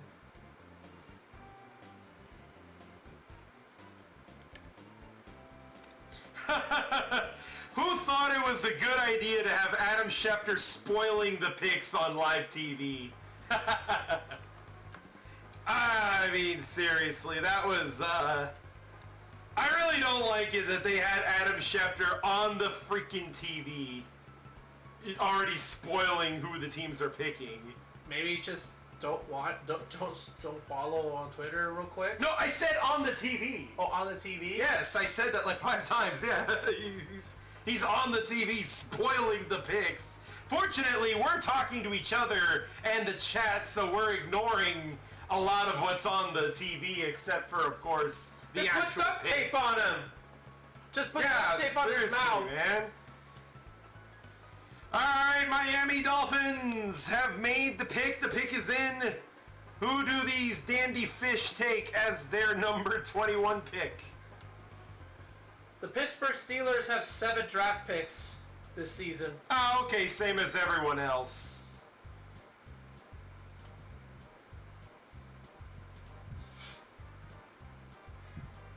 All right, we'll see who the Dolphins are going to take. Okay, there's the draft room in Miami. There's that 4-eyed nerd. Man, that coach is a laughing stock. You can't tell me, look at me in the eye and say, the Titans are gonna beat the Dolphins. The Dolphins are gonna choke against the Titans, right? Right?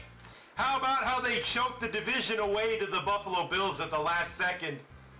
Remember you saw that? Show me that graph. Yeah. The percentage win. Oh, the win percentage for how the Dolphins were like 99.9% chance of winning the game. I mean, they were winning 27-14 with only With only 3 minutes left in the game in the fourth quarter.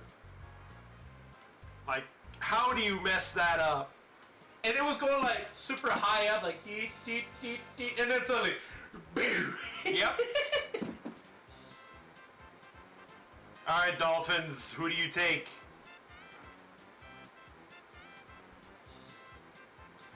Okay, another edge? Are you kidding me? Chop Robinson. Probably it's because the offense is not the problem. It's the defense, and we all know that. I mean, they got Tua, they got a good offensive line, I guess. They got Tyreek Hill, Jalen Waddle. I mean, at this point, you can't really do much else for the offense. So, where's my... They need stronger defense for the Dolphins. Otherwise, they're just gonna pull the same shtick every season, where they look good on certain moments, and then when the game matters most, they're gonna shit the bed. Yep.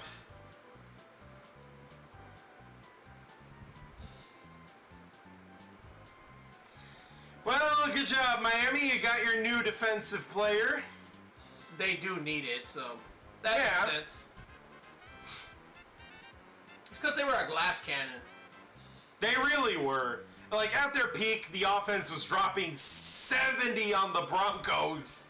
Oh, dude. That was awesome, though. And it was purely the offense. The defense didn't, like, score a pick six or anything like that. No. All 70 points came from the offense of the Dolphins. That was a freaking meltdown for Denver. No, I remember most of the Broncos fans were all crying in pain, and the season has just started. It was only week 3, man. The season just started, and we see something like this. Oh, that's right! The Dolphins lost Christian Wilkins. So they needed some defensive player to really step up and be the replacement. Bradley Chubb? Oh yeah, they traded with the Broncos for Bradley Chubb. I believe he's the cousin of Nick Chubb. Yeah. Either cousin or brother, but he's related to Nick Chubb, yeah. Dang. Oh, here comes the Eagles. The Eagles! Oh yeah, that's right. The Eagles just extended A.J. Brown. They gave him a pay raise. He's doing a damn good job carrying that bum Jalen Hurts. So, you know what? That's... he earned his pay. Wow. We're calling him a bum, huh? Hot take. Dak Prescott is better than Jalen Hurts. I don't even like the Cowboys, but I have to admit, Jalen Hurts is getting hard carried by A.J. Brown and Devonta Smith. It's okay. Let those damn birds sing. Oh, yeah. Let them sing, so that way they can screw it up Oh, again. that's right. Jason Kelsey and Fletcher Cox retired. Wow. Ooh, two franchise staples. Uh-oh. They're a little low on time, don't you think? It could end up as a trade. Maybe they could trade the pick. Sometimes I see like this, the clock is still ticking, but it could be a trade. Yeah, they could be on the phone with another team, maybe. 1 minute left, and the Eagles still haven't made their pick yet. Ah, there we go. The pick is in. About time. Dang, Eagles. Wow, you sure took your sweet ass time. Okay, great. Now the Jacksonville Jaguars are back on the clock. They had a pick at number 17, but they traded down with the Minnesota Vikings. Now we see them at number 23.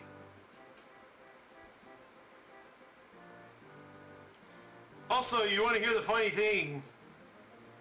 This first round pick has bounced around all over the place. This pick, number 23 in particular. Really? Originally owned by the Cleveland Browns, then went to the Houston Texans for Deshaun Watson. Mm-hmm. Then the Texans gave it to the Vikings. And then the Vikings used that as ammo to go up and gave it to the Jaguars.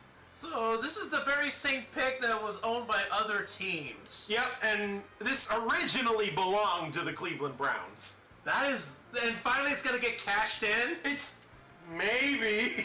Unless it gets traded. Unless a team trades up to 23. Watch it be the Packers. We're gonna get 2 first-round picks or some shit. Oh no, I think you're gonna move up a few spots. Oh, okay. Not like it matters. We're already at 22. And there's still some guys. I mean, there's still some players. Oh, that's right. The Eagles lost Kevin Byard. How does it feel to lose at the wild card? Y'all got baked. The Jacksonville Jaguars have 8 minutes.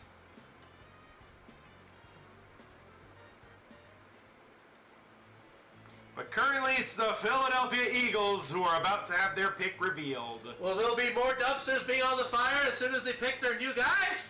Lost 5 of their final 6 games. Started 10-1. Oh, yeah! Dude, they collapsed, man. Collapse? More like dive bomb.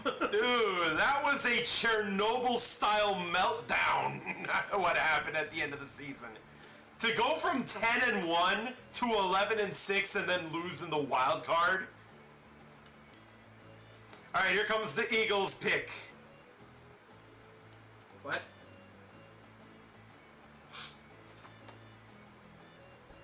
Oh, okay. They're gonna talk about Brazil.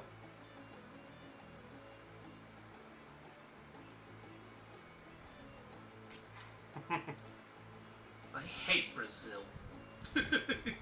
You are going to Brazil. No, I do not want to go to Brazil. You are going to Brazil. I do not want to go to Brazil. Oh, those Eagles. Yep, the Eagles and Packers are playing against each other week 1 in Brazil. Oh, Jordan Mailata is going to be the one to announce the pick.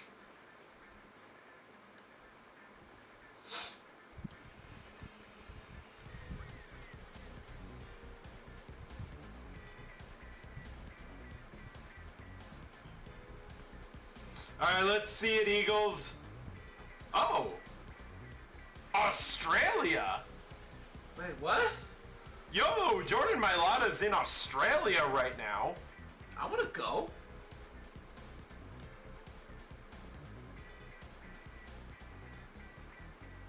Oh, the first defensive back is off the board. Quinion Mitchell. A cornerback. Wow. Well now, all right. I don't hate the pick. So it has begun. More wide range defenders are being selected. He doesn't look too happy. Yeah, he doesn't look so... Yeah, he doesn't look happy at all. He's like, ah, shit, I have to go to Brazil too. I don't think Brazil is the first thing. I think he's just like, ah, shit, I have to go to Philadelphia. And then go to Brazil. Oh, dude, look at him. He's just like, nah, I hate this shit. Dude, imagine if he's a Cowboys fan. I think he is. He does not look happy at all. He's just Like, imagine if he was a Cowboys fan and then he gets drafted by the Eagles. Eagles! Die, Eagles, die! On the road as the 5th seed! How does it go at the spelling? IGGLLSS. Eagles! Dude, Tree, every time he does a die, Eagles die, like, Tree fucking nails it. Oh, boy. Dude, look at all these idiots. They're all clapping and shit and hugging each other, but I'm like, okay, obviously that guy right there doesn't look too happy. Everybody else is happy except that dude. Just look at his face. He's just like, well, okay, whatever. Yeah. You're an Eagle now. Well, as long as I'm getting paid or something, I don't care.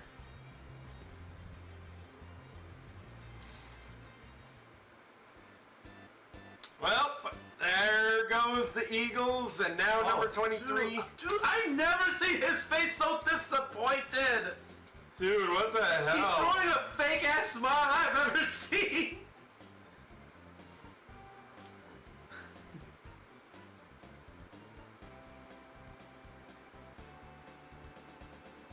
Wow, Toledo hasn't had a first round pick in this long?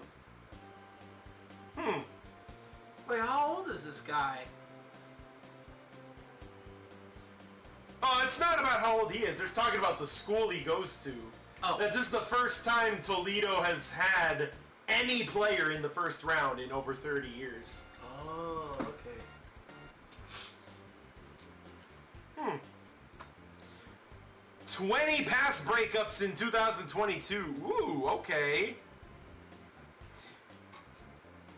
Only FBS player with more than four interceptions and 2 or more pick sixes. Look, they're comparing it as another Jair Alexander. Oh, that's his NFL comp? They're calling him Jair Alexander. Okay. Twitchy and tough. The pick is in for Jacksonville. And now the boys are on the board. Or on the clock. I keep saying on the board, but it's on the clock. There we go. The boys. The Dallas Cowboys. Also, yeah, the pick is in for Jacksonville.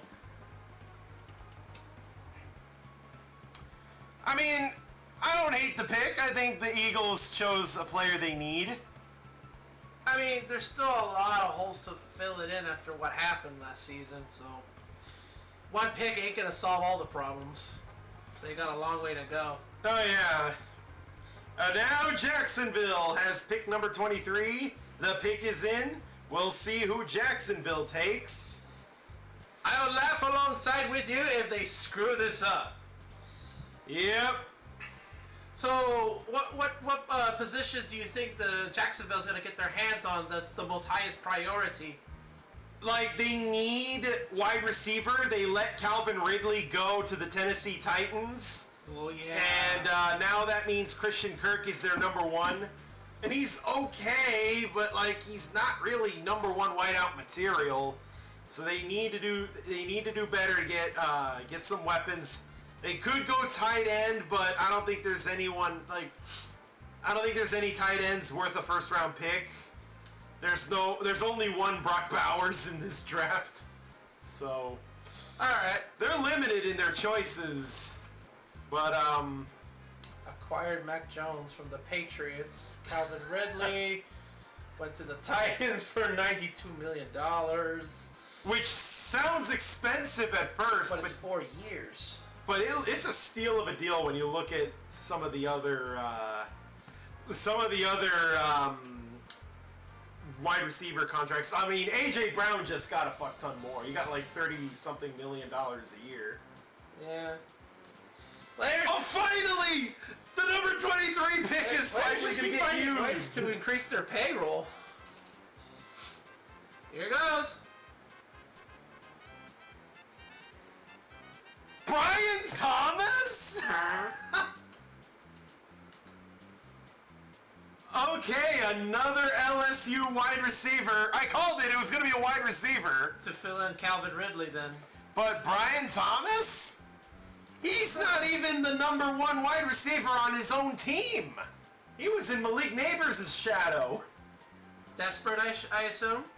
Maybe. I mean, he is good in his own right, but... Sounds like a desperation attempt. Oh, what the hell? It's Jacksonville. I'll laugh at them. Snead is still gonna fuck you up. Ladies and gentlemen, you heard him. Better start clipping on what he just said, because if it comes to bite him in the ass, you know whose fault it is. But alright. I'll accept that comment. So now Dallas is on the clock. They are going to make a selection. And after that is you guys. Yep. So the Packers are coming up pretty soon. Get that shit out of here. Get that terrible towel out of here.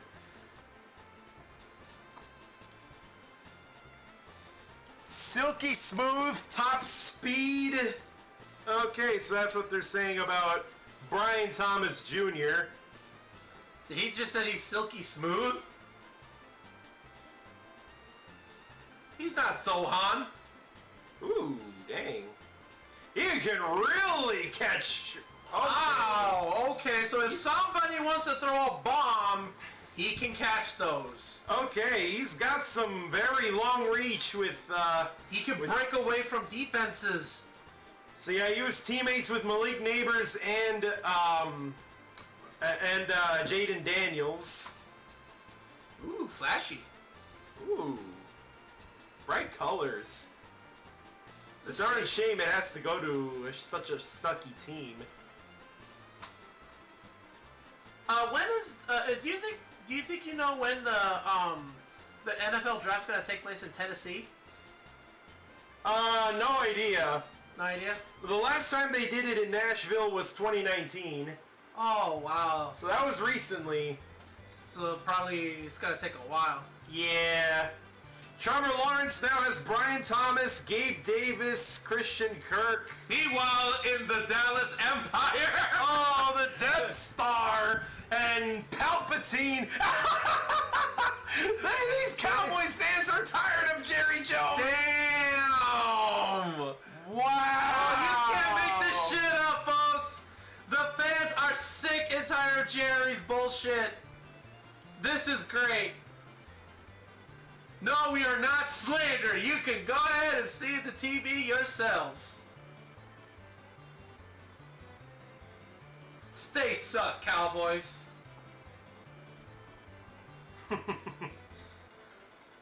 It's like, are they in our division? Absolutely not. But why do we hate them? Because it feels good. And it's an NFC rival anyways. Yeah. So, yes. Meanwhile, the AFC have their KC to hate. We have the Cowboys to hate. Even though the Cowboys haven't won a Super Bowl since VHS was a thing. It's just, they're insufferable people. And I just can't wait to see Dak Prescott get kicked right out the door for his epic failures. Plus, yeah, the Cowboys always find the funniest ways to lose. Remember when they put Ezekiel Elliott at center and then he gets blown the fuck up by the 49ers? Dude, remember the time he lost count on the clock? Oh my god, when they spiked the ball with no time left. Dude, remember the time when they grabbed Mike McCarthy as a head coach? Yeah. Oh man. Remember the time they got a fucking 48 turd smacked on their head by the Packers? in Jerry World? Like, in front of the home crowd? Right now, Matt LaFleur owns Mike McCarthy 2-0. Bruh. The Packers have won more postseason games in Jerry World than the Cowboys have. And we got a Super Bowl from their stadium. Yep. Isn't that right, Steelers? The Packers have also never lost in the playoffs in Jerry World. Doesn't matter if it's Aaron Rodgers or if it's Jordan Love. I'll say it again, Cowboys. Is it your year again? Yeah. I am not sorry, Dallas. The Green Bay Packers still own you. Yep, and they always will. Just like they own the Bears, they will own the Cowboys. So we have three houses. Dallas, Chicago, and our very own hometown of Green Bay. That's okay. Uh-oh, the Cowboys are running out of time. 25 seconds! There's only 20 seconds left, Cowboys! Take your pick! Okay, they made a pick. It was pizza time. Wait, no, it's traded! Oh shit! The Dallas Cowboys, they cut in! The Lions have cut in front of the Packers! Oh no! Oh, it's the Detroit Lions! The Detroit Lions still continue to be dickweeds! They cut right in front of Green Bay! If they take Cooper DeJean, Tom Grossi is going to flip his shit! So that's his That's choice. his draft crush. The pick is in for the Detroit Lions! And Green Bay is now on the clock! Alright. Oh god, if they take Cooper DeJean, we need to see if Tom Grossi's okay. Alright, we're on the clock, boys! Let's go! But first we gotta see who the Lions are taking. They just cut in front of Green Bay. What's the name again? Cooper DeJean DeJean. Okay. from Iowa. Alright. Oh my god, the Lions are going ballsy. They traded up. Okay, it took a third-round pick. They had to give up their third-round pick in order to go up. Okay. Fair enough. The Cowboys got a decent return. It's about time the Cowboys did something. The pick is in for Detroit. If they take Cooper DeJean, oh dear God, Packers fans in shambles. But Detroit, what are they cooking, those guys? I already hate the Lions right now after what they did last season. They took Jamison Williams. They took Brian Branch. If they take Cooper DeJean as well.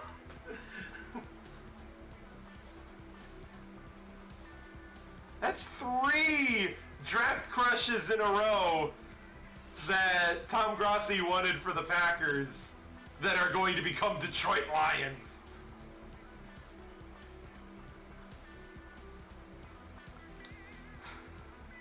Oh boy, what? Lions! Are you gonna do a funny? What? Wow, the Lions. So yeah, the Cowboys have moved back. They now hold the 29th pick. So I'll update the draft order now. Alright, so where are we? Alright, 24. Detroit. And number 29, instead of Detroit, it is now Dallas. Hey, now the Cowboys can pretend like they made it to the NFC Championship. They can pretend like they made it to the NFC Championship. Be like, we got the number 29 pick. Yeah, okay. We also got a third rounder.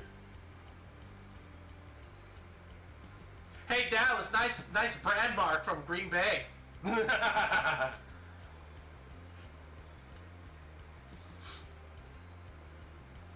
Ooh, could be Kool-Aid McKinstry.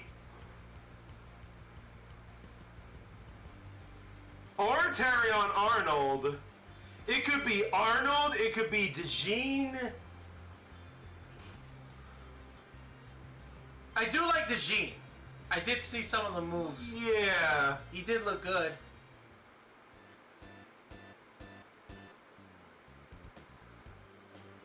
Oh god, here we go. Detroit Lions.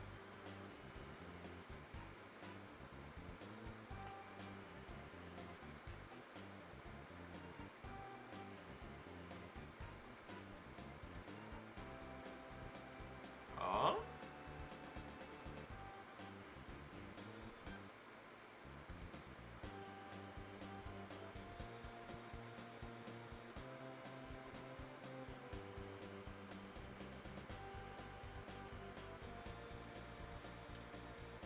Alright, they're about to announce the Lions pick.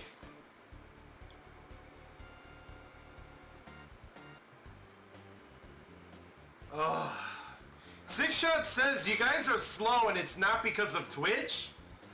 Well, yeah, we're not watching on Twitch. Well, no, I don't know exactly what he's talking about of us being slow. Maybe it's because he already sees the draft picks before we do. Oh, he already saw it. Yep, and now the Detroit Lions select.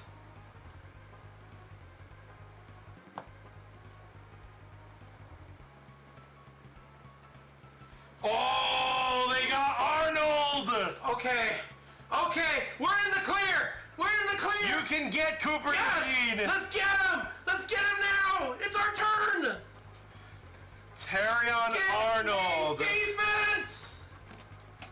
Give me defense, baby. Let's go.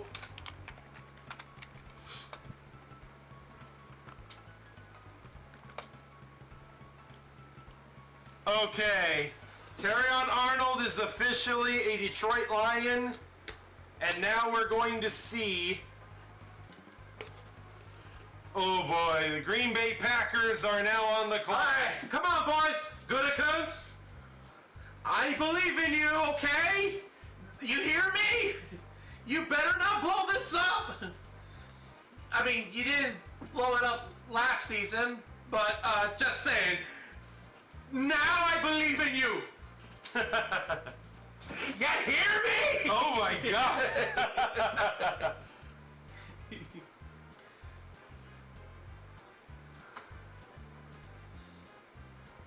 Well, there's your Detroit Lions new division rival. Oh, look, they're having a slow song together.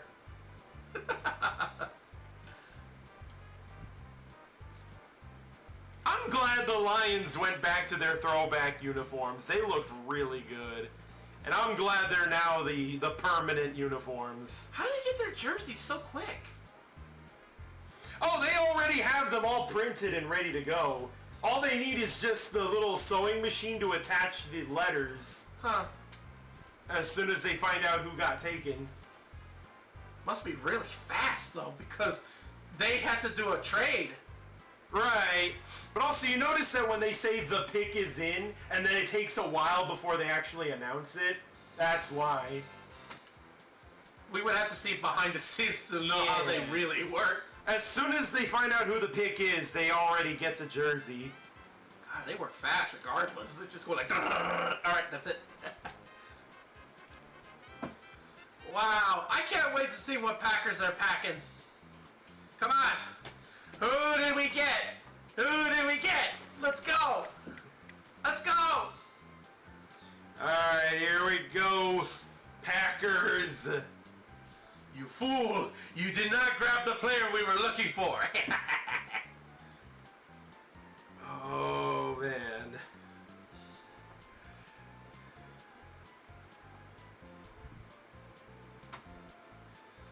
Come on. Brian! Come on, get DeGene is right there! Come on! Brian! Brian!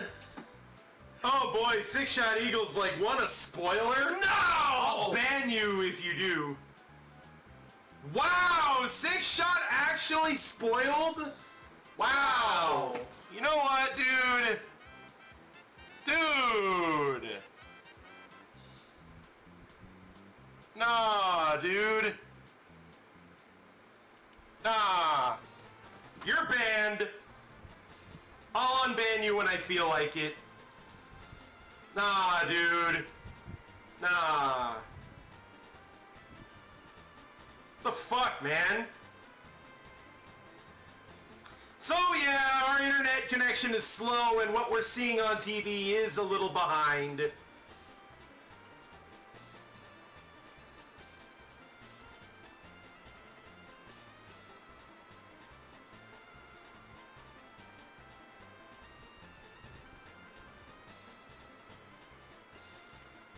So now we're just gonna wait until they actually announce it for the Green Bay Packers.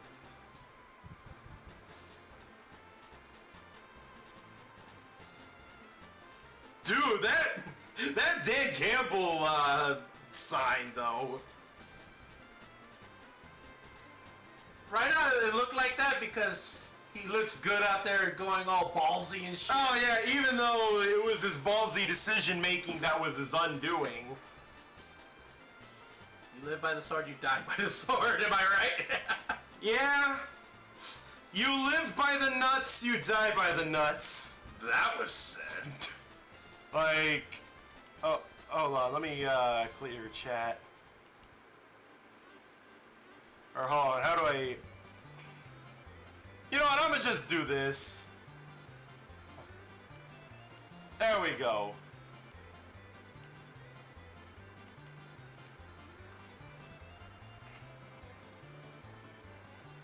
Alright, the pick is in for the Green Bay Packers. Oh, good, finally. Let's see the results.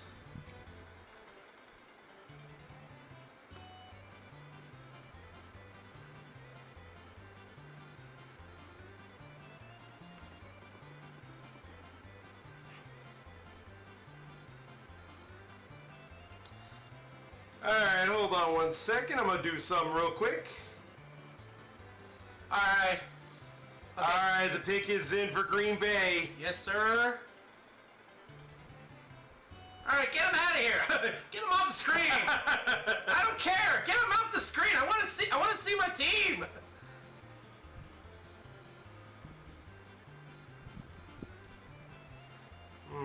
Hold on. I'm taking a look at Stream Manager here. Have not won the division since 2021. So what? The what now? They said the Packers haven't won the division since 2021. And we're in the play. We ended up in the playoffs anyways. Who cares? Yeah. We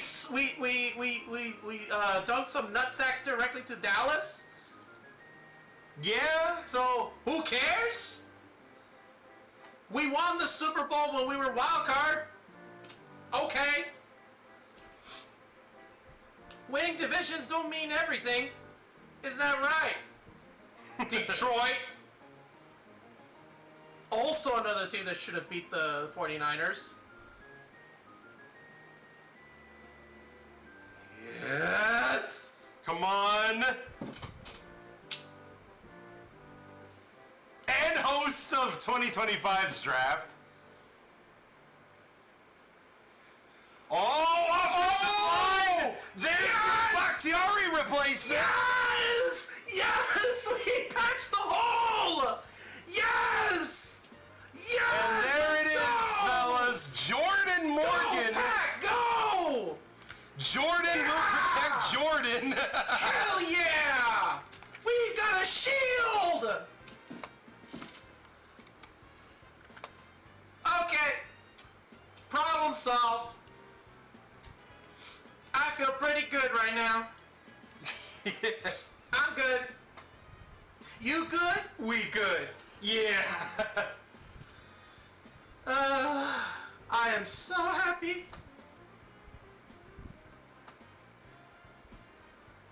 Well, there it is, Green Bay.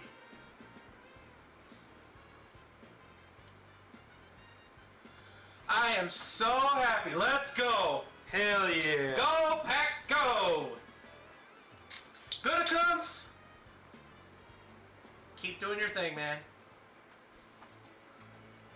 Oh, wow, the pick is in for the Tampa Bay Buccaneers. That was fast. How much you want to bet they are going to take Cooper DeJean? They could use some defense, too. They could. But it's like just the Packers' luck. Alright, hold on, where is it? Okay, I got Jordan Morgan. Oh, Arizona's now on the clock. Alright. I wonder if Grassi's okay with this. I mean, he did mock Jordan Morgan to the Packers, but on the other hand, he really wanted Cooper DeJean. Oh well.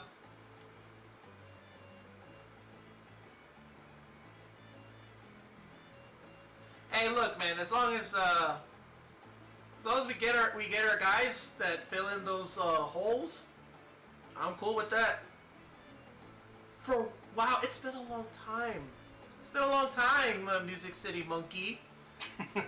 It's been a long time. I actually felt good that we can all agree. I agree with the GM. The GM agrees with me. It's a mutual agreement. Yeah. We can both shake hands finally and say, we got what we needed. Well, how about that? We both got offensive tackles! Yeah! Hell yeah! You know, there's a lot of good offensive tackles in this year's draft, so, you know what? I think you're going to be just fine with Jordan Morgan. I think he could be a long-time starter for your team. That's good. I really need this. I really do need this, this little fixer-roo. Because losing Bakhtiari, yeah, it sucks, but at the same time, it's like, he has to go, man. Like, I've been waiting for him to come back from his injury and all, but but every time he comes back, about a game or two, he's already hurt again. It's like, nah, man, this can't work like this. We need a stronger man who can handle more hits from bigger, stronger guys out there. And Jordan Love needs all the protection he needs to survive throughout this long, extended season that Roger Goodell has demanded us. And we're going to Brazil. Yep, so I find it funny that now that Jordan Love has the same first name as his blindside blocker, Jordan Morgan, and you know, when you say the name out loud, Jordan Morgan, doesn't that just sound like a Green Bay Packers player? It sounds like it sounds like a Green Bay Packer to me. Or a Viking. Yeah, it could be either. Like, someone from up north in the Midwest. Sounds about right. So you know what? Jordan Morgan to the Green Bay Packers. Very German-ish. Kinda. Jordan Morgan. Ooh. The pick is in for Tampa Bay. Arizona's on the clock. Originally Houston's pick, which has since gone to the Arizona Cardinals. Thanks to the Will Anderson Jr. trade from last season. If you guys remember, the Houston Texans took C.J. Stroud with the number 2 overall pick, and then immediately went back up to number 3 to grab Will Anderson Jr. A move that has already paid off, in my opinion, because, I mean, all the Buffalo Bills are on the clock. Wait. All right. Wait. No. Wait, already? No, that's Tampa. No. They say Tampa's already made their pick. Oh. Wait, does that mean a trade happened? No, because the Buffalo Bills were in the playoffs too. Yes, but what I'm saying is the Buffalo Bills had like number 28. Oh, they were that lower? Yes. And they think they might have moved up one spot. Oh no, never mind. Never mind. They didn't. There was not a trade. All right.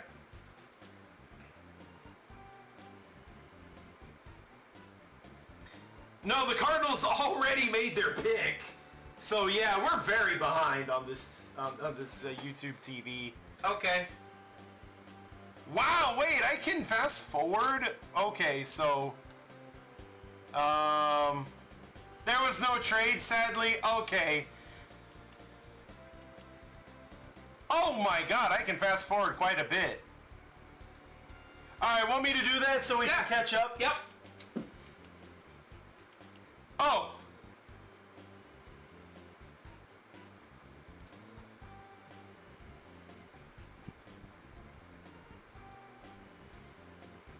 Okay, so the Buccaneers grab a center. Alright, I'll fast forward. We'll see how far we can go. Oh wow, even the Cardinals pick has already been... No, yeah, I'm glad I can fast forward. Good. Darius Robinson, Edge, Missouri, is the selection for the Cardinals. The Buffalo Bills are on the clock. Alright, I'm gonna update because... no problem. Huh? No problem. Go for it. Yeah, because we're pretty far behind. Papo 973. Hey, what's up, Papo? How you doing? Welcome aboard. We're wrapping this up of the draft pretty soon. All right, let's see. Darius Robinson. That is Edge. Okay, so Arizona.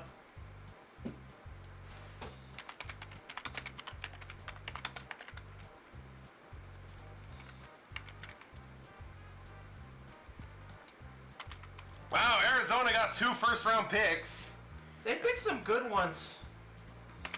Hopefully this will change around the team a bit. But 2 players is still not enough for all the gaps they have for the Arizona Cardinals. Kyler Murray, you know... Wait, the Kansas City Chiefs are on the clock! How? They won their Super Bowl! They made a trade! They made a trade with the Bills? Oh, shit! For how many picks? Yo, what? You made a deal with the devil? Six Shot, your team has made deals with the devil! How could you? You made a deal with the devil! Oh, Okay, the details of the trade are yet to be confirmed. The pick is in for the Kansas City Chiefs.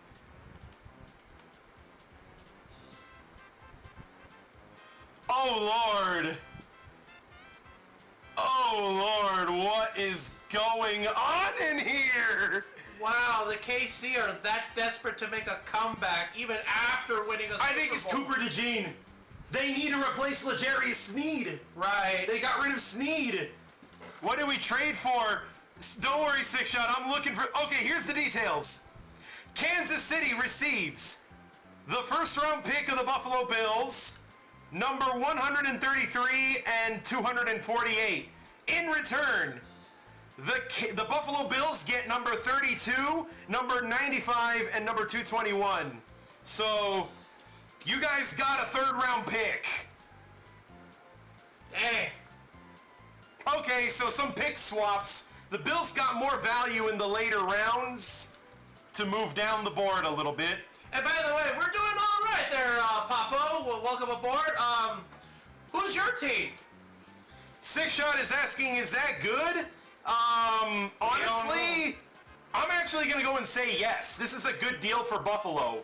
Buffalo doesn't move back too far. Maybe there isn't a single guy that Buffalo really has their eyes on.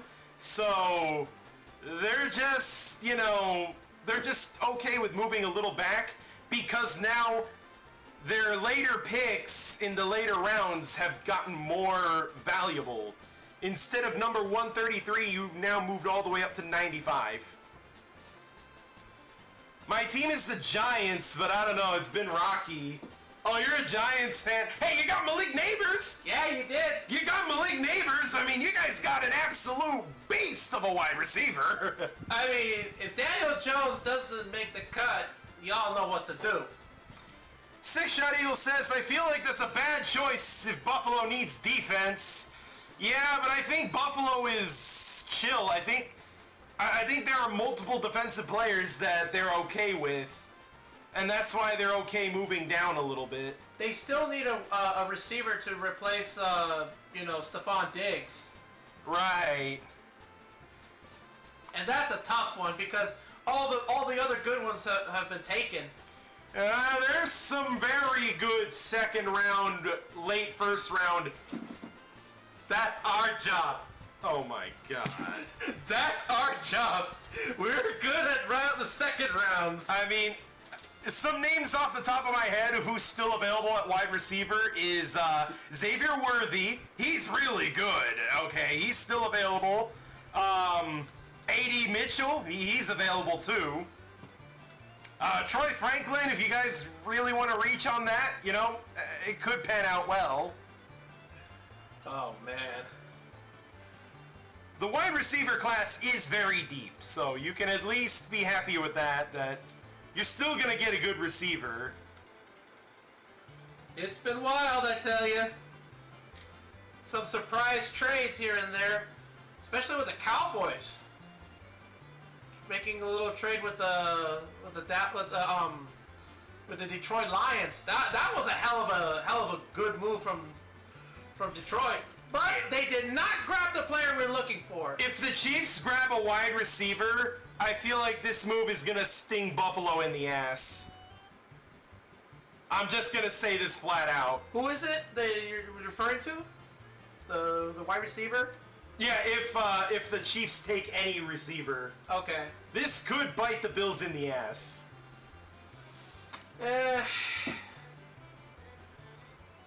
I mean, this is the Kansas City Chiefs. This is their most hated rival that they made a deal with.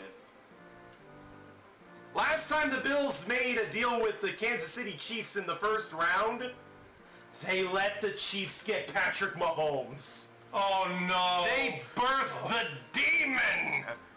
They could do it again! The Bills made their own worst enemy.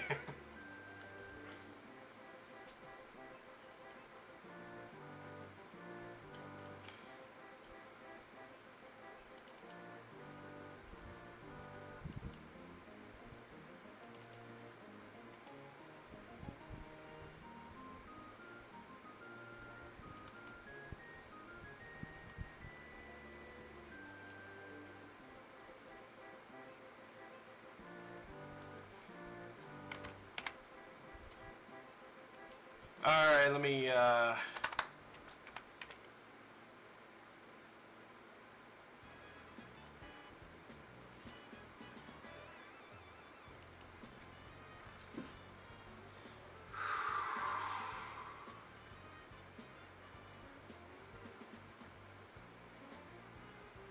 Oh boy, what could this be? Kansas City.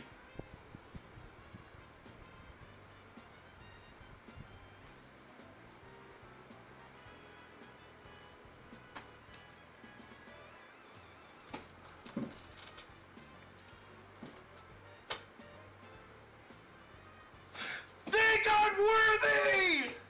They got Xavier Worthy! Buffalo, what have you done? You idiots! What have you done? You let the Chiefs have a bona fide first round wide receiver! He's another Tank Dell, apparently! He is! What the hell? Buffalo! What have you done? You spawned another Satan! Oh God, Patrick Mahomes has a new weapon to throw the ball to! Oh my god! Patrick Mahomes has a new weapon! No! Oh my God, dude!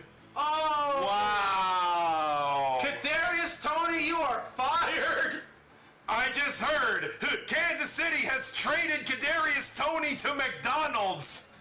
Oh my god!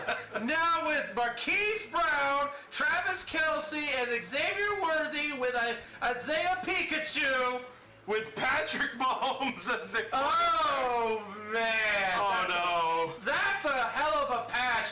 Bills, you idiots! no! And he's a beast on special teams too.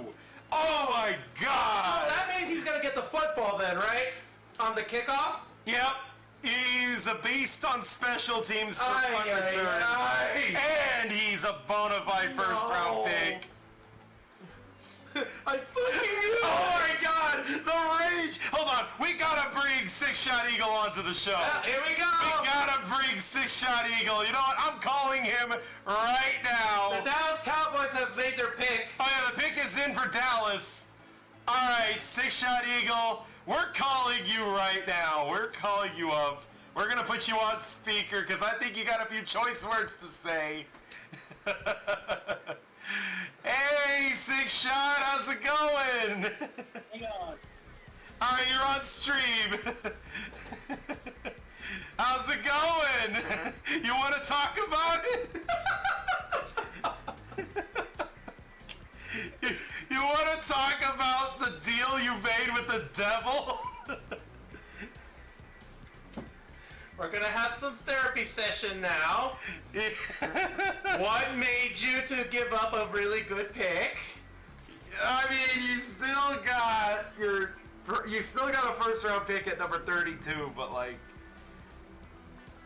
I feel like the KC were the ones that made an ultimatum. oh God, what?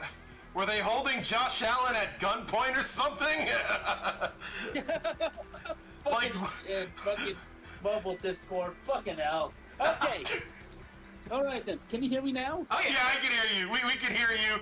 We can hear you on the stream. Okay. Okay. All right then. Can you hear me now? Oh yeah. Okay. All right, perfect. So essentially, I don't know why the fuck we do that. Buffalo or whoever's in charge, whatever your name is, get the fuck out of there. What were you thinking?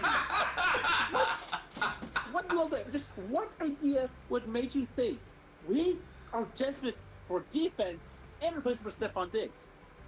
So what on God's green earth made you think that trading with the guys who have cock-blocked us from the Super Bowl time after time after time again is a good idea?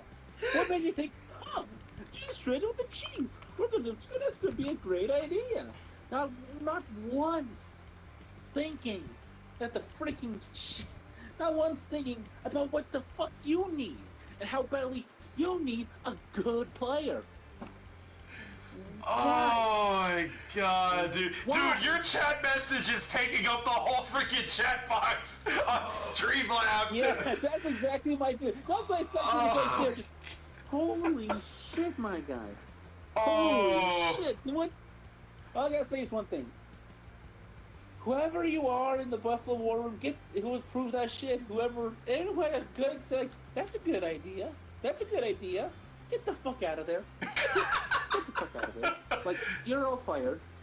Just replace it with, I don't know, a bunch of interns because they have more common sense than anyone else on their freaking team. Now, I don't know if the Cowboys have chosen. They've chosen some other. Oh yeah, they chose offensive tackle Tyler Guyton out of Oklahoma. Okay. And yeah, I see that. What you did there. So, yeah. Now the Baltimore Ravens are on the clock, so unfortunately we can't have you on here too long because we're gonna have to bring Clown Man in very soon. But yeah. for any last second thoughts, right. We'll call you again when the Bills pick. What's Let's up? see. Well, what? We're gonna call you again when the Buffalo Bills actually pick at number 32. Okay, so at the very end of the stream, got it. Yeah. So we just wanted to bring you in the Bills for. are not going to the Super Bowl. Have a good night. Yeah. All right. Six shot eagle, ladies and gentlemen. Oh man. Yo. Yeah, he's pissed. Allowing the Chiefs to get Xavier Worthy. I'll be honest with you, I wanted Xavier Worthy in the second round for the Titans. I wanted him on the team. Oh well. And The Bills said, here you go. But you know what? The Chiefs desperately needed this. The Chiefs, I mean, Hollywood Brown is not number one wide receiver material. And he's their only guy who can make a difference. So the Chiefs needed a secondary weapon, and they got it. They got one of the best in the business. I'm hopping mad. We let a good thing slip. yes, you did, for the numerous times, Bills. Good Oh, the job. pick is in for Baltimore. Oh, Clown Man, where are you? All right, the Baltimore Ravens pick is in. San Francisco is now on the clock.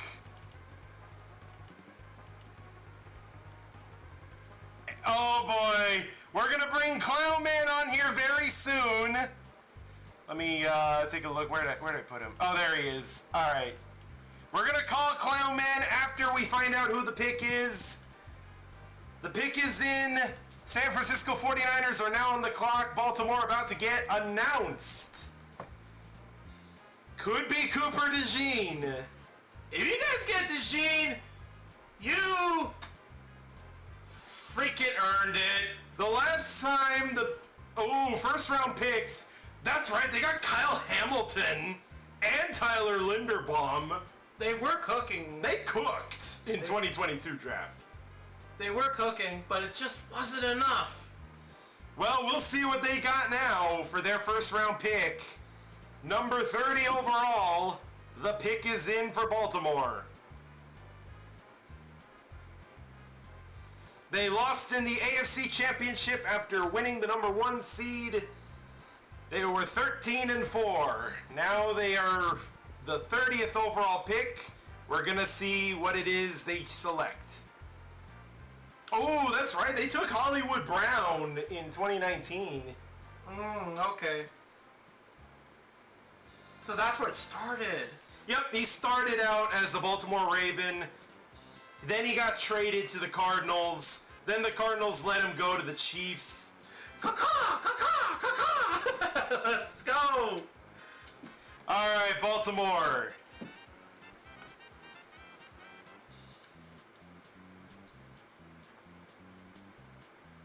Nate Higgins. Oh, he's from Clemson. Okay. Cromartie? The Cromartie? Wait up. They're comparing him to Cromartie.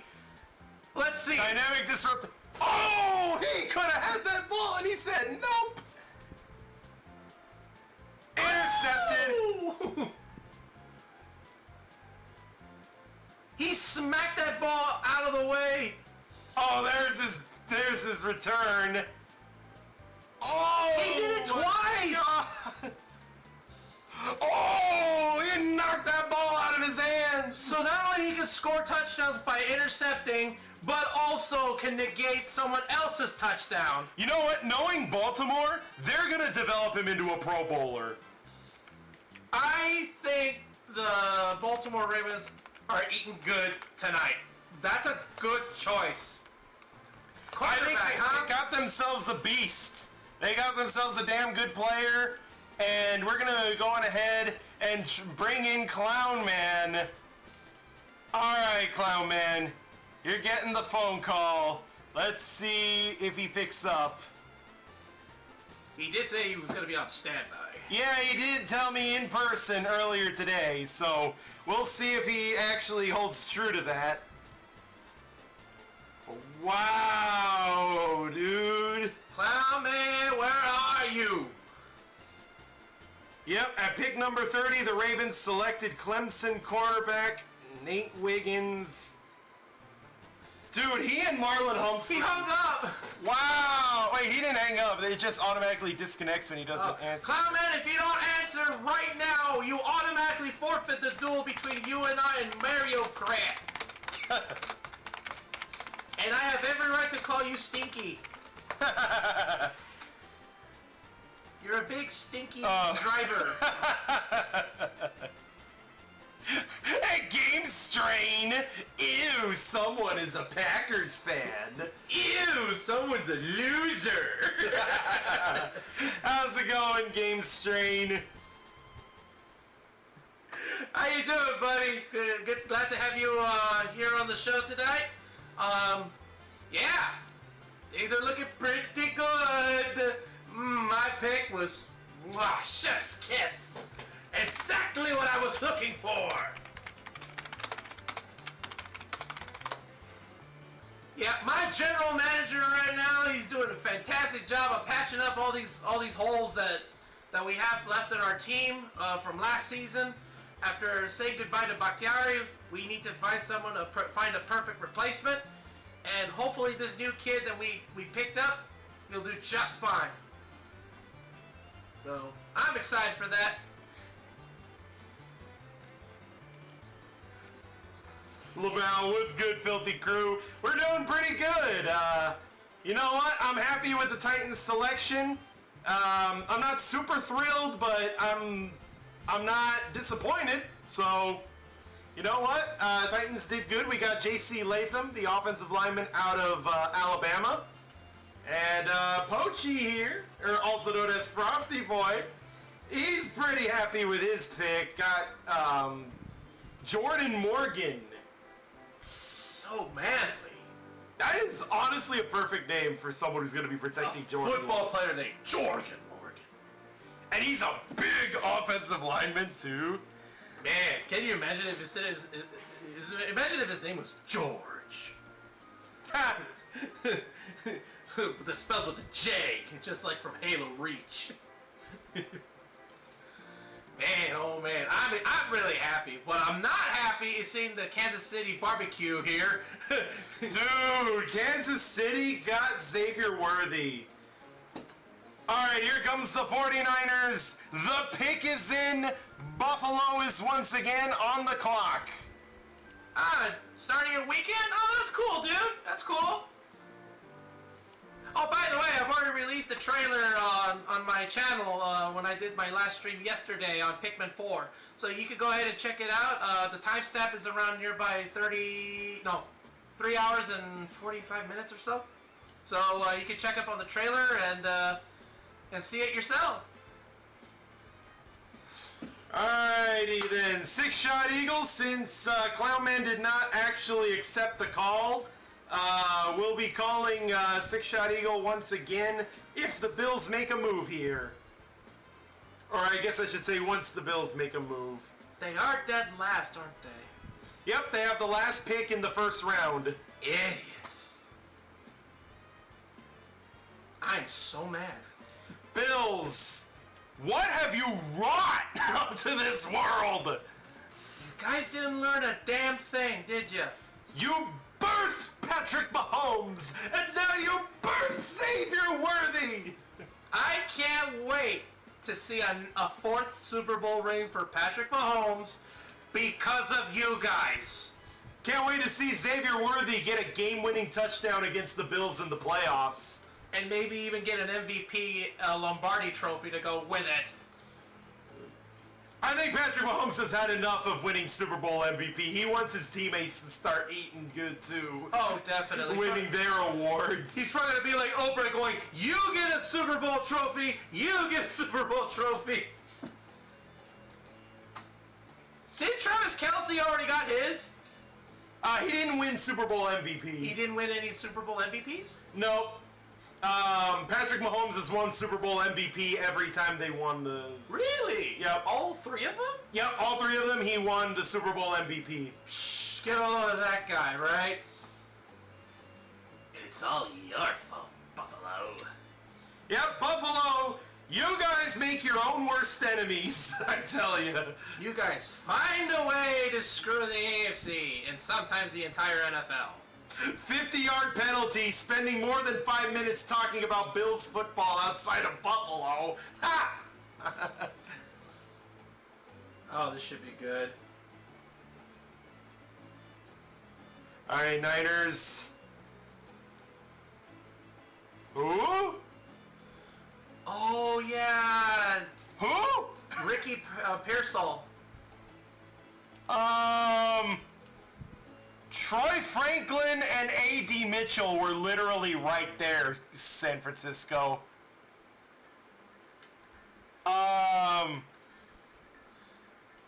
I think that's why they picked him.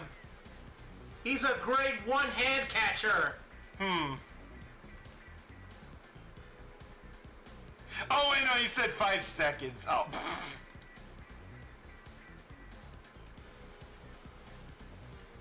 Wait, hold on. Alright, there we go. Ricky Pearsall. Alright, he's a first-round pick, apparently. Hey, Niners. How does it feel giving 2 Super Bowl rings to Patrick Mahomes in less than 10 years? Wow, that is a loaded offense right there. Now, this is interesting. So Brandon Ayuk is still with the Niners then? He hasn't been traded. And it's likely he won't get... Wait, what? Oh my god, no way! Did the Bills trade down again? Oh my god! The Bills are not drafting in the first round! Are you kidding me? The Bills have traded with the Carolina Panthers. The Panthers are moving up. Oh my What? God. Okay, please tell me the Bills are at least getting something out of this. Oh wow, they're gonna go all in tomorrow. They moved down 1 spot to add to swap a 6th for a 5th. Okay. Bills, how many crayons did you eat today? I have to know. Wow, Bills. Bills. How What much have glue you done? did you chug? They are eating all the glue. The Elmer's factory is currently running out of supply as we speak. The Carolina Panthers pick is in. I will ring the chime one last time for tonight. Wow. Wow. I feel bad for the children in kindergarten classes. How are they going to make their arts and crafts when all the glue has been devoured by the Bills? Dang. And the pick is in, so we're going to see very soon the final pick in the NFL Draft's first round.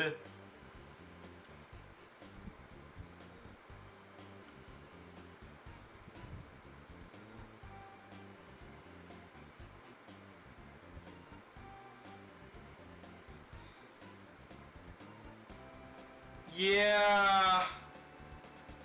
Bills get an F for this year's draft grade. No kidding. Even the Cowboys did something. Yeah, they got their offensive linemen. They did something. They did something. The Bills literally didn't pick anybody, and now here's the dumb part. The Bills moved down one spot. But what does that mean?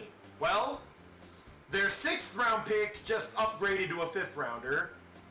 But whoever they draft, let's just say he ends up being really good, you can't 5th year option him anymore. That's right. Only 1st round picks get a 5th year option. And now the Carolina Panthers, who didn't have a draft pick today, now they have one today. Was this your reward? You got a bag of chips? Was this your reward right here, Bills? You got yourself a used up bag of chips? That's your reward? Man, you guys suck. Buffalo, Buffalo, Buffalo, Buffalo. You guys really screwed up now. Yo, you know what? I'm calling Six Shot Eagle again. Obviously, since Clownman didn't show up, so might as well let someone else show up because the Buffalo Bills didn't. Yep, we're calling Six Shot Eagle. This time he's getting a longer Discord call. Yo, alright, hold on, let me mute this. Alright, Six Shot Eagle, if he's available. Where's our buddy? Wow, they really just decided not to pick in the 1st round. They just gave up. They gave up on drafting in the 1st round. So now get this, the worst team in the NFL is picking 32nd overall. Here we go. The Panthers are making their selection. Alright, let's see, since Six Shot hasn't answered yet.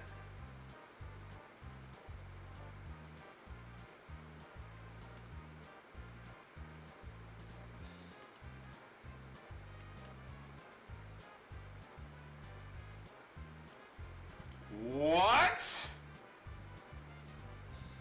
Wide receiver? What, to get a weapon for Bryce Young? Xavier Leggett?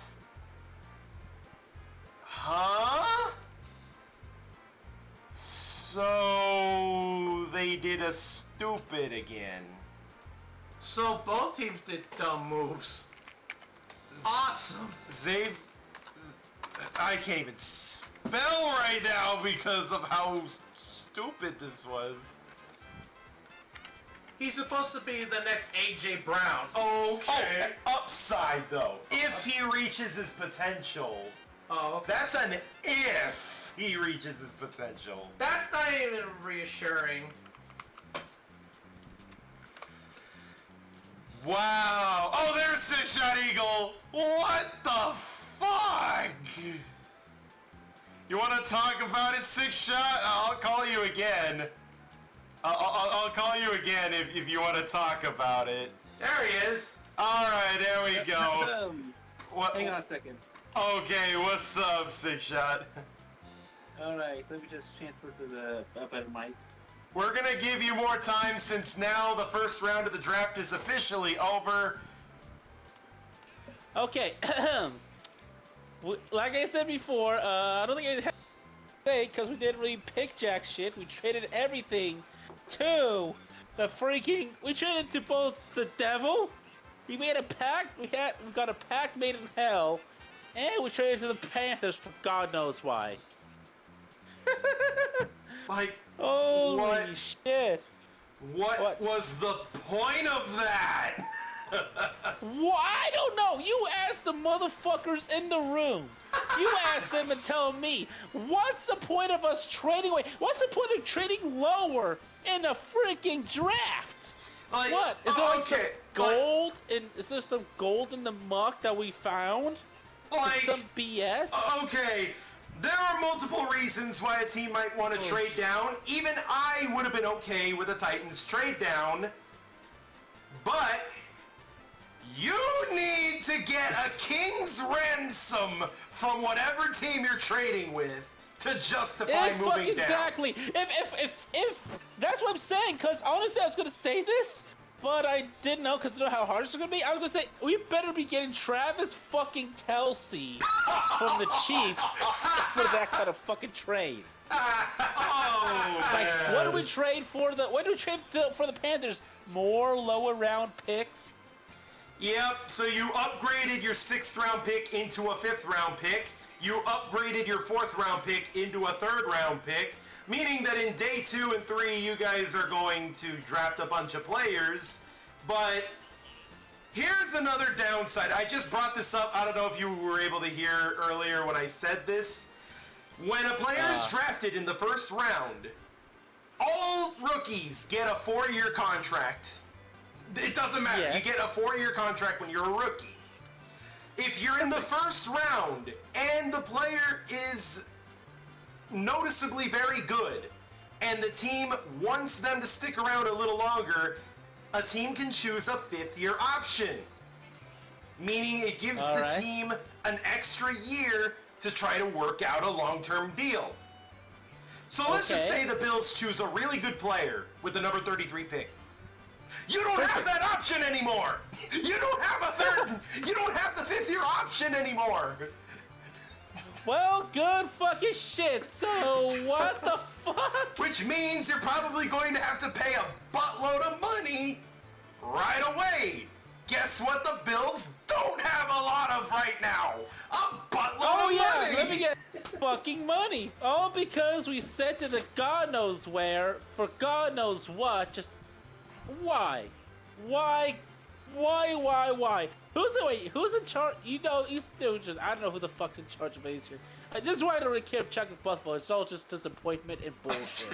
So yeah, who the fuck is in charge of the Buffalo Bill draft team? I think his name was, hold on. I think his name was Bean? Bean? Hold on. Let me look it up. Let me see. We left our draft picks and the name was a guy named motherfucking Bean?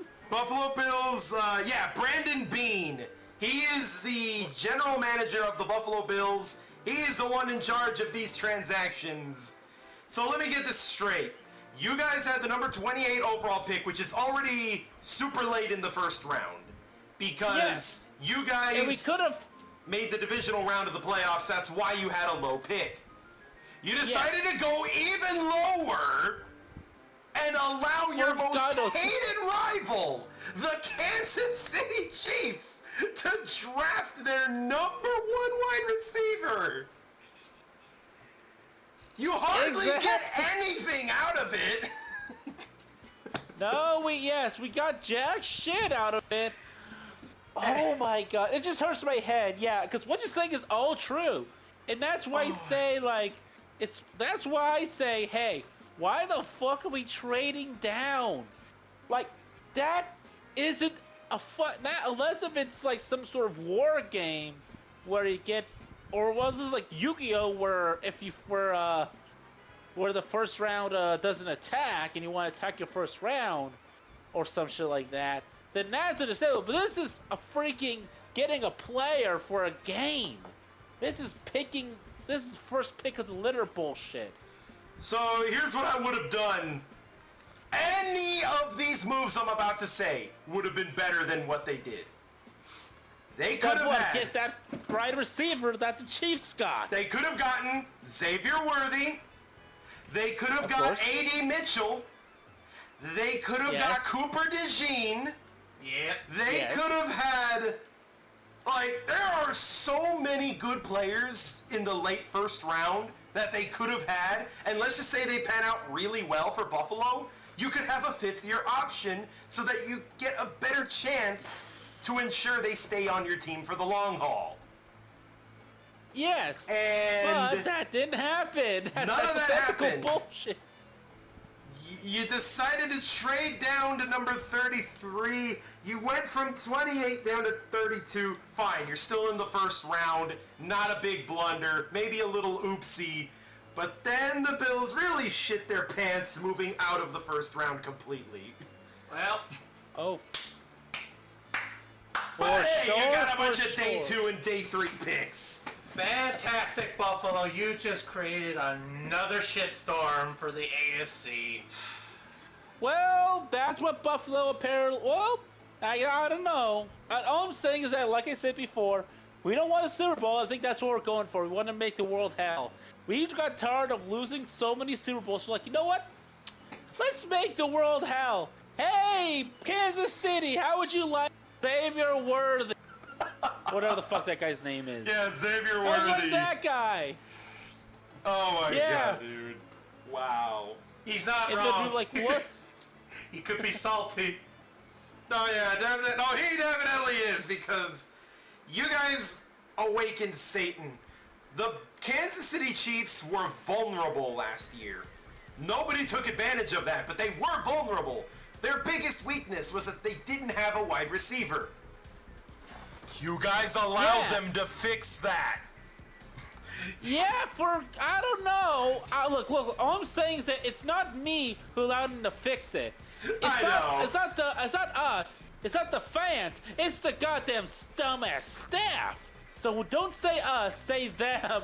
Brandon Bean. Because they're clearly not Buffalo Bills. We let the Kansas City Chiefs draft team inside the Buffalo War Room. Yep. So What? to this That's I what say. happened. So to this I say, Brandon Bean is the new John Robinson. Oh, we're bringing that guy back. Oh yes, I am still very much in pain because of the John Robinson era. I'm glad we got Rand Carthon. Hey, listen, JC Latham, I ain't complaining. We got a good pick, but like, Brandon Bean, you let your most hated rival fix their biggest weakness for free. It was free. For dude. free! That's why I said we should have gotten the least Travis motherfucking Kelsey for it. Or if you were only gonna get draft picks, might as well get a future first round pick. Like, if the Kansas City Chiefs give up their current first round pick and next year's first in exchange for Buffalo's first round pick, that would be okay. You know what? The Bills might have fleeced them, you know? But no, you get a bag of chips to move down and let the Chiefs take their guy. Damn straight, that's what fucking happened. Oh, Bills! What in Buffalo, what the tarnation is that? fuck are we doing? I don't know, but I hated it. Yeah, and the worst part is, I just got a freaking cool ass Buffalo jacket, and I don't know whether or not I want to burn it or not. All right, let me tell you this though, because of all the trading down the Bills did. Yes. Look on the bright side. I know I hate to sound like Quasarclaw for a second, but look on the bright side. Day 2 might cheer you up. Friday might cheer you up. It's gonna be nuts. The Bills will have plenty of ammunition to basically take whatever players they want in the second and third rounds. That is if and only if the Packers don't get in the way. And also, you gotta remember that the Buffalo Bills, well, or not the Buffalo Bills, but the second round in general has some very good players that have yet to be taken. So, you know what? Well, that's good. At least there's a chance to there's a crapshoot we can do to save us, but I don't know how much of a crapshoot it's gonna be. Oh, there's plenty. There's plenty of good players. Like, No doubt, there are still plenty of good players that can be starters on your team and make a big impact. Historically speaking, a lot of the greatest wide receivers of all time were drafted in the later rounds anyways, so you know what? All right. Maybe the Bills were playing 5D chess with multiverse time travel. Who knows? I hope so. So what you're saying is that those top tier college guys gonna be shit. No, I didn't say the that. guys who get drafted is gonna be good. I'm just saying Well, that. I hope so because Yeah. that guy got drafted to the goddamn motherfucking Kansas City Chiefs. Dude, Xavier Worthy to the Chiefs. Why in God's name have the football gods allowed this to happen? You guys really We're just want being the Packers punished to for- just come right in here to save the day, do you? I can tell you exactly. You know what I'd rather have? I'd rather have some of these rumors be true. I'd have the rumors that Tom Brady is coming back for some reason. I'd rather have that be true than this shit. Put Tom Brady back on the Patriots. Put the suffering back in the AFC East. God motherfucking why? Oh yeah, speaking of the Patriots, they got Drake May. They got their hopeful franchise savior at quarterback now. Oh boy. Drake May. Drake May is now a New England Patriot, the superstar quarterback out of North Carolina. So there's a very real chance that the Patriots can start to climb back up again.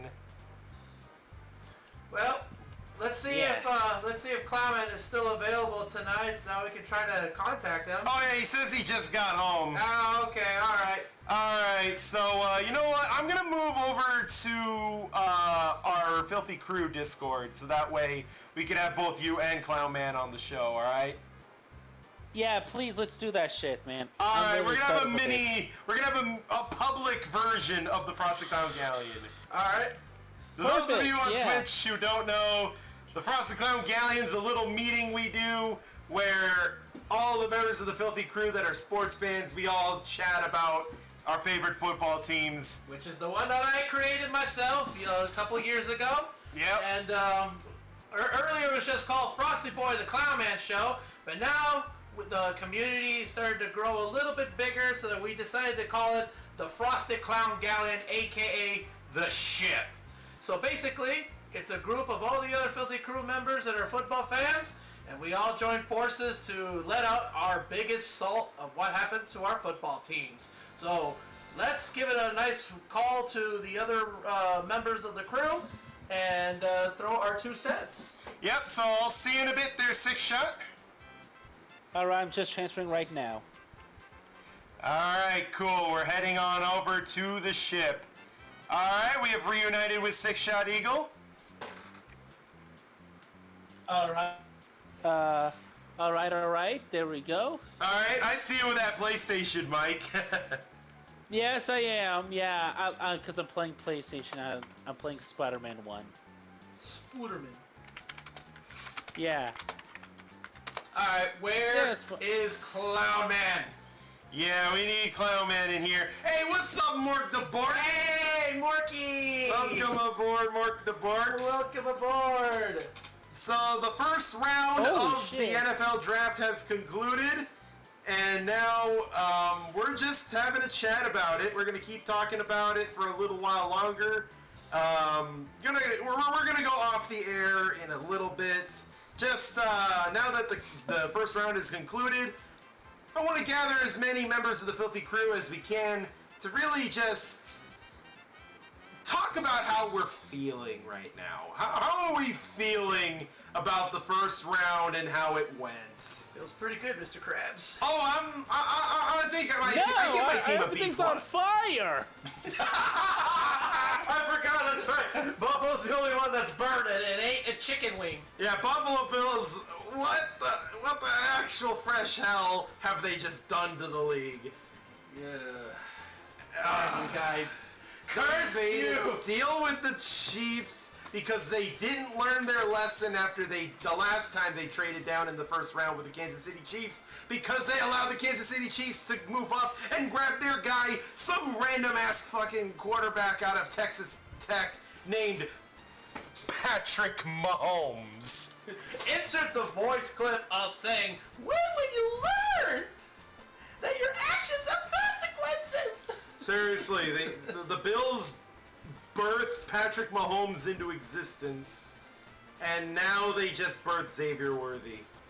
Unbelievable. Oh boy. I always knew Xavier Worthy is going to be a beast in the league. Like, I feel like he's going to be one of the up-and-coming best wide receivers. And the fact that he's on the Chiefs. Oh, why did it have to be the Chiefs? They don't deserve nice things, damn it. They don't deserve nice things. In fact, their nice things should have been confiscated 5 years ago. Now the Chiefs fans are like, Rashid Rice, never heard of her. Like, they're gonna forget all about that guy. Kadarius Toney's gonna be a greeter at Walmart in the next month or so. He's done. He's cooked. No, I don't think he can be a greeter at Walmart. I think he's gonna drop the freaking receipt every time he asks the customers at Walmart for the receipt. Okay, fine. He could be an automated cashier at Carl's Jr. Oh my god, dude! Because you don't need hands to catch the money. The Chiefs are seriously going to be really good next year. If they weren't already good enough, being back-to-back Super Bowl champions. That's a very disgusting sound. Well, what? Why?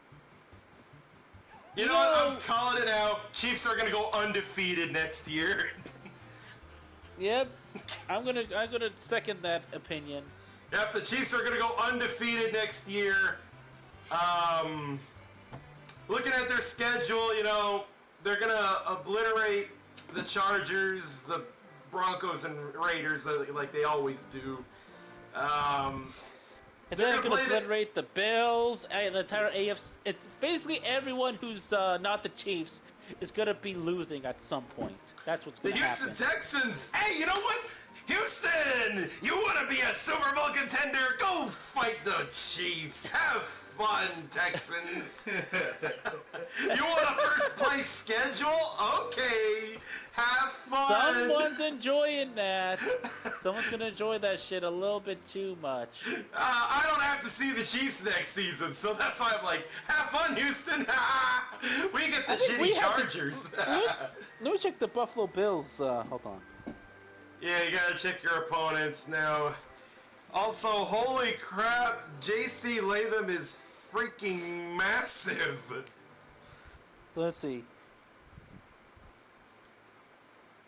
So we're facing against the Jaguars, the Titans, the Cardinals, the 49ers, the Jets, the Patriots, the Dolphins, the Chiefs. No, the Chiefs at a home game. Let's see. Okay, we're facing the Texans away, Indianapolis away, Rams away, Seattle away, Jets away, of course, yada yada yada. Baltimore Ravens away, and the Lions. So we're facing the Chiefs at home, so we're gonna get royally fucked on that day. Oh yeah, you already know, my guy. Also, hi Clement, how are you doing? Hey, Clement is finally here. Let's go. About time, my dude. So, did you eat well? I did. Good. Yeah, I gotta take it up the ass, so... Also, can I just say, JC Latham is a freaking massive human being. Hold on, I gotta put this up on the stream. Hold on, I gotta put this up on the stream real quick. Alright, hold on. Y'all need to see this. JC Latham, the newest Tennessee Titans draft pick. Look at the... Hold on, let me zoom out the image. There we go, stretch the screen. Oh, God. Okay, I didn't mean to do it like that. Hold on. That just made him look even more wide. Hold on. There we go. It was fit to screen. There we go. Look at the size of him compared to your average Joe. Damn, his feet are already like on the floor, on the ground, and he's still sitting. Yeah, on a chair that's pretty high. And you look at this, that's an average Joe sitting right next to him.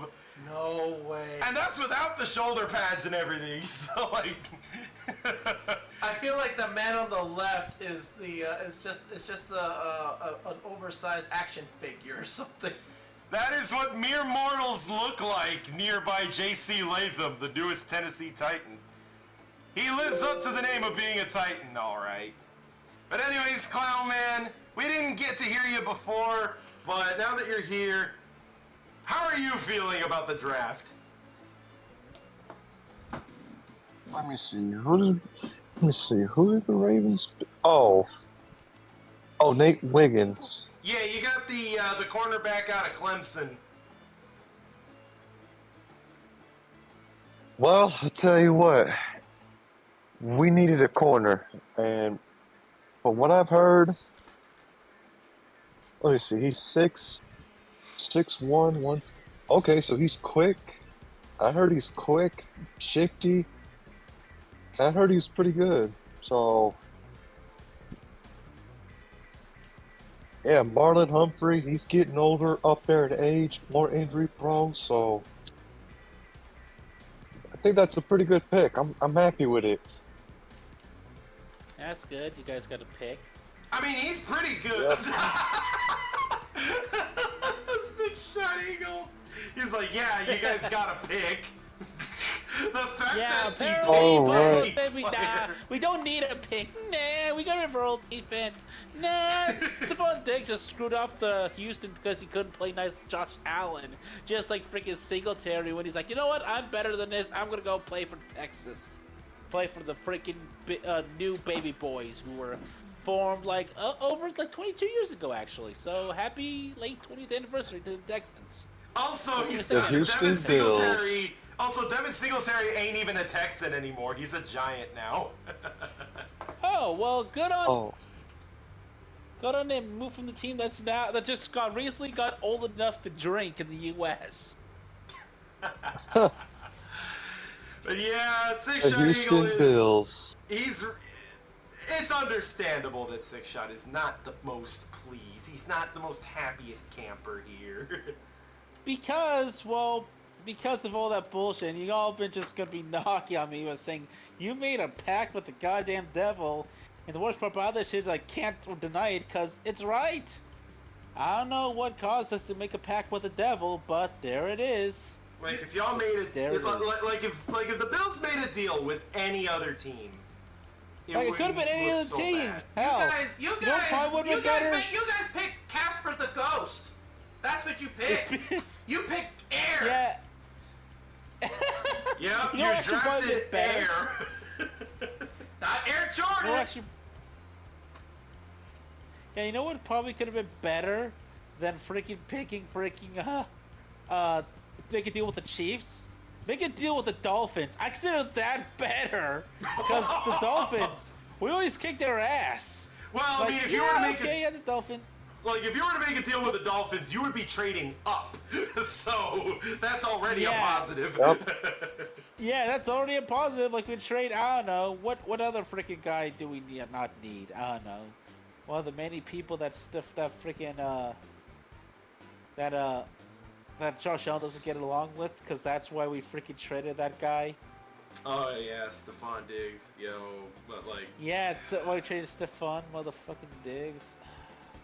Why? Bills. I genuinely think that the Dolphins now have a real shot at winning the division. I don't think they're gonna do shit no in the shit. playoffs.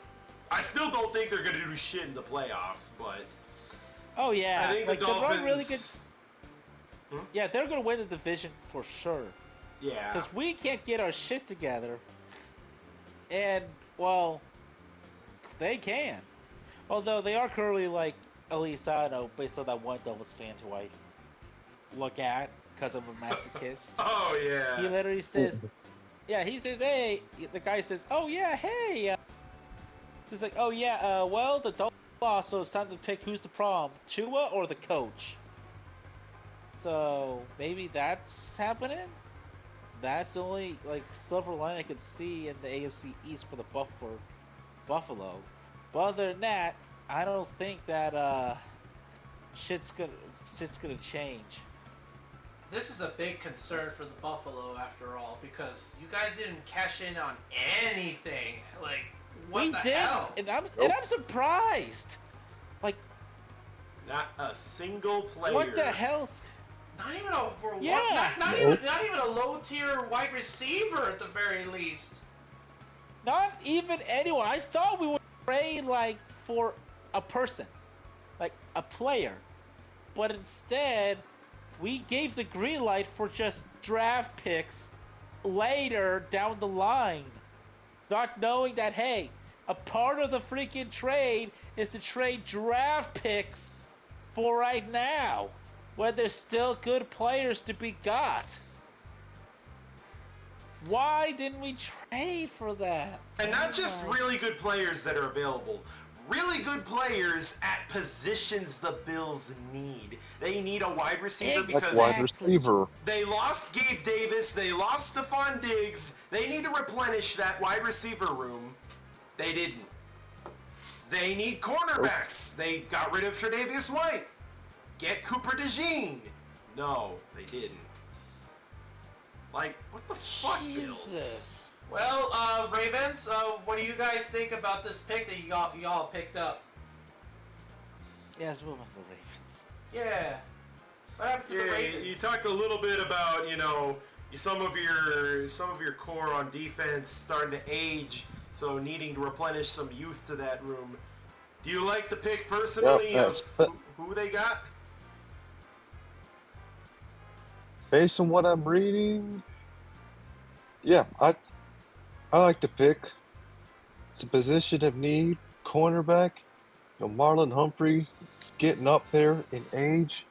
He hasn't been the healthiest. Brandon Stevens, he locked everybody up last year, but to just have that young, fresh corner that can be a lockdown. Now, I am reading that he does tend to be uninterested in tackling at times, so hopefully the Ravens get him right on that, because if you're going to play defense for the Ravens, any position, you're going to have to get dirty. You can't dodge the smoke. Yeah, that is true. That is just the Ravens brand of football. You gotta do as the Ravens do. If you're drafted on defense by the Ravens, you have to tackle. Yep, no matter what position you play.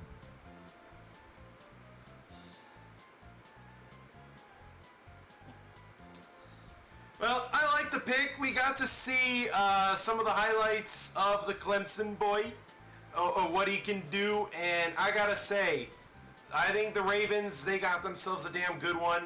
I wasn't paying too much attention to players that can be taken towards the end of the first round, so I didn't know too much about him until today. But I gotta say, from what I've seen, I like that. I really like him. I think the Ravens, listen, the Ravens, they always find ways to develop whatever defensive player they take into an absolute beast. Just look at Kyle Hamilton. Kyle Hamilton. Yep. Like, he's a monster safety. And, the Ravens... Dustin Madubuike is another one. Mm-hmm. So the Ravens, they can develop. They can develop their players on defense especially well. And that's why I think no matter who they draft, I think they're going to find a way to turn that man into a Pro Bowler at minimum. Yep. Anyways, Bean Day Buckers, what are you thinking of Jordan Morgan? Well, I did ask what I wanted, so I'm very happy with it. The hole has been patched. Well, one of them. Yeah. There are several, but not a whole lot this time around. Wide receivers are not my biggest concern.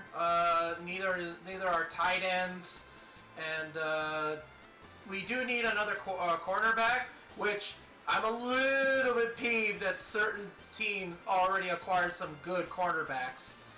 But there are more chances next time, I know. And let's see, cornerbacks. Safety is also a priority. I think y'all can address that in the second round very easily. Yeah, knowing the fact that the Packers know how to move up in second round. Like first round, it's just I don't know what it is with the Packers, but when it comes to the first round picks, it's quiet. But second and third and sometimes fourth, we just go yeehaw! We start blazing on all these picks left and right, and then I just look at them going like, okay. Are they gonna be good? The rest of the experts are like, eh. But what the actual results were was cha-ching. We ended up in the playoffs. I'm like, okay then. So apparently Gutekunst knows how to cook.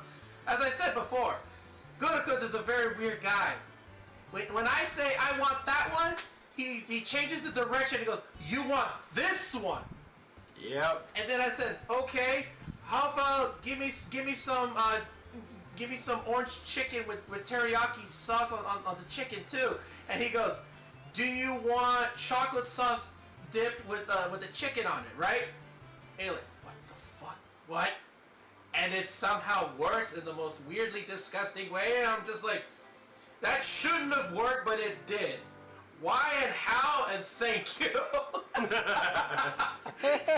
That's been the Packers draft. They basically never draft the guy that Frosty-Boi wants, but it is a guy that the Packers really do need. And hey, he has openly told me and has said before, you know, he wants a David Bakhtiari replacement, and you know what? He got it. He got his David Bakhtiari replacement.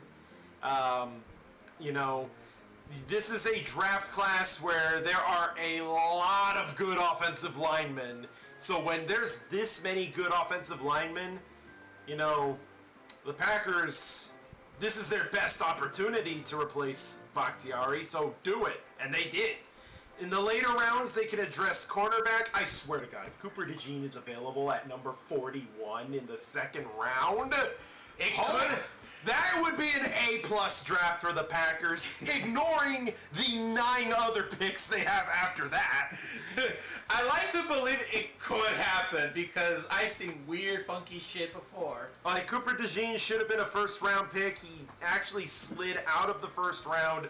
I have a feeling he's going to be one of the first picks in the second, but very real possibility he could slip all the way to 41, which would have been the Jets pick, but has been traded to the Packers for one Aaron Rodgers. So, yeah, Packers, they're in a very good spot. I like their draft, and the draft board has been in their favor thus far. I like it so far, but I'm pretty sure that's not our strongest forte. Oh, that's just the tip of the iceberg. Yeah, no pun intended there for the the boys from the tundra or anything like that. But Gutekunst, it's like that scene from Metal Gear Solid 3. Gutekunst, you may put out your cigar and spread your wings and fly. Yeah, because he will fly. He's ready. Alright, fellas. I think it's time for me to talk about my draft pick. J.C. Latham. Okay, so it's been a roller coaster for me. Okay. Pick number 5, the Los Angeles Chargers take Joe Alt. I am fuming. That was the guy I wanted for Tennessee more than anyone else. And the frickin' Chargers took him. I was like, oh! But then after that, I was like, fine, can we at least have Malik Neighbors? Then he gets drafted by the Giants. I'm like, no! Can we at least get Roma Dunze? But I like how Rand Carthon was not dissuaded. He says, listen, Levis about to fucking die out there. We need to protect him at all costs. And hey, J.C. Latham, the only downside is that he is a right tackle, so we need to swap him over to left tackle and teach him how to play left tackle. It's going to take a little getting used to. I don't expect him to be, this superstar Pro Bowler right out the gate. but I think he can be really good. And I just showed on stream earlier a picture of him sitting next to some mere mortal as a reporter.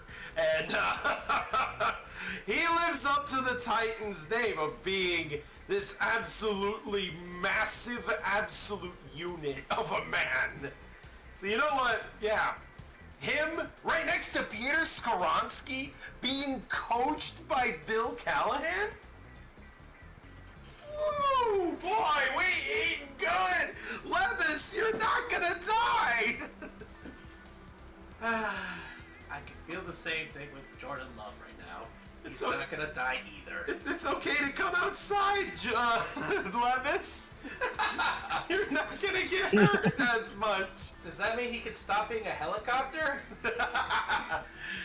And, oh, would you look at that? He still has Calvin Ridley and DeAndre Hopkins. Plus, if we take Troy Franklin, the wide receiver out of Oregon, in the second round, woo! Now that's an elite offense. Indeed. Alright.